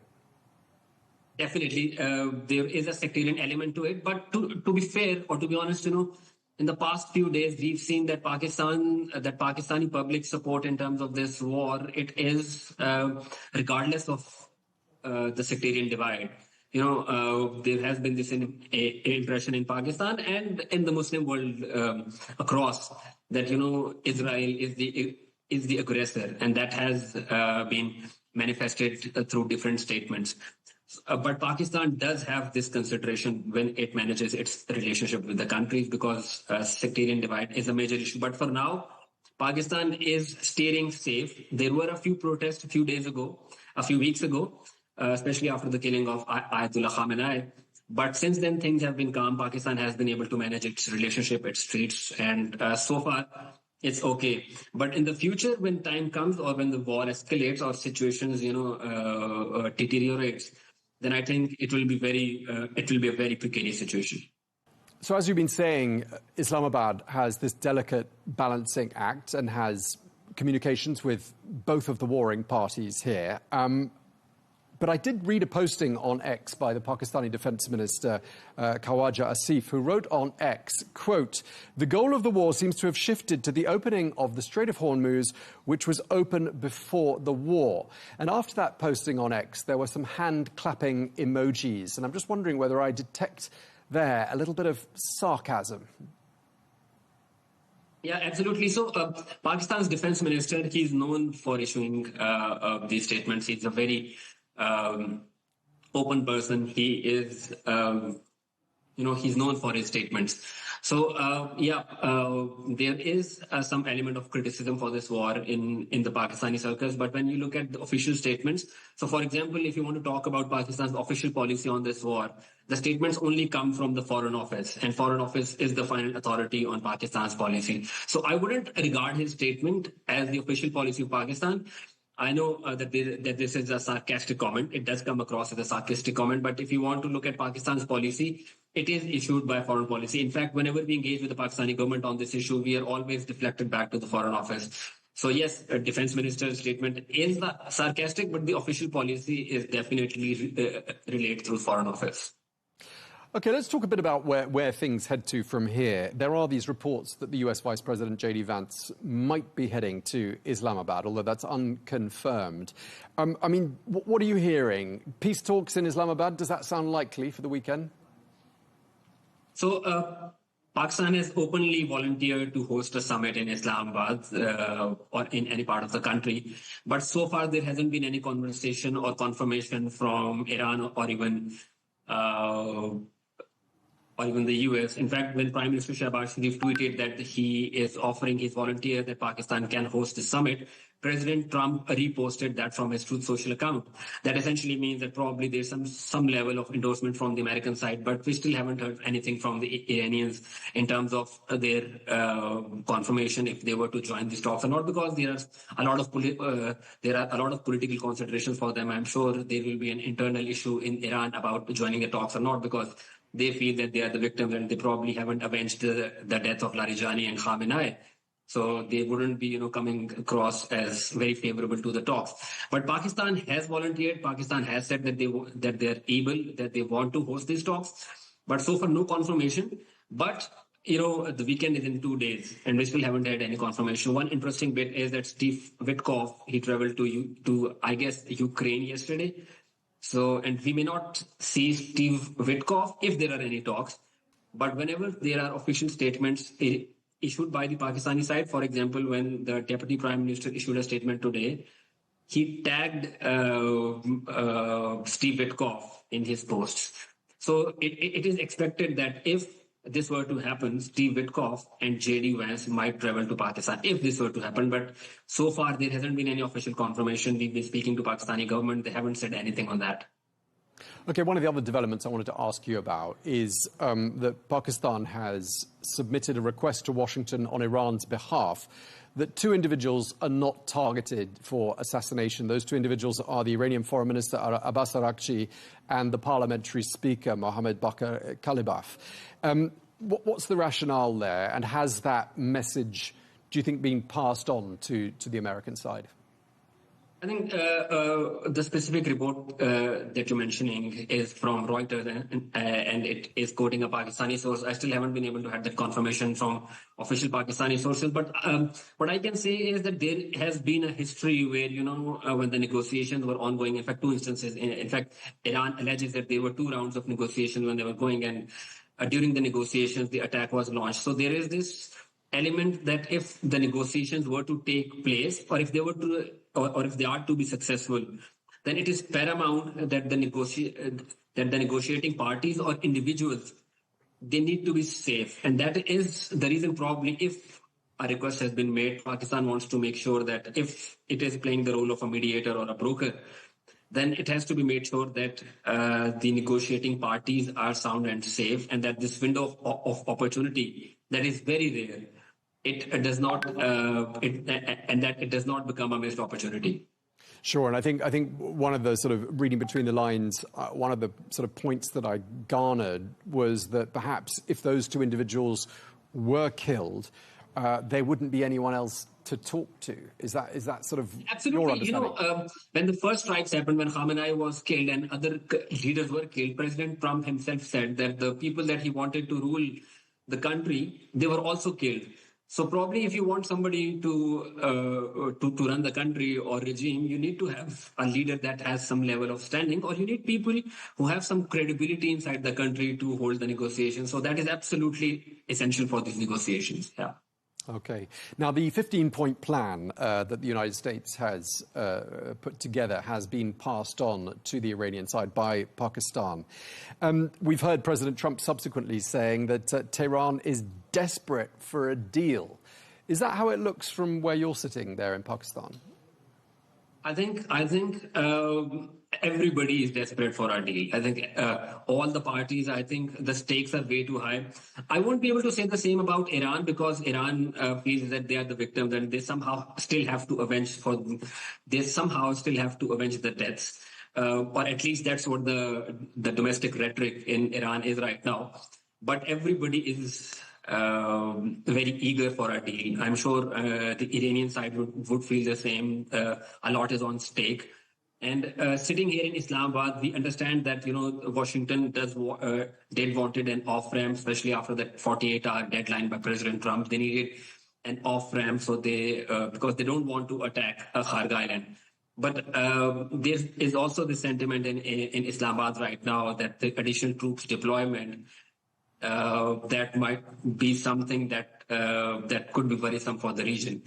But for Iran, I think the sense here is that Iran is a little cautious in terms of negotiating, because they've been saying that we've had 3 different rounds. First rounds were when they were talking about nuclear enrichment 1 year ago.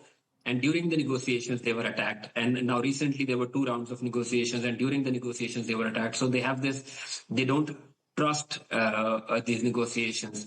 So that's why they're not very eager for the talks. Probably they need some guarantees before the talks are started.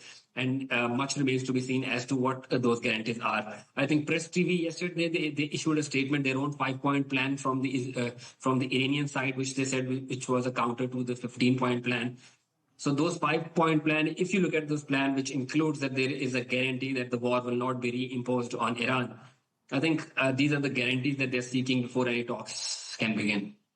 Okay, just lastly, I'm assuming there's a sense of pride there in Pakistan that you're in this position of brokering, we hope, peace between the warring parties.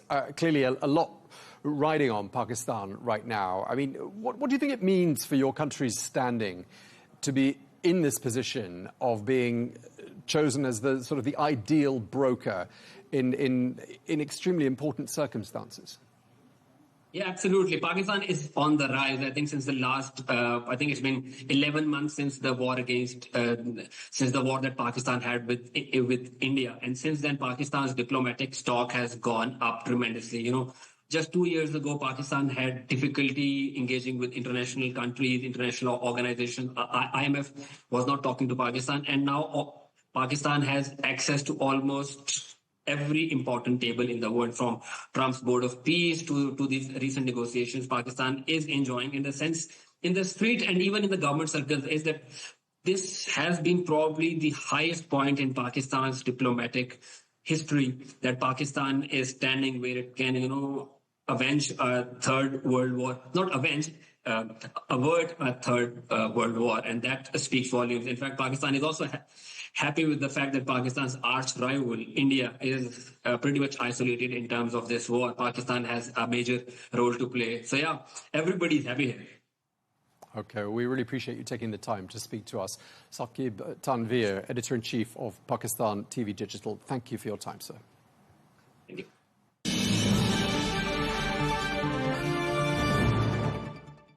We're going to turn now to the impact of the Iran war on global markets. Well, world shares fell whilst oil prices climbed back above the $100 a barrel mark today, as hopes for de-escalation remain uncertain. Well, Goldman Sachs says the disruption to oil supplies is the largest shock in decades, with some experts calling this the worst oil crisis in history. Well, we're joined now by Dr. Abdellatif Darwish, who is a professor of economics and crisis management, who joins us from Athens. Professor Darwish, thank you very much indeed for joining us. Oil prices have fluctuated tremendously during the course of these last 3.5 weeks. Ever since the war began, rebounding slightly today from some falls in the prices on Wednesday. But I wanted to ask you, what is it? What are the key factors, and what sort of information does it take to influence a significant fluctuation in the oil price? It's like any product or any commodity. Just to tell you that the Americans themselves, they are studying the scenario of that the prices of the barrel will go to $200, which is very big problem. It's a very big problem. The other issue, it is the market psychology, the lack of the products itself. Now we have to say that the petrol and gas, the area of the Gulf, including Iran and the Arab countries, they are producing or exporting daily about 30 to 34% of the international oil. You have to say also, if we add the natural gas, Iran is producing daily it is producing 260 billion cubic meters and also 206 billion cubic meter from Qatar. So we are talking about a huge quantities. This is a very big problem. Now, if we also include that we have sanctions against Russia, which is also a major player in the petrol and gas, so we are talking about a big problem and tragedy with the prices. Now, in Europe, they have canceled 70,000 trips between Europe and Asia. The price between London and of the tickets between London and Hong Kong, it's 600 times now more the prices. So we are talking about a tragedy. So now today, the Minister of Economics, the German, he or she declared that or announced that Germany has fuel only for 1 month. So we are talking about tragedy. Sure. I mean, a very serious situation here. And I wanted to ask you and just get your thoughts on who the beneficiaries are of this situation, because Iran seems to be the only major oil exporter with access to the Strait of Hormuz. And given the surge in price that we've seen in the price of a barrel of oil these last 3.5 weeks, I mean, is it fair to say that Iran is the biggest beneficiary of this conflict so far? And Russia. And Russia, because now, under the pressure of the international market, maybe the sanctions will be removed because Europe and all the world needs the Russian petrol and gas. And now the prices in Europe, just to tell you that in Germany, the fuel, I mean, the benzene, it is €2.40. I mean, it's meant to fill your car, you need more than 100 euros. Which is a very, very big price. I mean, if we talk about now the prices everywhere, food prices. No, also we have to include that there are about 200 ships trapped in the Gulf, and now the trips and the movement of goods and the export and the import is stopped. So we are facing a serious tragedy, even food.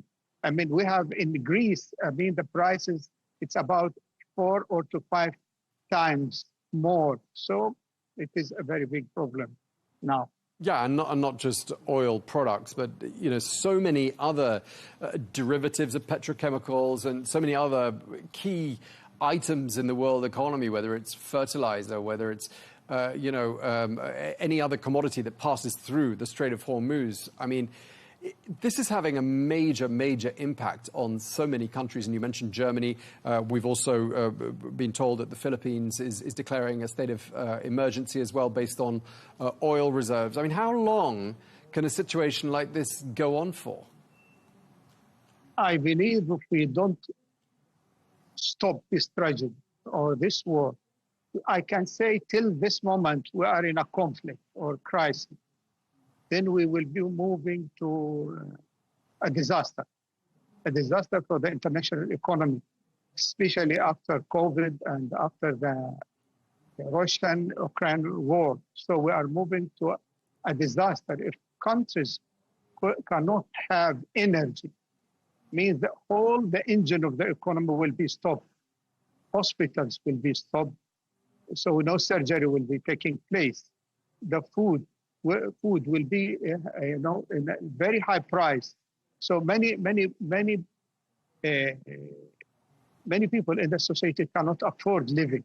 So then we are talking about the collapse of the international economy. Hopefully, we will not reach there, especially if the war continue.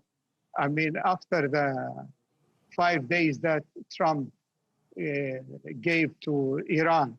So then we are moving to another tragedy or another disaster that they will be attacking energy in the area. All oil and gas supplies will be stopped. The area of the Gulf, they are using treating water from the sea. So also there will be a lack of water, food, and all this. All life will be in risk. Okay, and Professor, I mean, one of the things we're being told is that Iran is earning quite a lot of extra money by charging transit fees for any vessel that goes through the Strait of Hormuz, about $2 million per transit on a commercial ship. I mean, do you think something like that could be here to stay now that Iran has found that it has this tool? This is one of the conditions that Iran is ready to stop the war if they succeed in having that. I just want to tell you, I mean, this has happened in the Suez Canal when it was nationalized by Nasser. Then the Egyptian put new conditions on that. So it is a new era that Iran will be forcing that, especially if they succeed. And they have the ability because they have a lot of islands and they can control it. And so I believe it is one of the conditions, and they want to gain out of this crisis. Also, they want other conditions, but also I believe they will succeed in that.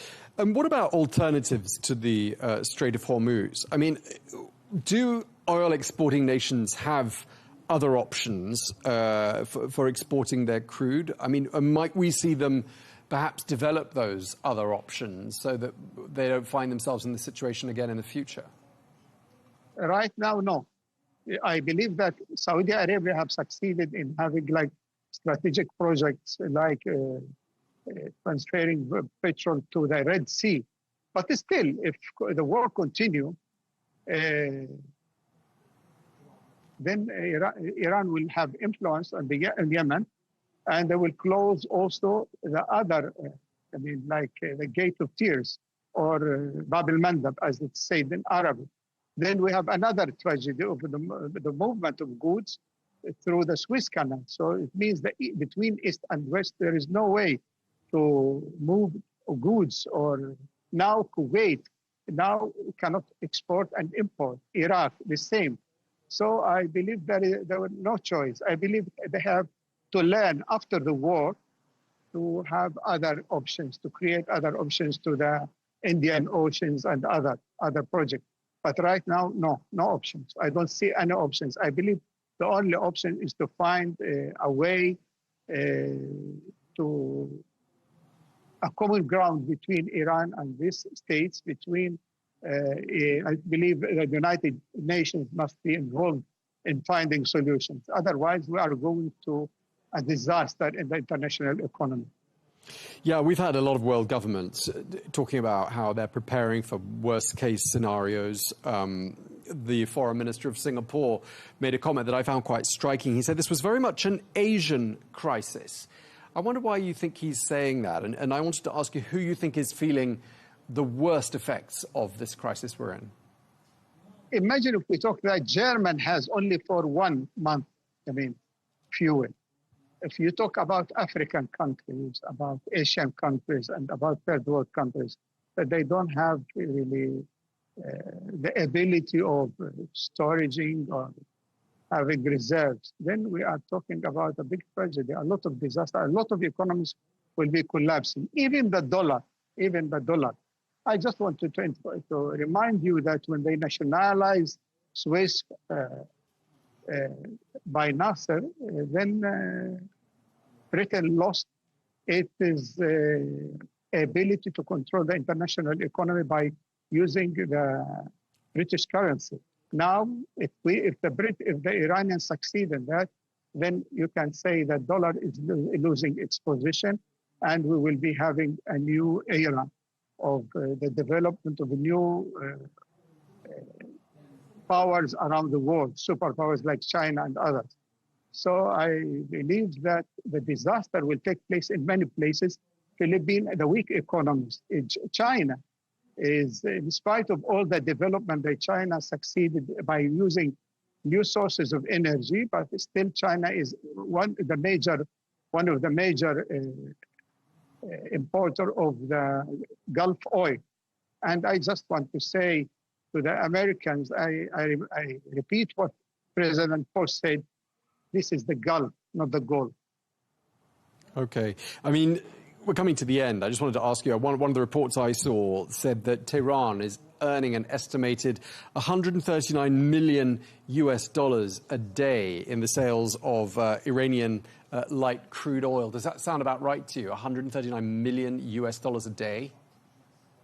Yes, I believe so. I believe so because they have contracts and they sell 80% of what they export to China. So I believe they are still have the ability. They can even move oil through Russia by collaborating with the Russians, with the Turkish, with other forces that they have borders with. So through, by using other means. But still, while other countries of the Gulf cannot export anything, they are exporting their petrol through Turkey, through Russia, and other channels that I believe. Okay, just lastly and very briefly, Professor, I just wondered what lessons have been learnt already from this crisis that perhaps governments around the world can take note of and make them better prepared should this situation arise again in the future. I believe that all countries of the Gulf must think about other strategic projects in order for them to survive, especially they are depending mainly on oil and gas. Also around the countries that we have to develop new sources of energy, also to develop other strategic projects like around like storing energy and food. The other issue, the other lesson that we have to learn, not to allow any one country to take the world economy to the disaster. I mean, United States decided without estimating very well Iran, they thought it is a journey, or they thought it is like Venezuela, means that they are ignorant in studying like a country with 5,000 years of civilization, a country with a kind of, let me say, about 50 to 60, let me say, lines of leadership inside, especially in Iran. So they thought it is Venezuela. Means there you go and fight an enemy, and you don't know anything about this enemy. I believe the international community must interfere to stop the greediness of the United States about Greenland, about Canada, about the wealth of the other nations, because they are taking us from one disaster to another, and we are trapped, and they are trapped now. Okay, we're going to have to leave it there. Really appreciate you sharing your thoughts with us. Dr. Abdellatif Darwish, Professor of Economics. Thank you very much indeed for your time. Thank you.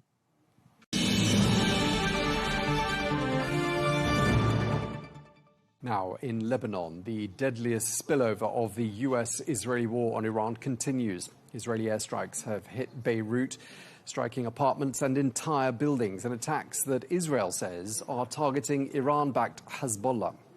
Well, thousands of fighters have fled their homes since the 2nd of March, arriving at shelters with little more than the clothes on their backs, and they're having to brace for harsh weather conditions. Well, rights groups warn that Lebanon is sliding into chaos. Nearly a month into this conflict, at least 1,209 people have died. More than 1 million people have been displaced. We're joined now by Dr. Khalil Rahayem, who is an emergency project medical referent for Médecins Sans Frontières, MSF, who joins us from Beirut. Thank you so much for joining us, Dr. Rahayem. I just want to start by asking you about the humanitarian situation in Lebanon. We've got evacuation orders in place there that cover about 14% of the country's territory.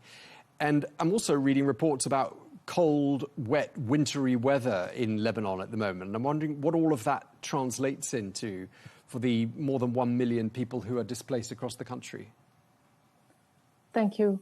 Following the latest wave of escalations since March 2nd, as you mentioned, many people have been subject to forced evacuations and had to leave their homes in very short notices and becoming displaced in different regions, including Beirut, the capital.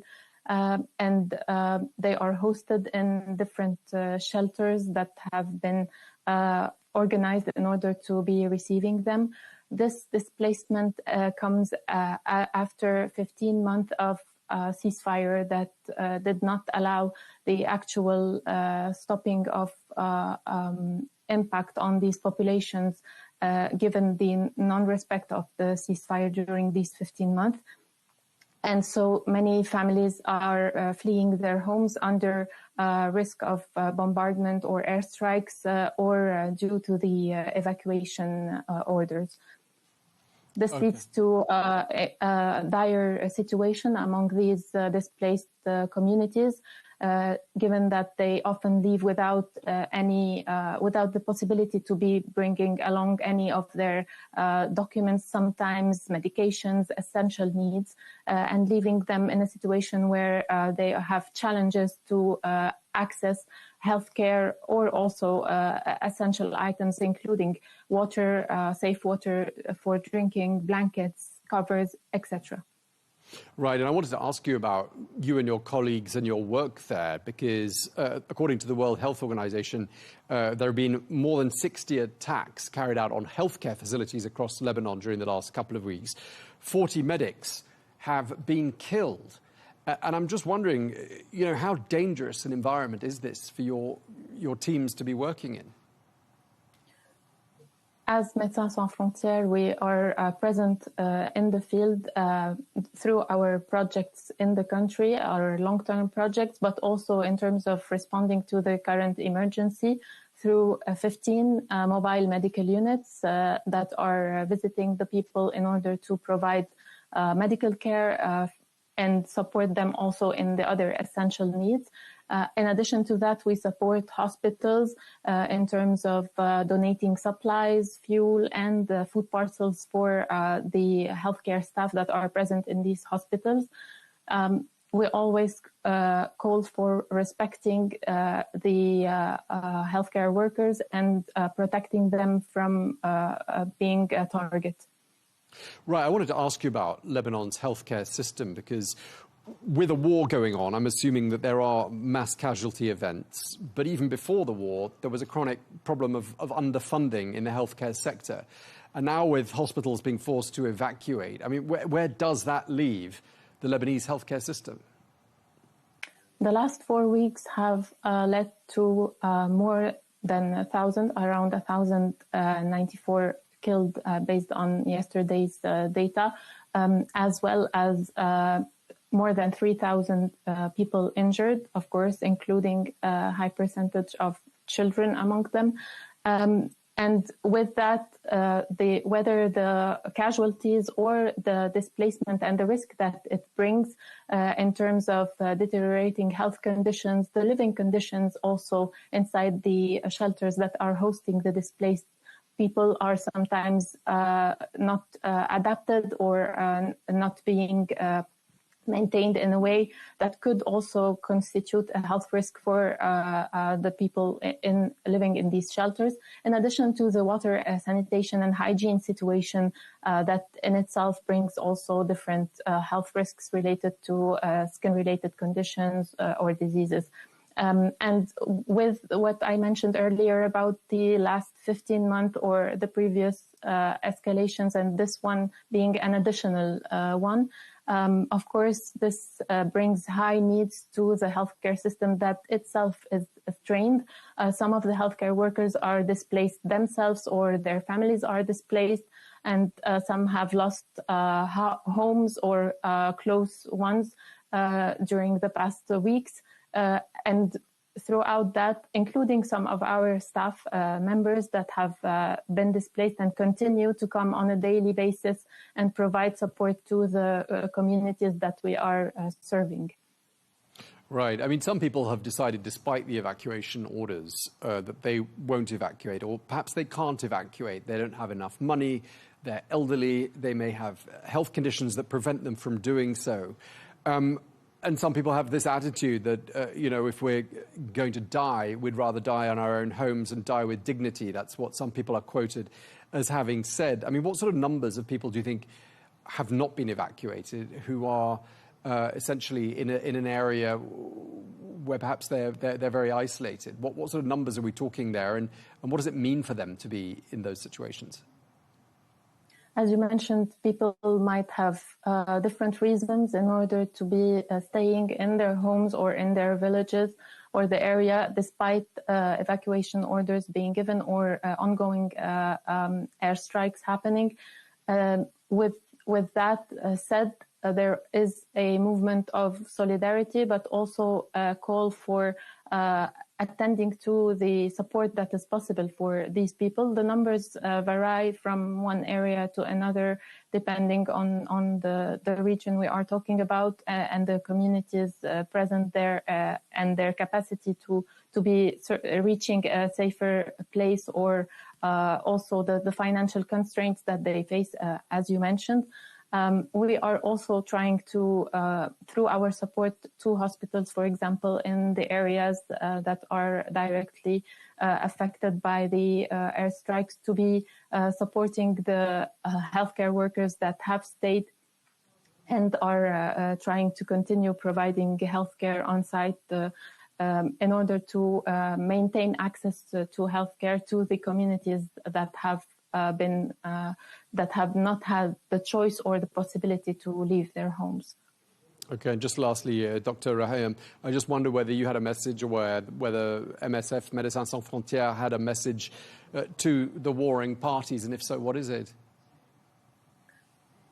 As Médecins Sans Frontières, it is our duty to continue serving the people that are facing challenges to reach healthcare through our mobile units in order to support the IDPs, access to essential primary healthcare services and other essential needs that they are having challenges to reach.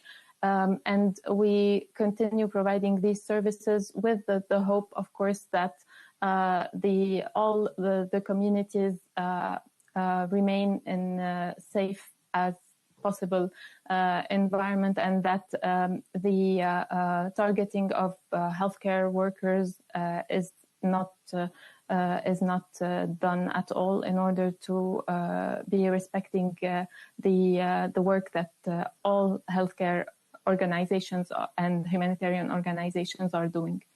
Okay, well, we really appreciate you taking the time to speak to us. Thank you very much indeed.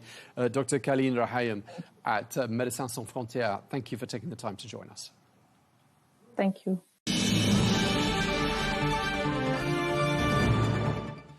Well, that is all we have time for on this edition of Global News today. Thank you very much indeed for joining us. Do join us again tomorrow. We'll take a look back at some of the best interviews of the week. Until then, goodbye.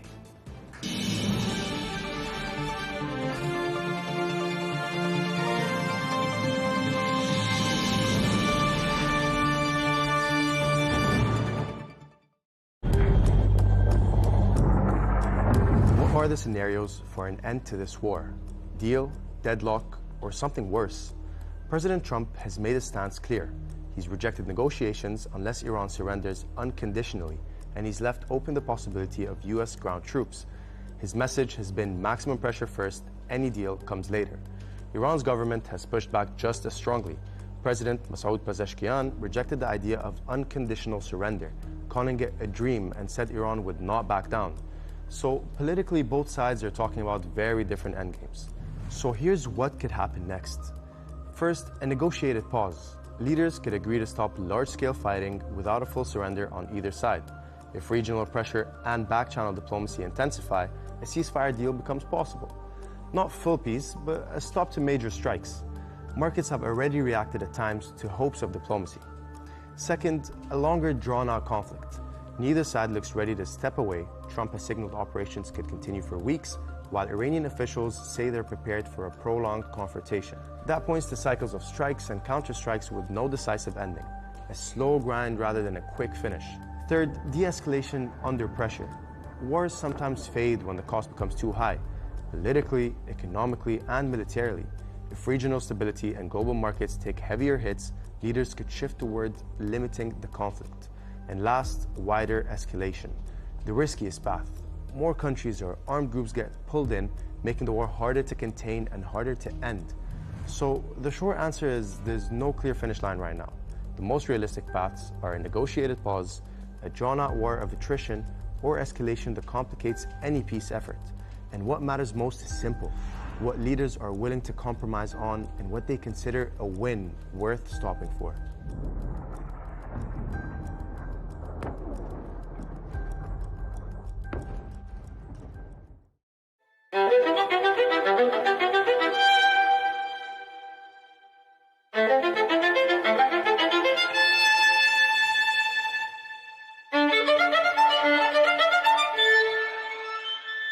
Because humans are naturally nostalgic.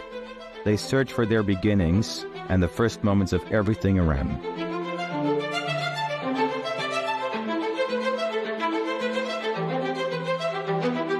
It is in our nature to cherish what we consider precious, to protect our memories, even those that break our hearts.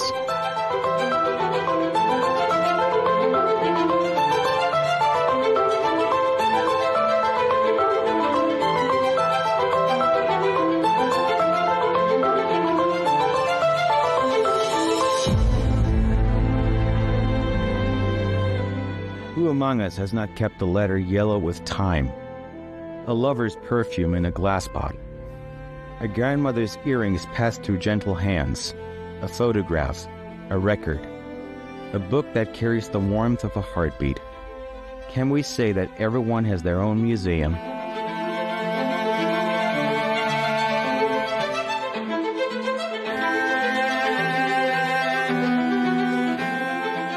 Why do we chase the warmth of faces long gone, the echo of feelings that once lived within us? Why does the human heart wander endlessly backward, spending half its life in the soft light of yesterday?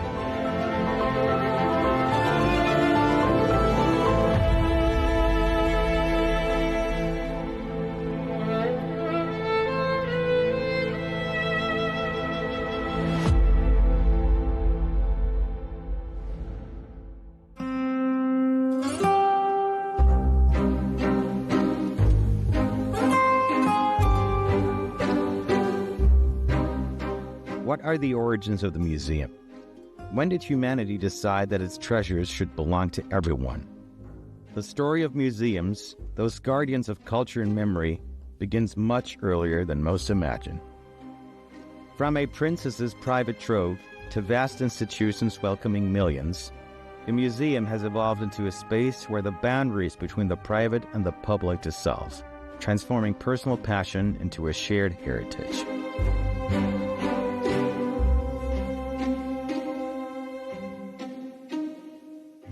The Louvre has always been in the center of Paris. That is to say, it has been the heart of Paris for almost 800 years.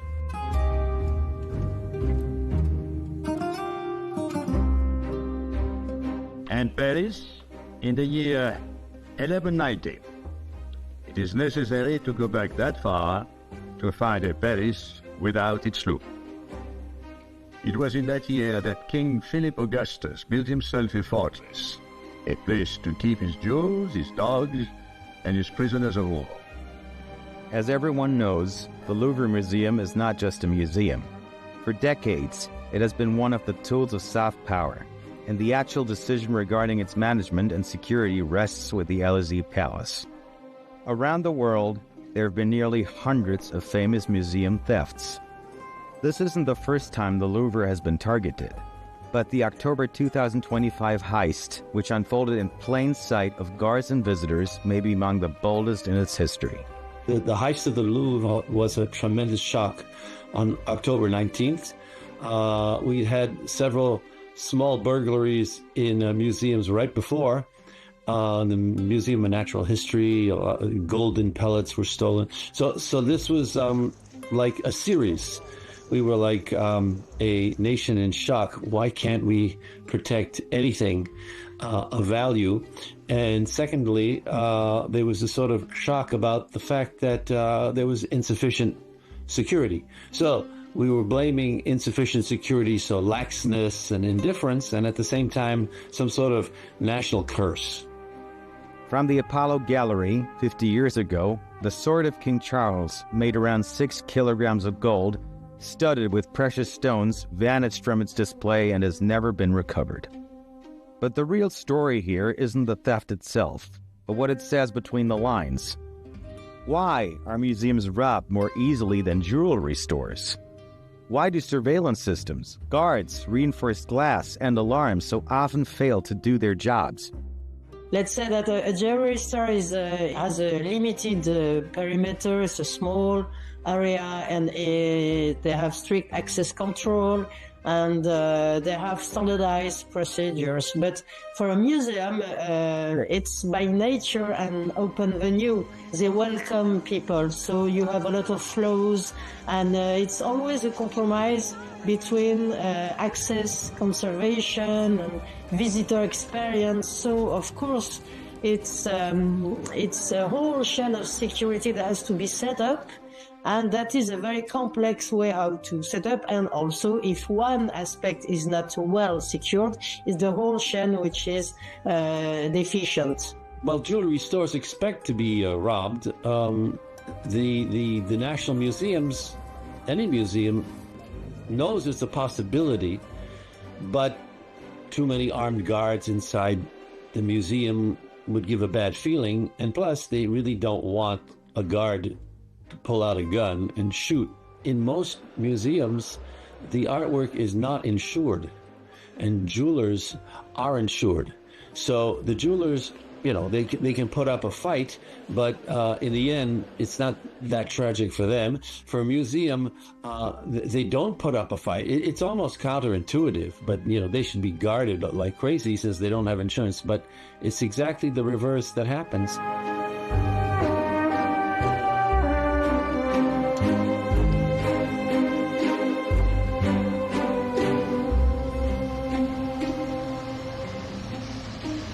On a bright morning on the 19th of October 2025, a theft unfolded in the heart of Paris that stunned the world.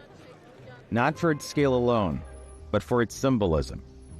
In broad daylight, priceless artifacts vanished from the Louvre, the world's most visited museum and one of France's proudest institutions.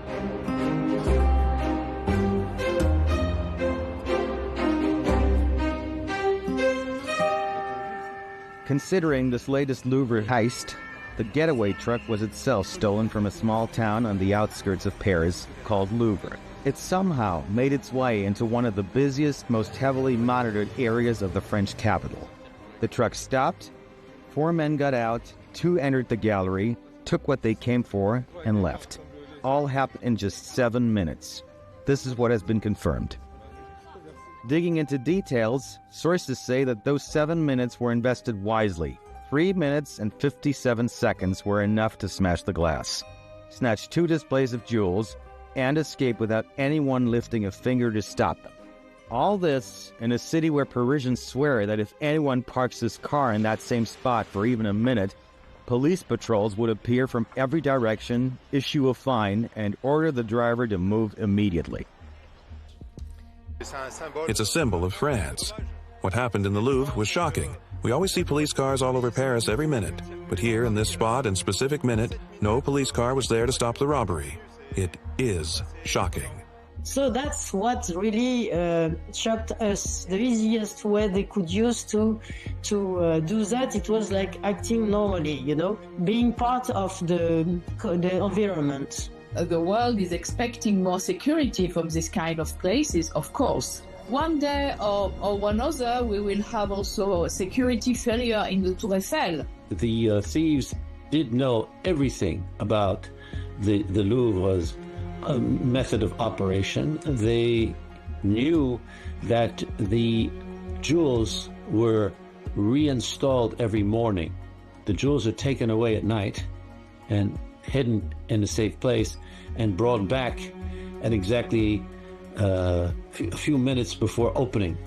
And they knew that that was the vulnerable moment to jump in, because security would have been moving around. So obviously they had infiltrated somebody who had done all this investigating. Merde. Ok, merci. Ils ont 10 minutes en tant que scooter, ils vont quitter. La police. ASD2 pour passage du est-ce qu'on arrête les entrées?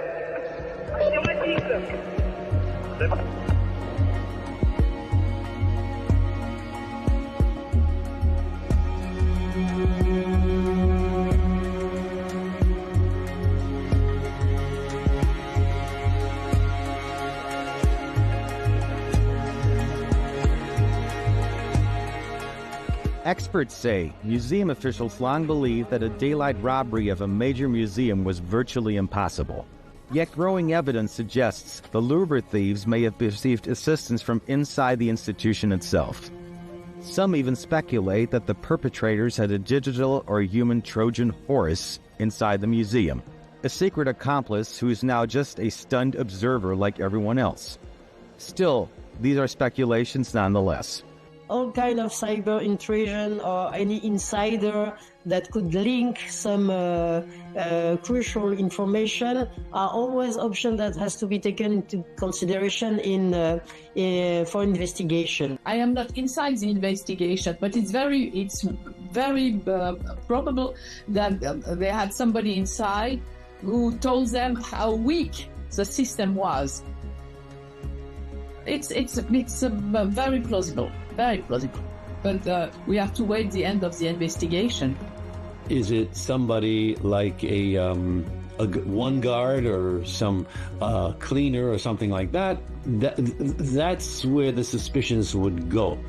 But that it was an inside operation that was commanded by people inside who working against their own institution, no, that has not been considered in the end by the investigation, nor the fact that it would be a foreign nation. According to what we know about what they said, the criminals said during their arrest, and also what they have, what the investigators have discovered, there was no any traceability of intrusion.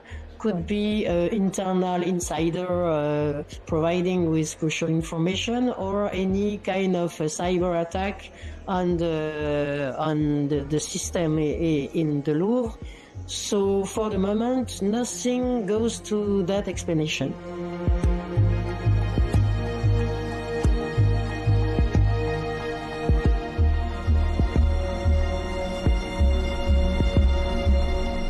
Hours after what many are calling the heist of the century, Hichem Daoud, a political anthropology researcher at France's National Center for Scientific Research, reflected on the deeper implications of the theft. France may have recovered its most valuable artifact, Daoud said, but what was wounded today cannot be healed by reclaiming a mere object.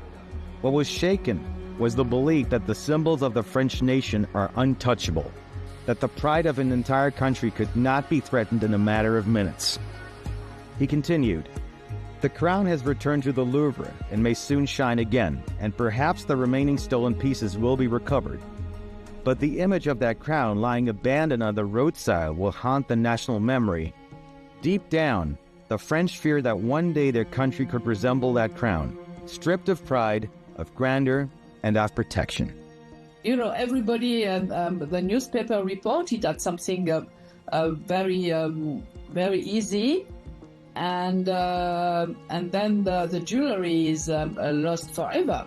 It's part of organized crime, and we will never find them. Those jewels are considered to be national treasures, and who would dare do this in front of everybody and steal them? So museums are behind in their thinking. They got it more or less backwards. And there is another problem, that when you steal from a museum, you have to dispose of the artwork on the black market. So these jewels will have to be cut and transformed in order to be sold. And there is another problem, since it's a national affront. They have 100 police working on this. I mean, for a jewelry store, you wouldn't necessarily have that many police. So it's really very counterintuitive, and it's just this illusion of ease that the criminals saw, which made them try such a thing after a whole series. But after this, I think the French museum world will change completely. I was at another museum when it happened, and I saw the guards got nervous and started walking around Napoleon's sword. So there's going to be a reaction.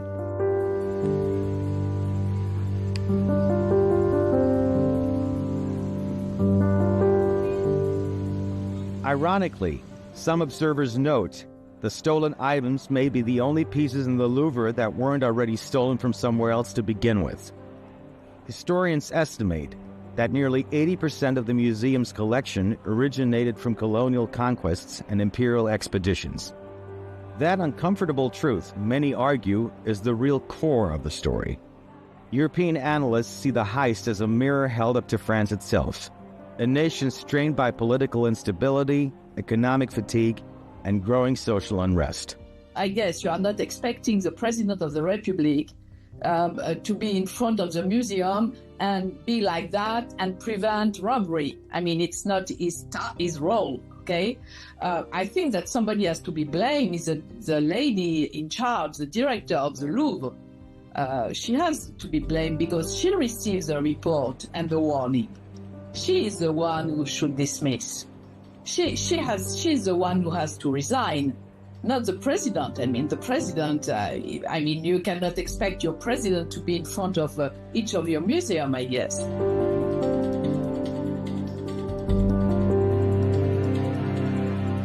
It wasn't just a robbery, one senior cultural critic in Brussels said. It was a symbolic message reclaiming that what France once took can also be taken from France.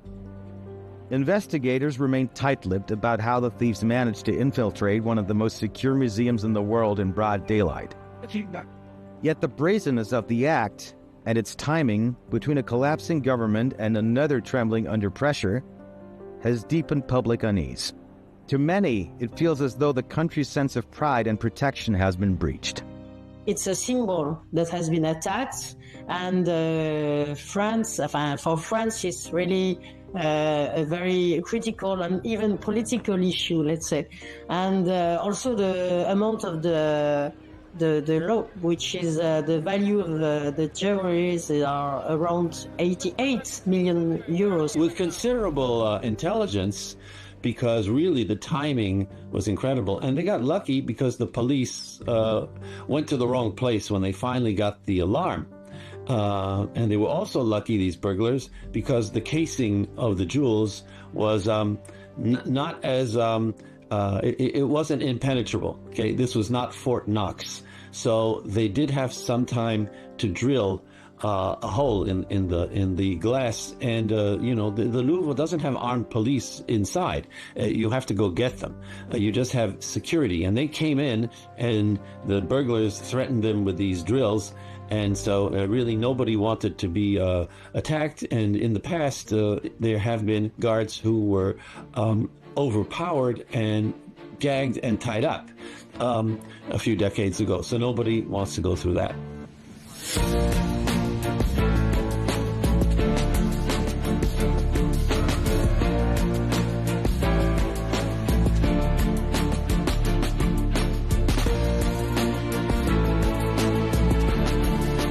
We often read the phrase, inspired by a true story, at the beginning of some movies or even some novels. But what happened at the Louvre seems to be the complete opposite. Who among us did not notice the mysterious resemblance between the recent Louvre theft and the plots of the famous French series Lupin and the film The Thomas Crown Affair, released in 1999? Were these stories merely a coincidence? Or were they hidden maps of an event that actually took place at the Louvre on the morning of October 19, 2025? The beginning is disturbingly similar because it's the same part of the Louvre which is burglarized. However, in the series, it's a public auction which is attacked, and in reality, it's simply the room, the display room. So there's that difference. However, the quality of the burglars seems to be similar.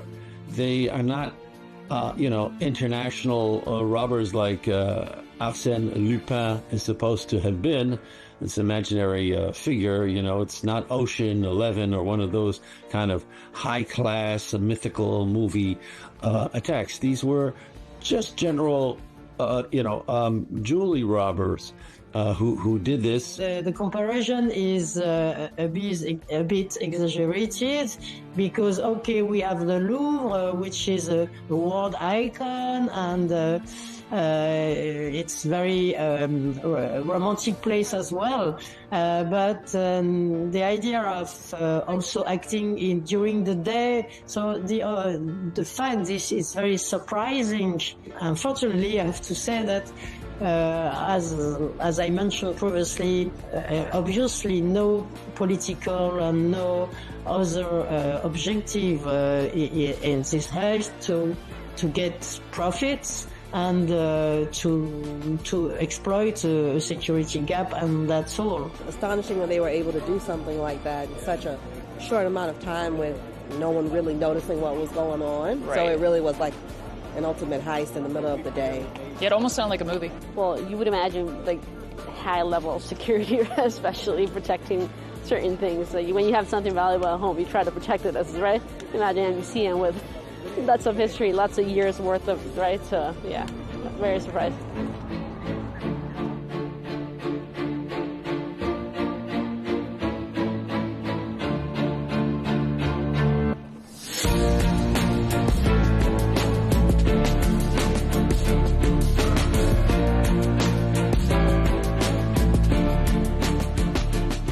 Here, the sequence of events can be laid out chronologically as follows. First came the theft itself. Then the wave of astonishment, not only in France but globally. Third, the rapid spread of the news, thanks to social media networks. The fourth was the collapse of any sense of time as the public demanded quick answers before shock could turn into yet another crisis for Macron's government, which was already navigating intense political pressure at the time. In such a situation, it was only natural to resort to artificial intelligence to understand what had happened.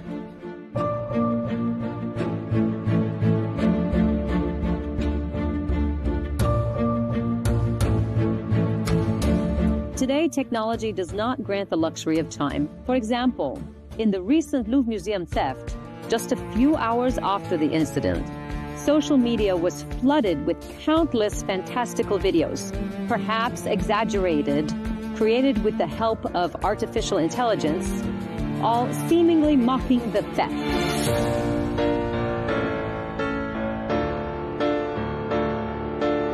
This allowed those behind technology screens to be journalists, analysts, and even investigators. For example, I didn't fly to Paris or enter the Louvre.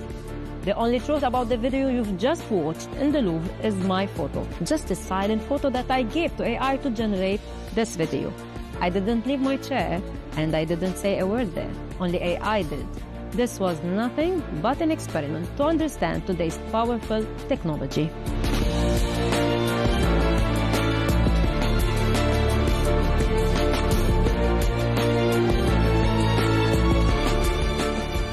Trying to find a kind of plot in this due to the political and social situation in France. Macron is always used for groups that are against the situation and let's say the current political scene. It's another way how to attack France, or more specifically its president.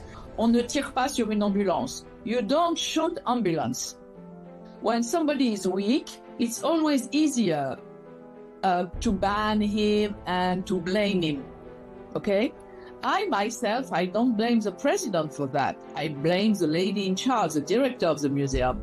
She is the one who had the report. She is the one in charge.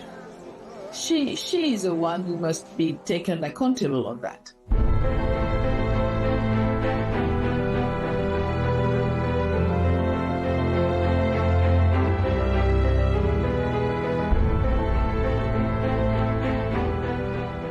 History never knew the dragon we speak of today, the artificial intelligence. Yet history tells us that the Babylonians and the civilizations that followed them in Mesopotamia, along with the ancient Egyptians, Persians, Romans, Greeks, and others, were the ones who first conceived and developed the idea of a museum through centuries of accumulated experience. But today, things have changed. In recent years, virtual museums have emerged, presenting their collections in an intangible digital space, one no thief or vandal can ever touch. And now, artificial intelligence enters this vast landscape once again. Perhaps we are on the brink of transformation that will redefine museums and their security altogether. Whether physical or virtual, the museum remains a place where history completes its cycle, where history became full circle, returning us to the same human impulse to collect, preserve, and display. It was the French and the British. The French Revolution, they took the royal collections and they said, okay, this is not just for the nobility who are coming once in a while, and not just for art students, it can be opened up to everyone. So it was made accessible, especially to art students and on certain days to the public. And it became popular. And the British did the same thing with the British Museum. Now, in the 19th century, museums were also research centers. You know, they do a lot of archaeology in the Middle East. They did a whole lot of Egyptology. That's really what got them off the ground. And then they stored the big national paintings, you know, Napoleon crossing a mountain pass and such grand paintings. But after, it is in the 20th century that it really got off the ground, because it became a mass tourism attraction and brought in a lot of revenue.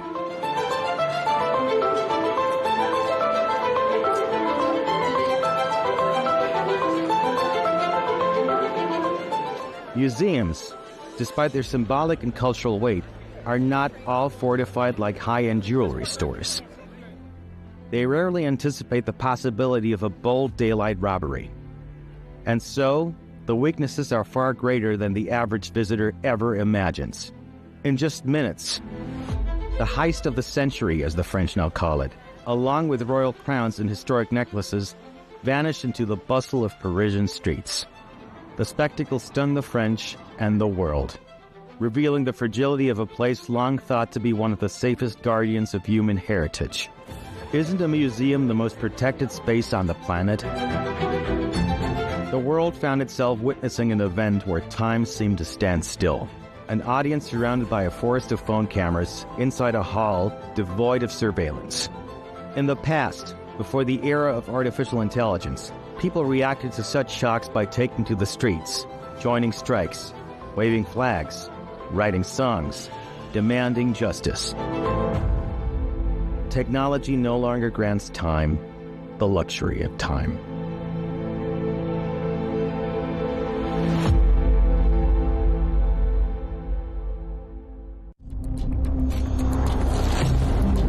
They seized our homes and refused to leave them. We launched the attack and destroyed the enemy's capabilities. There is a security concern, and this concern is related to Al-Shabaab. I opened the car window and saw my leg severed. She disappeared for a while and came back pregnant in the camp. We achieved major victories. We defeated the Al-Shabaab front and the ISIS front. It is very important that we see more embassies opening in Mogadishu. If they give us the chance, we will return here tomorrow.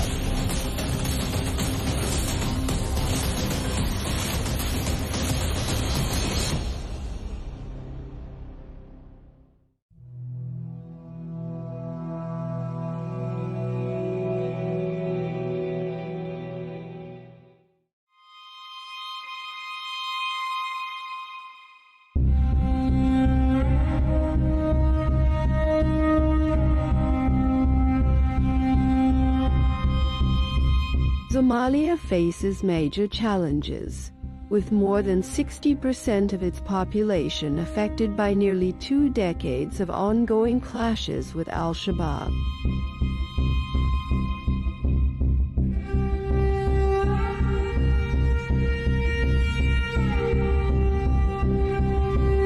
The Kawarai militia, as Somalis call it, seeks to overthrow the government and establish its own rule.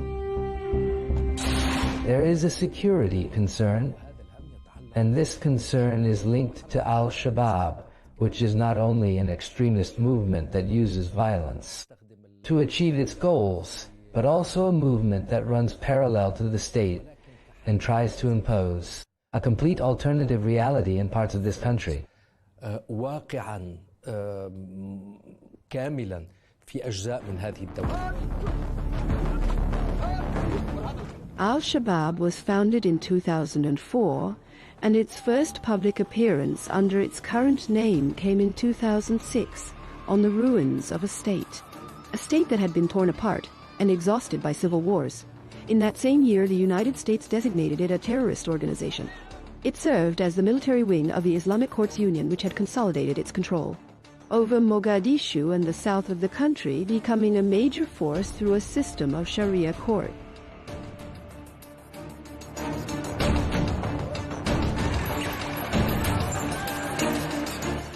In 2007, the movement split from the Union, which had refused to remain silent in the face of Ethiopian intervention, having become a magnet for many extremist currents with backing from Eritrea. We are dealing with a Somali phenomenon that naturally crosses borders, receives support from abroad, and works to strengthen and cultivate its ties with other terrorist groups. Yet it has a distinctly Somali character. They say it is largely self-funded and entrenches its presence. Militarily, it constantly wages hit-and-run attacks and exploits clan disputes.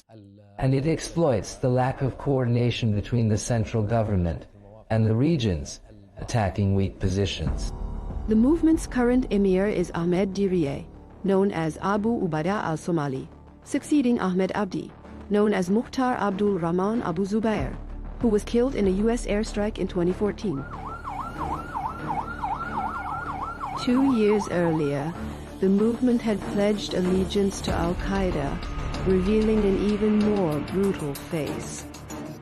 When the explosion happened, I heard that I had lost my leg. I saw thick smoke rising beneath me. I couldn't believe I was the target. I opened the car window and saw my severed leg. I panicked at the horror of what I saw. I jumped out of the car and crawled 4 or 5 steps. Nearby, there was an army checkpoint on the road leading to the airport. It is a heavily guarded area. I heard intense gunfire. Then the first soldier came toward me. I identified myself as a journalist because they thought I was the suicide bomber. After that, the soldiers took me to the hospital. The damage done to me is visible, but I did not bow to their intimidation and threats. I did not stop my work or my education, and I believe I defeated them. I did not give in to what they were demanding of me.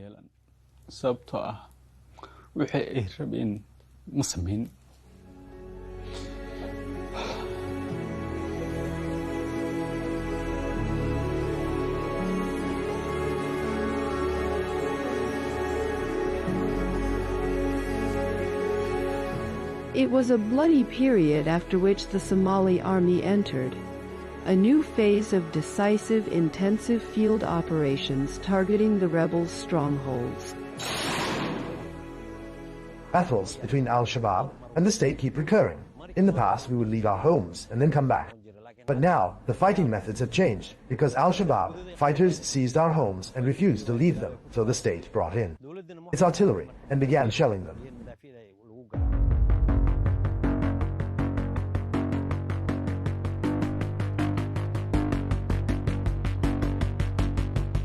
This approach began under former President Sharif. Sheikh Ahmed continued under President Hassan Sheikh Mohamud during his first term, and then under his successor, Mohamed Abdullahi Mohamed, known as Farmayo. The year 2022 marked a decisive turning point in the fight against terrorism, when the government, with the support of the PA, African Union mission, dealt heavy blows to the extremists.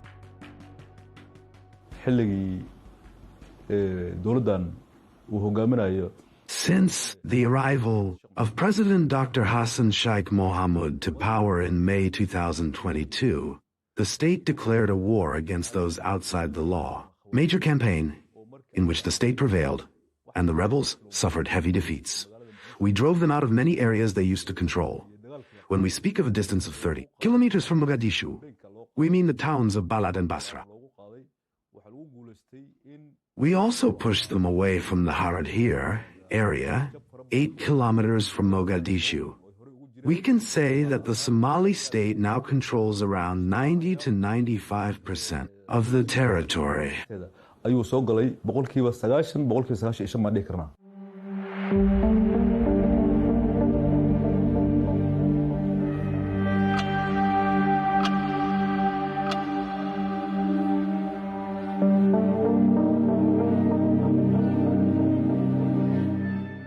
Al-Shabaab bases its strategy on choosing cities in strategic locations to serve as its strongholds.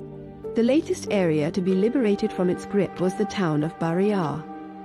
About 60 kilometers from Mogadishu, the town served as a forward base for the group's fighters, from which they planned and managed operations against the capital and its surroundings. Baria is an important area. First, it is agricultural land. Second, it is close to the towns of Maro and Afgoy all the way to Marca, which makes it strategically important for the enemy. The terrorists try to move closer to the area, disrupt people's lives, and control the road leading to Mogadishu. Securing Baria is part of the operation. The military operation we called Silent Storm. The town has a strategic location, allowing us to monitor movements in the surrounding areas, on both sides.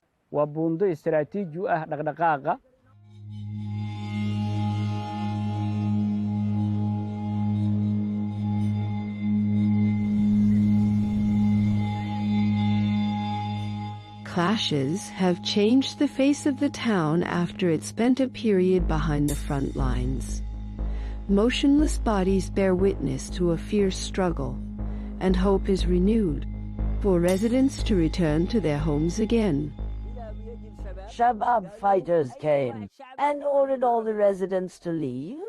They told them they did not want to see any of them here. All our people want to return to their homes. If they give us the chance, we will come back here tomorrow. There is no current danger. What remains is to comb the area carefully, clear the mines they planted, and search for any remnants that could still harm people. Once we finish this important process, we will allow people to return to their homes. We will continue and move on to other areas, including Oudale.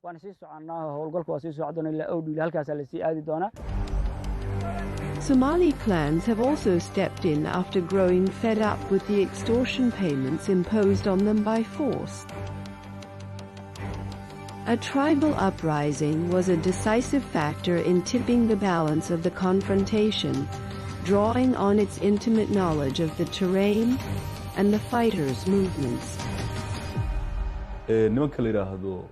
Those we call the Kawari, or outlaws, who controlled southern Somalia, are from the Al-Shabaab group, based in the south of Iorajal, and then near in Puntland all the way to the far end of Jubaland, where Ras Kamboni is located, an Islamist military front. In the north, specifically, in the Golis Mountains and in Al-Muscat, ISIS is present. We have achieved major victories. With the help of the Puntland army and people, we have defeated the Al-Shabaab front and the ISIS front. The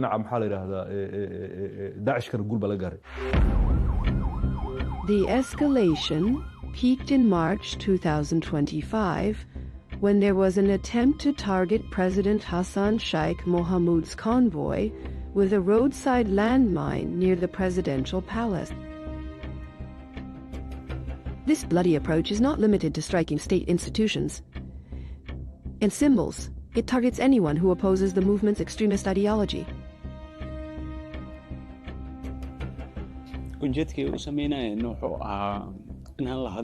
They wanted to silence me, to make me keep quiet. They were targeting public figures, so that ordinary people would feel despair when they saw one or two such people killed. Among public figures, to terrorize society and destabilize the state. They want to frighten the people.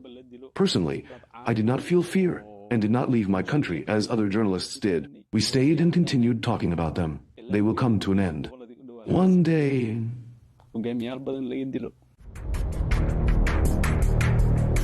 Illegal, taxes, smuggling, kidnapping and extortion, money laundering, and external support. This is how the movement funds its terrorist activities, providing it with around $100 million a year, according to the U.S. Treasury Department.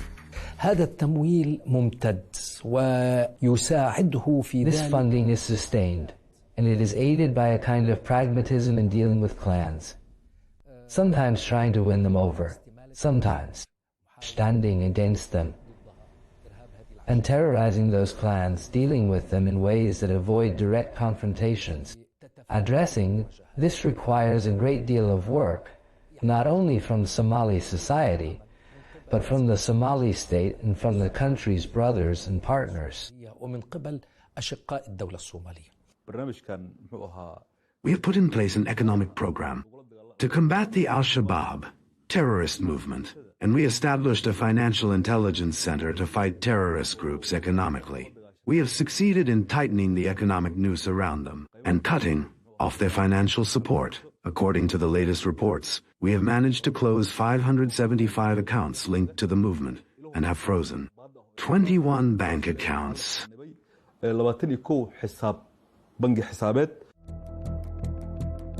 International and regional alliances have stepped in and tightened the noose around these groups through ongoing operations to drive them out of their positions, mainly in the south and center of the country.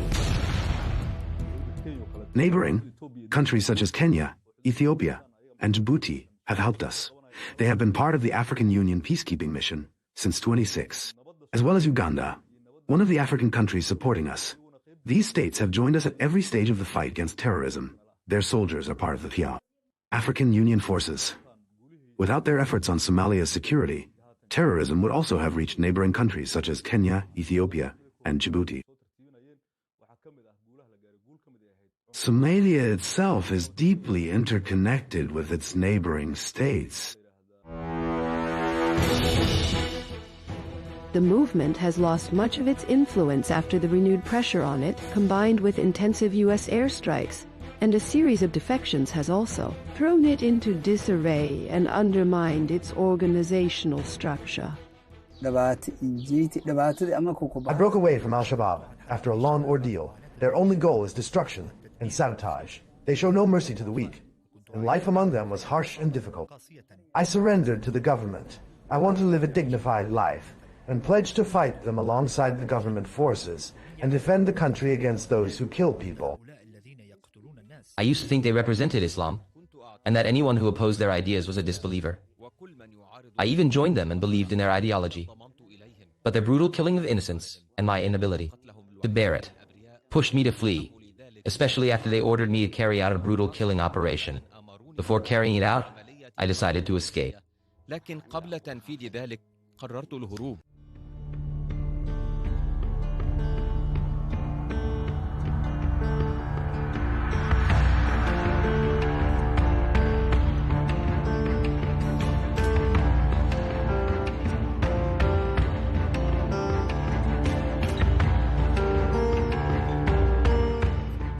Mogadishu, which used to fall asleep to the sound of explosions and wake up to security fears and bullet marks on the walls, has now begun to regain its long-forgotten features. A cautious calm prevails under constant vigilance. Security checkpoints are everywhere, with heavy concrete barriers at the city's intersections. Military patrols monitor all entry points closely. A daily inspection routine is still present on every corner.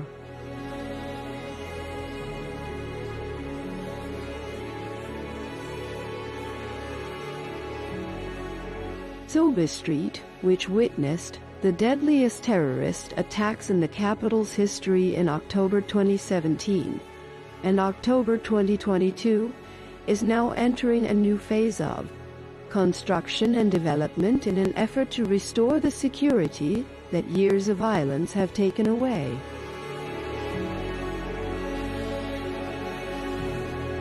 Bakara Market, one of the largest markets in the Horn of Africa and the center of economic life in Somalia. For years, it was an open battlefield between warlords, Al-Shabaab fighters, and peacekeeping forces. The place's memory takes us back to 1992, when the state of chaos and social fragmentation prompted the United Nations to intervene militarily under U.S. leadership in what was then called Operation Restore Hope. Today, I informed Secretary General Boutros Ghali that America will respond to the call. I have given Secretary Cheney the order to deploy a substantial American force to Somalia. The clashes in and around Bakara Market escalated, and the market gained worldwide notoriety, especially after the events of October 3, 1993, the Battle of Mogadishu, when General Mohammed Farah Aidid's forces shot down 2 U.S. Black Hawk helicopters and dragged the bodies of their crew through the area. This past weekend, we all reacted with anger and horror when an armed Somali gang desecrated the bodies of our American soldiers and paraded an American pilot as a captive. These tragic events raise difficult questions about our efforts in Somalia. Why are we still there? The fierce battles left 19 American soldiers dead, after which U.S. forces withdrew from Somalia in 1994. Today, with tighter security and an increased police presence inside, the market is seeing a noticeable recovery for both consumers and traders. Anyone who knows Bakara Market knows well that it has gone through major problems. In the past, there were serious obstacles related to security, the economy, and commercial competition. These challenges plunged us into a cycle of fear, killings, and bombings, and hardship. There were huge explosions in nearby areas that caused many problems for our people. Thank God, there is a big difference between what we went through in the past and where we are today.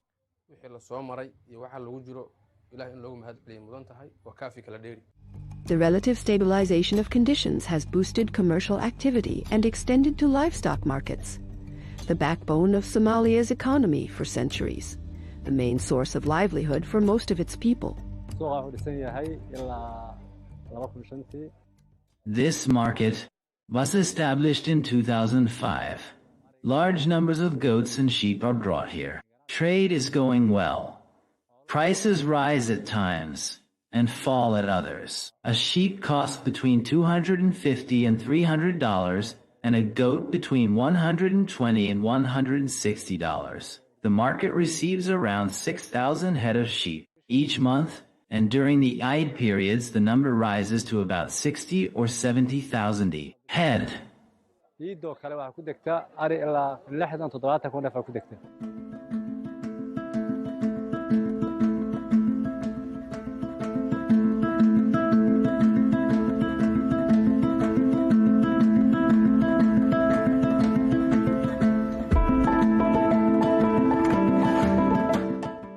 Aden Ada International Airport, named after the country's first president, is regaining its air traffic after being destroyed following the overthrow of Siad Barre's regime.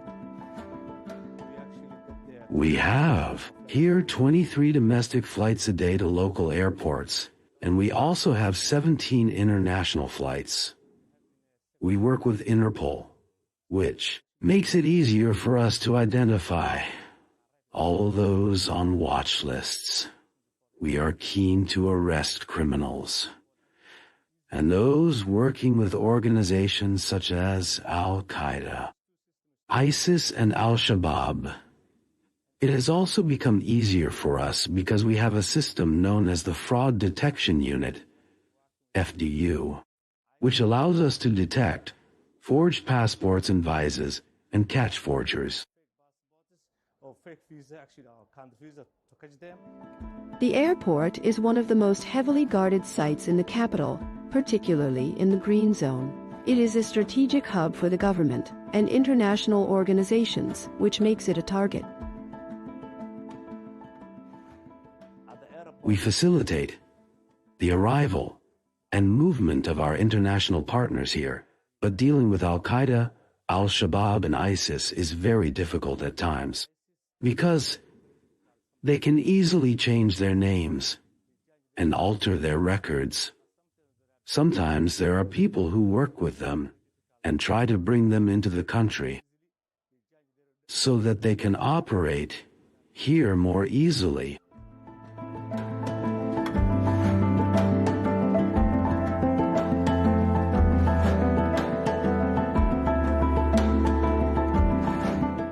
Mogadishu Port, the maritime heart of the capital, and the country's economic gateway to the Indian Ocean, is regaining its competitive position among Africa's major ports despite past setbacks. Last year, Mogadishu Port became the second-best port in sub-Saharan Africa. The first was also Somalia's Berbera port, and we are trying to reach first place this year. Last year's estimates indicated that more than 400 ships arrived here.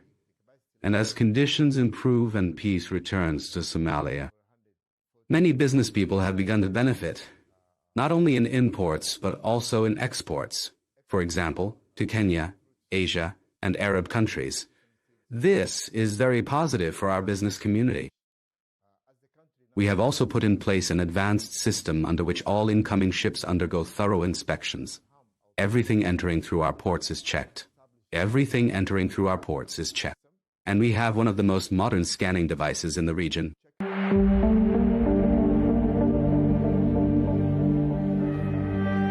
Directing domestic and foreign investment into infrastructure is an important step to boost an economy that faces major challenges such as poverty and youth unemployment exceeding 70%.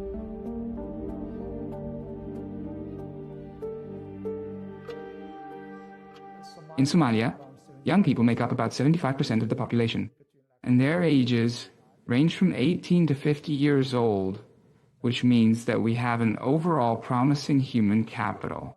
Even in terms of technology, we are developing significantly compared to neighboring countries.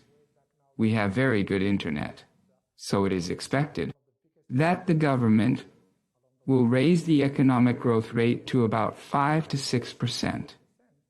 As for average annual income per capita, it used to be around $300 and is now close to $600 to $700, which in itself is a clear improvement. The country has also launched a Vision 2060, under which we hope to raise average daily income per person from $2 to $5. In addition to the traditional engines of development, new promising sectors are emerging, bringing fresh opportunities for investment and growth. We still have great hopes of finding oil and gas, and exploration has already begun. So we are currently very optimistic economically. Our GDP growth rate is about 3 to 4%. We have 4 main sectors driving economic development: livestock, agriculture, fishing, and now we have started entering the oil and gas sector, which gives us substantial and diversified potential to drive our economic growth. Despite the fragility of the economic recovery indicators, they have encouraged Somali investor Abdinur Gutel to establish his project in the heart of Makkah al-Mukarramah Street, which was once the scene of bloody bombings. Somalia is our country. We were working here before this project was set up. We see it as a social duty. If we don't do it, no one else will. That's why we wanted to invest in Somalia, to create jobs for Somali youth who used to risk their lives at sea to migrate to Europe and other countries. We have hired many of them, and people from the wider community. And we have also created a platform where all Somali companies can showcase their products and services for the Somali people. Economic momentum has been strengthened by Somalia's accession to the Common Market for Eastern and Southern Africa and the East African Community. This step falls within a broader trend of economic diplomacy, which requires diplomatic openness that brings the country back onto the international stage. It is very important for us to see more embassies opening in Mogadishu. We are working on this every day with our international partners, and going forward, we look forward to opening more embassies and missions. Diplomatic missions in Mogadishu. We work closely in line with our strategic vision at the Ministry of Foreign Affairs to open more diplomatic missions around the world, especially in countries with which we have good and strong ties. A political approach that runs up against various obstacles. In an unusual scene, on the side of the road, the pavements turn into spaces to display and sell the shilling, Somalia's local currency, bundles of banknotes that reflect high levels of inflation, which forced the government to adopt the dollar as an alternative currency alongside the emergence of electronic payment systems.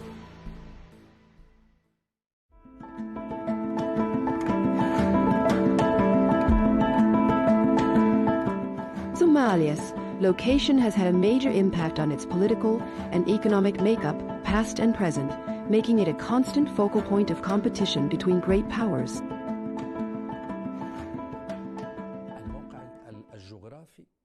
Its geographic position is clear: the Gulf of Aden, Bab al-Mandeb, and a coastline of 3,330 kilometers, the second longest coast in Africa. In sea lands of great importance, you are talking about a country emerging from conflict that has entered a zone of intense international competition, with multiple regional states competing over control of the maritime gateways in Africa and beyond. Naturally, this location puts it in the eye of these storms. The second, and very important, point for Somalia is that it forms the first line of contact in this part of the Horn of Africa and the Arab world in the fight against terrorism.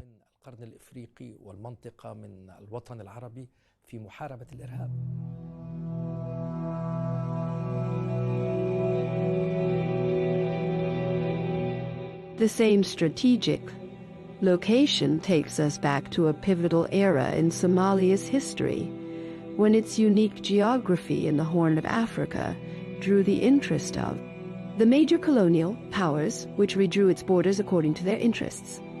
After independence, Somalis began the journey of building a unified state, but successive conflicts threw Arab-African Somalia back into a spiral of fragmentation. The most prosperous era in Somalia's history was when the country gained independence from British and Italian colonial rule and later united into a single entity, the Somali Republic, on 1 July 1960 until January 1975. Since that date, Somalia's trajectory began to decline sharply after the military regime executed 10 Somali elders who opposed the regime's so-called family law, legislation that sought to impose legal measures of a secular nature. Who opposed what the regime called the family law, legislation that sought to impose legal measures of a secular nature. That gave women greater equality with men. After that, Somalia entered the 1977 war with Ethiopia, a war that gradually led to the weakening of the Somali state and to its eventual collapse. Following these deep divisions, international and Arab efforts emerged to bring the parties together and overcome political and security complexities. During the collapse of President Siad Barre's government, may he rest in peace, and up to the establishment of the first transitional government in 2004, the Arab League had an envoy, and from that time on, we began trying to calm tempers between the Somali parties. In 2006, we held negotiations in Khartoum between the Somali transitional government and the Islamic courts. In 2008 we opened an Arab-led mission during some of the darkest times when Somali society and its government were suffering from rampant violence. As internal fighting worsened, federalism emerged as a political option for bringing people together, granting the region's broad self-rule within a unified state, producing 6 states, the most recent of which is the northeastern state, a direction rejected by Somaliland in the north of the country, which unilaterally declared secession in 1991.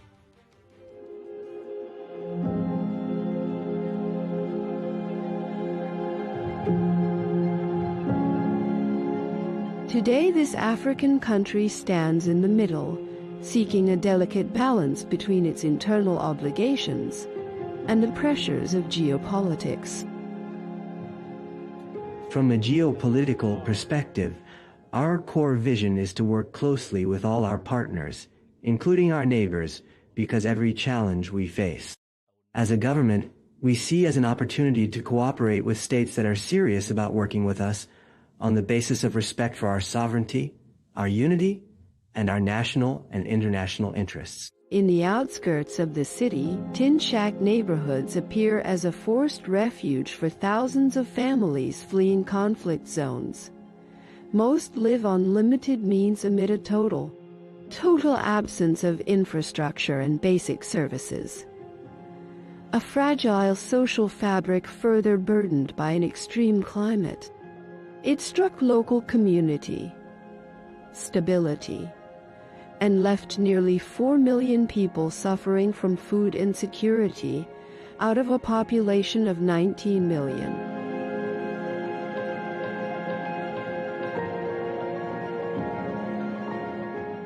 In another part of Somalia's map, among these tents, are stories that led thousands of families to join the Mamis displacement camp in the Danail area. Hassan Ibrahim was one of those who left Baidoa in south-central Somalia during a mass displacement of more than 700,000 people.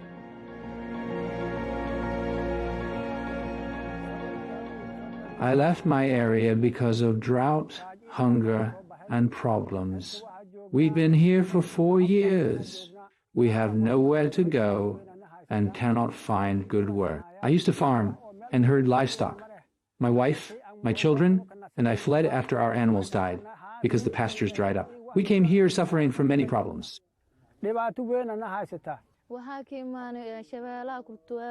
We've been here for 2 years. We came from Lower Shabelle.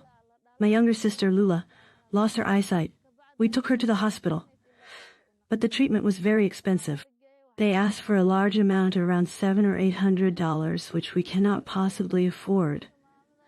Our father went to the countryside looking for work, and our mother works as a porter in Bakara market. Sometimes she earns money, and sometimes she doesn't. We can only have dinner when she gets paid. This is our situation.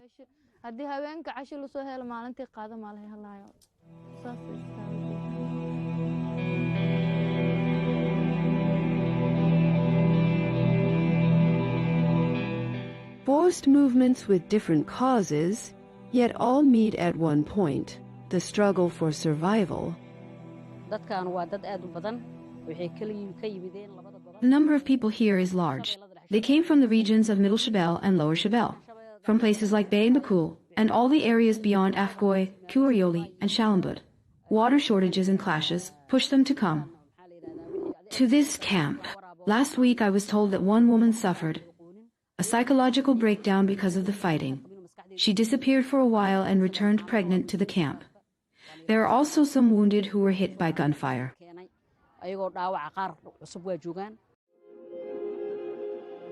Here there is both one thing and its opposite.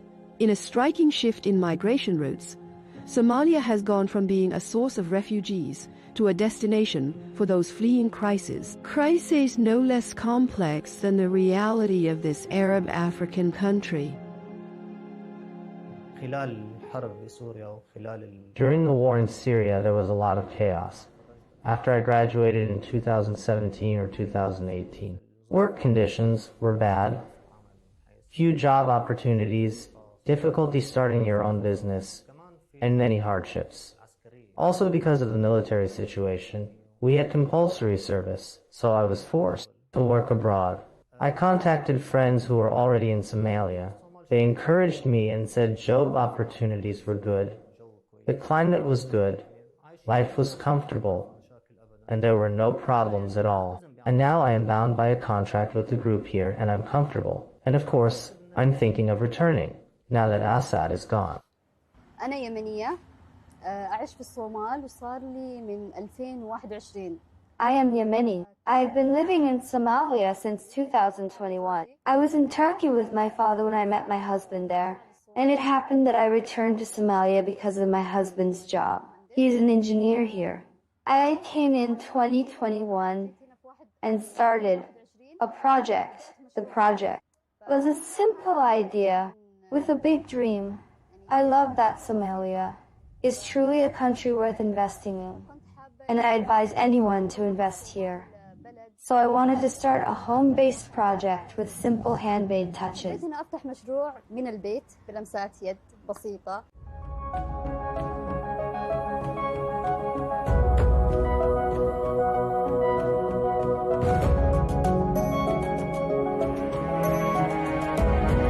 Somalia today stands at a crossroads between the legacy of old conflicts and a serious opportunity to rebuild beyond the era of state collapse.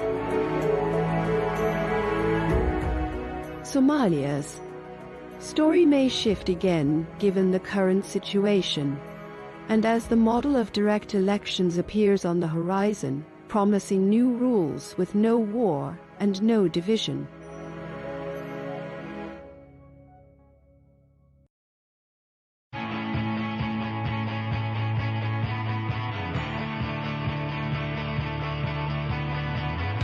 Welcome to the metropolis, the big city. This is where tech, trends, and culture meet. Meet the people. See the sights. Walk the city streets. And experience the lifestyle.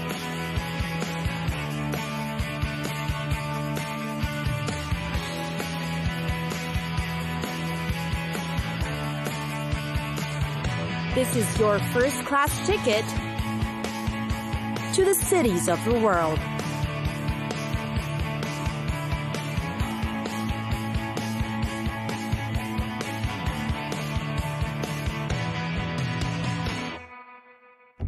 Incheon, a city with a lot to offer.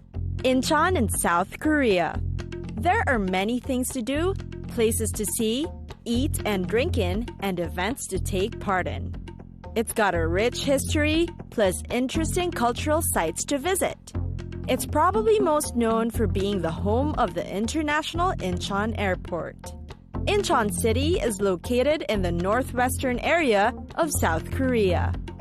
Seoul and Bucheon are nearby, as well as Goyang and Asan. The city has a population of about 2.8 million people. It is considered the third biggest city in South Korea. The city is known for its majestic natural landscape, from white sand beaches to unique rock formations. One of the most popular is the Yeolwangni Beach, offering pristine waters and great sand too. Tourists often visit this beach to watch the sunset and take lots and lots of photos. The beach is also surrounded by a grove of pine trees, completing the picturesque view. Aside from Incheon's beaches, being a sight to see, it's also where you can try activities such as swimming, fishing, and some water sports. Incheon is also known for its great historical and cultural structures. There's a Museum of Korea Emigration History. You can go through a display of exhibits that tell the stories of the country's first emigrants. There's also the Incheon Landing Operation Memorial Hall. It is a memorial hall that features photos of military arms used by both the North and South Korean military. Then there's the architectural masterpiece, Incheon Bridge. It is considered the longest bridge in Korea. It's linked to the world-famous international airport and is also one of the best places to witness the sunset. Incheon is also known for its special market. Want a taste of their famous fried chicken? Or buy the freshest fish from the port? The marketplace is where you should go. Aside from the fresh food, some markets also have amusement parks in it. Some are near the coastline where you can enjoy the view or try an activity. Bupyeong is where you can go shopping in Incheon City. It is linked to the subway stations, so it'll be easy to find and accessible as well. Not only is it a mecca for fashionable clothes, you'll find great products that are for your health and beauty.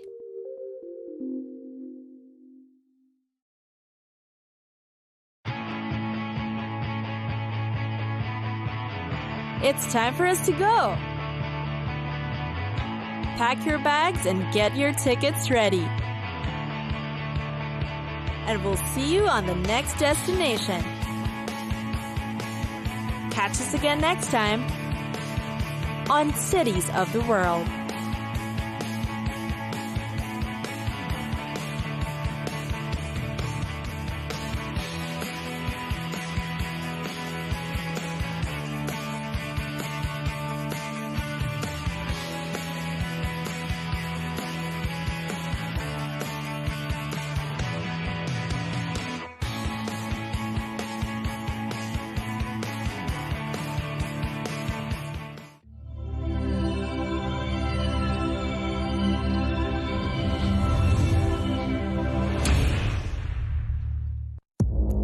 Our allies, in many cases, are worse than our enemies. Stay informed and connected with the latest international headlines. There obviously is a risk. From breaking news to in-depth analysis, it would appear that this war is coming to an end. Who buys this stuff? Investors, pension funds. We deliver the most important developments straight to your screen. Iran always wanted to deal with militia. Join us for compelling, expert-driven conversations. A curfew order has been established. And an insightful look at the issues shaping our world today. There are lots of proposals about European architecture for security. I'm Leigh Ann Gerrans. And this is W News. We dealt with this when I was Chief of Staff in the first term. Where you don't just hear the headlines, you get